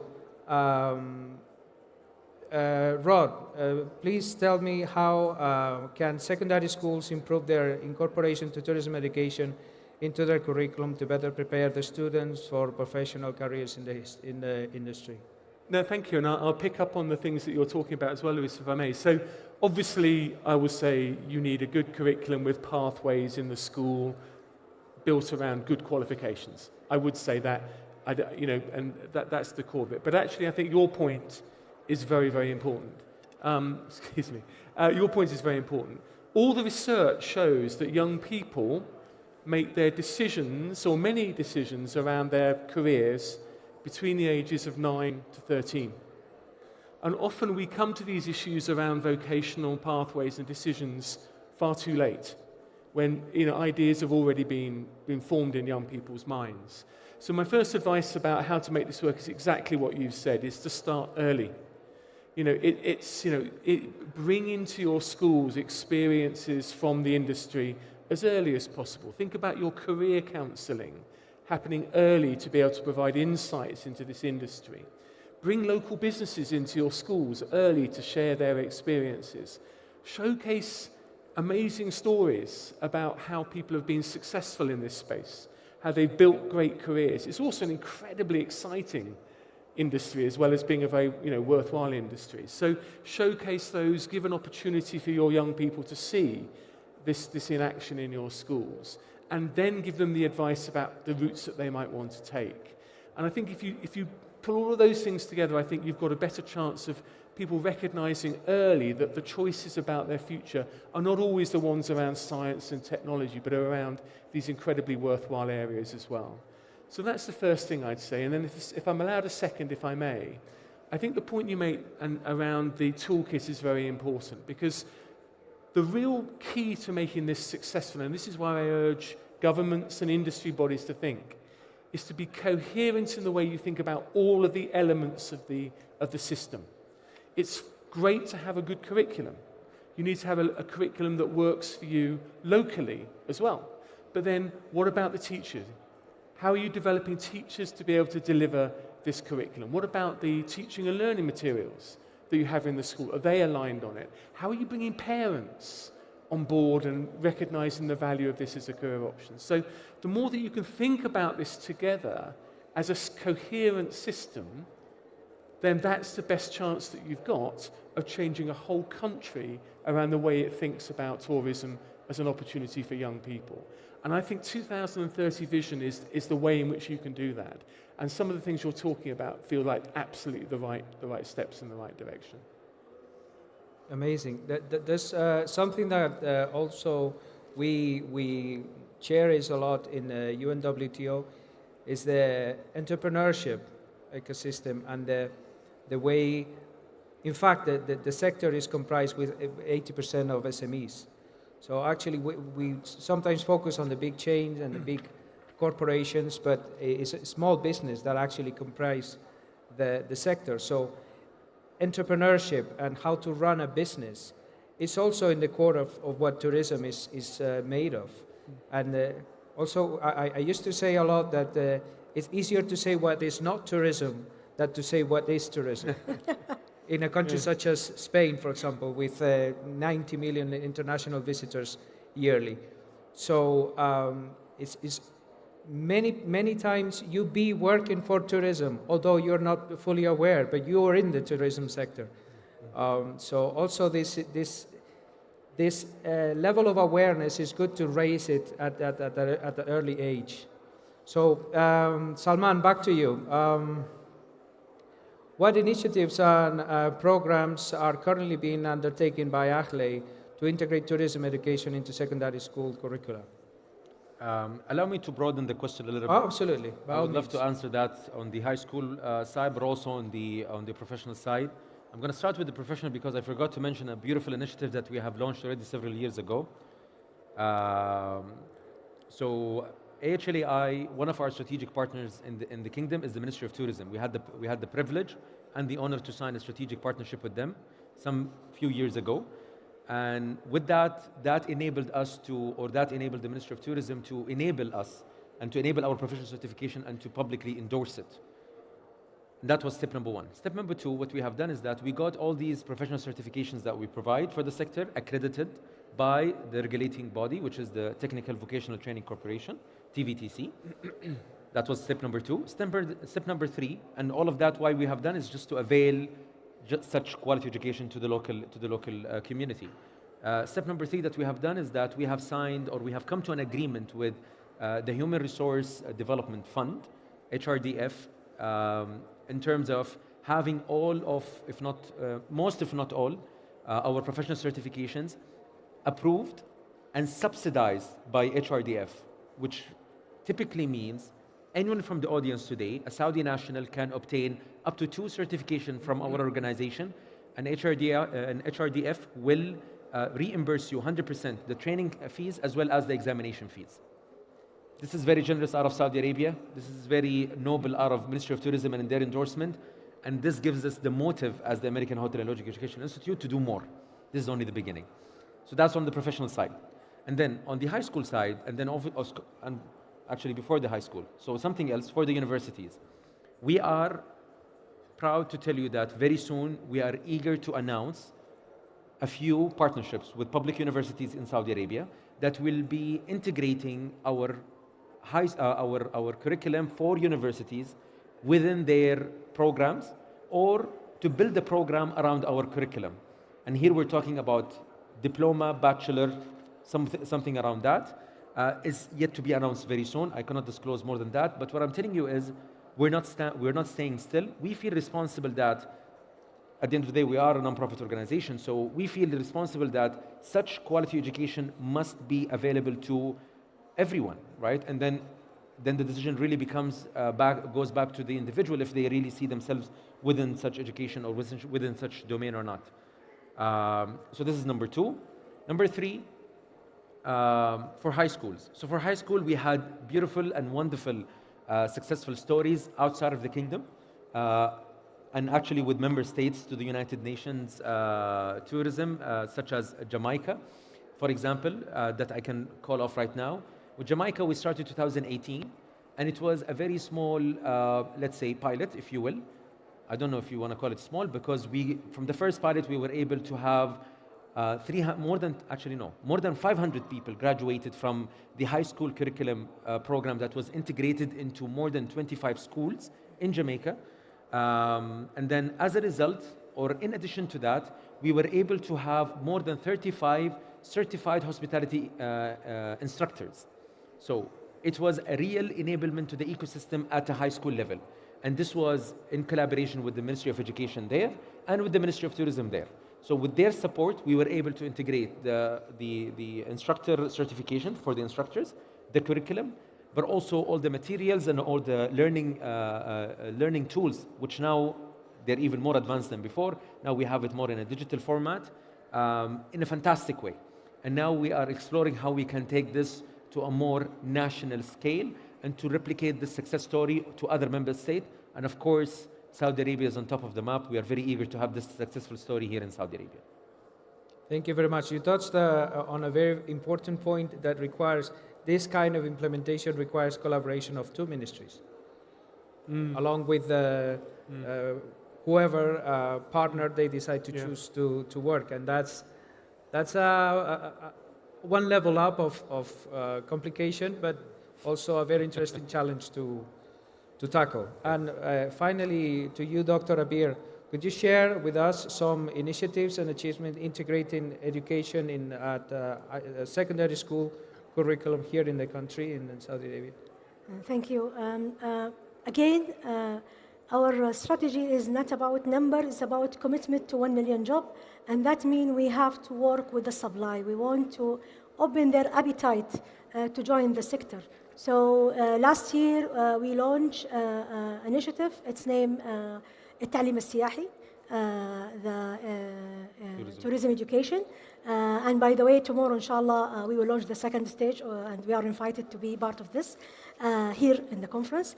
So in last year, we launched it with 4 private schools, 4 enrichment program, Kaust School, Al-Kifah School, and King Abdulaziz Model School, and also a summer camp. But before we launch this program, we touch with the parents, talk to them about, do you want your kids to be taught tourism? Do you want tourism to be subject in school? And we got 92% of the parents express their support for incorporate tourism into the education syllabus. 77% display interest in their children participating, and 80% recognize the significance of including tourism in school, and 46% showed keenness in pursuing further education in tourism. Again, I'm a researcher, I believe in data. So from that survey, 1,500 parents respond to this survey, and UNWTO published Saudi Arabia as a case study for that one in their catalog last year. So this year we did that with private schools. So this year we are working with the public school. So we start working with the Ministry of Education, and we hope that we put tourism as one of the optional track for a high schooler. So we believe that open the appetite of the student in early stage will make impact in their decision later. And we had this with Mawhiba, we had this with Aramco. They start working with kids in a very early stage. There is a very famous project called Tabuh with Aramco. They start with students at grade 10th, and they stay with them 10, 11, 12, and then they provide scholarship for them. So we are trying to mimic that one. And please, I'm just here to run the show, but the real people who run this project is here. Abdurrahman, Maha, and Muhammad, they are the people who are standing behind that one. And for the current one now for this year, the TEDQual and the professional certificate, Nasr Al-Bloui and Nasr Al-Madi and his team are there. I'm just here running the show, but really, please shout out for them, because we cannot reach this without their really hard work and the support with Khalid Hind al-Zahid. So everyone is here just to come to hear and to hear me saying their work. So thank you very much. Thank you, thank you. I think this is a really, really nice closing of this conversation. I think we do have a little bit of time for a quick Q&A. If you want to, anybody of the audience want to make questions, pose any questions? Hey, how you doing, man? Good to see you. Okay, so I think we do have a very good insights. The fact that we need to concentrate on quality, both in the curriculum and the faculty. The fact that industry and academia need to be connected, and they have to work together in order to create an industry and a solid workforce for that. Also, that the career paths need to be clear for people, and also that we need to start early, raising awareness in the population about the opportunities that tourism may be for a whole fulfilled career in professional life. So if nobody wants to ask questions, I think we can wrap it up. Thank you very much. Thank you very much. My friends, from my heart, so happy that we had this conversation today. Thank you. Thank you. Thank you. Thank you.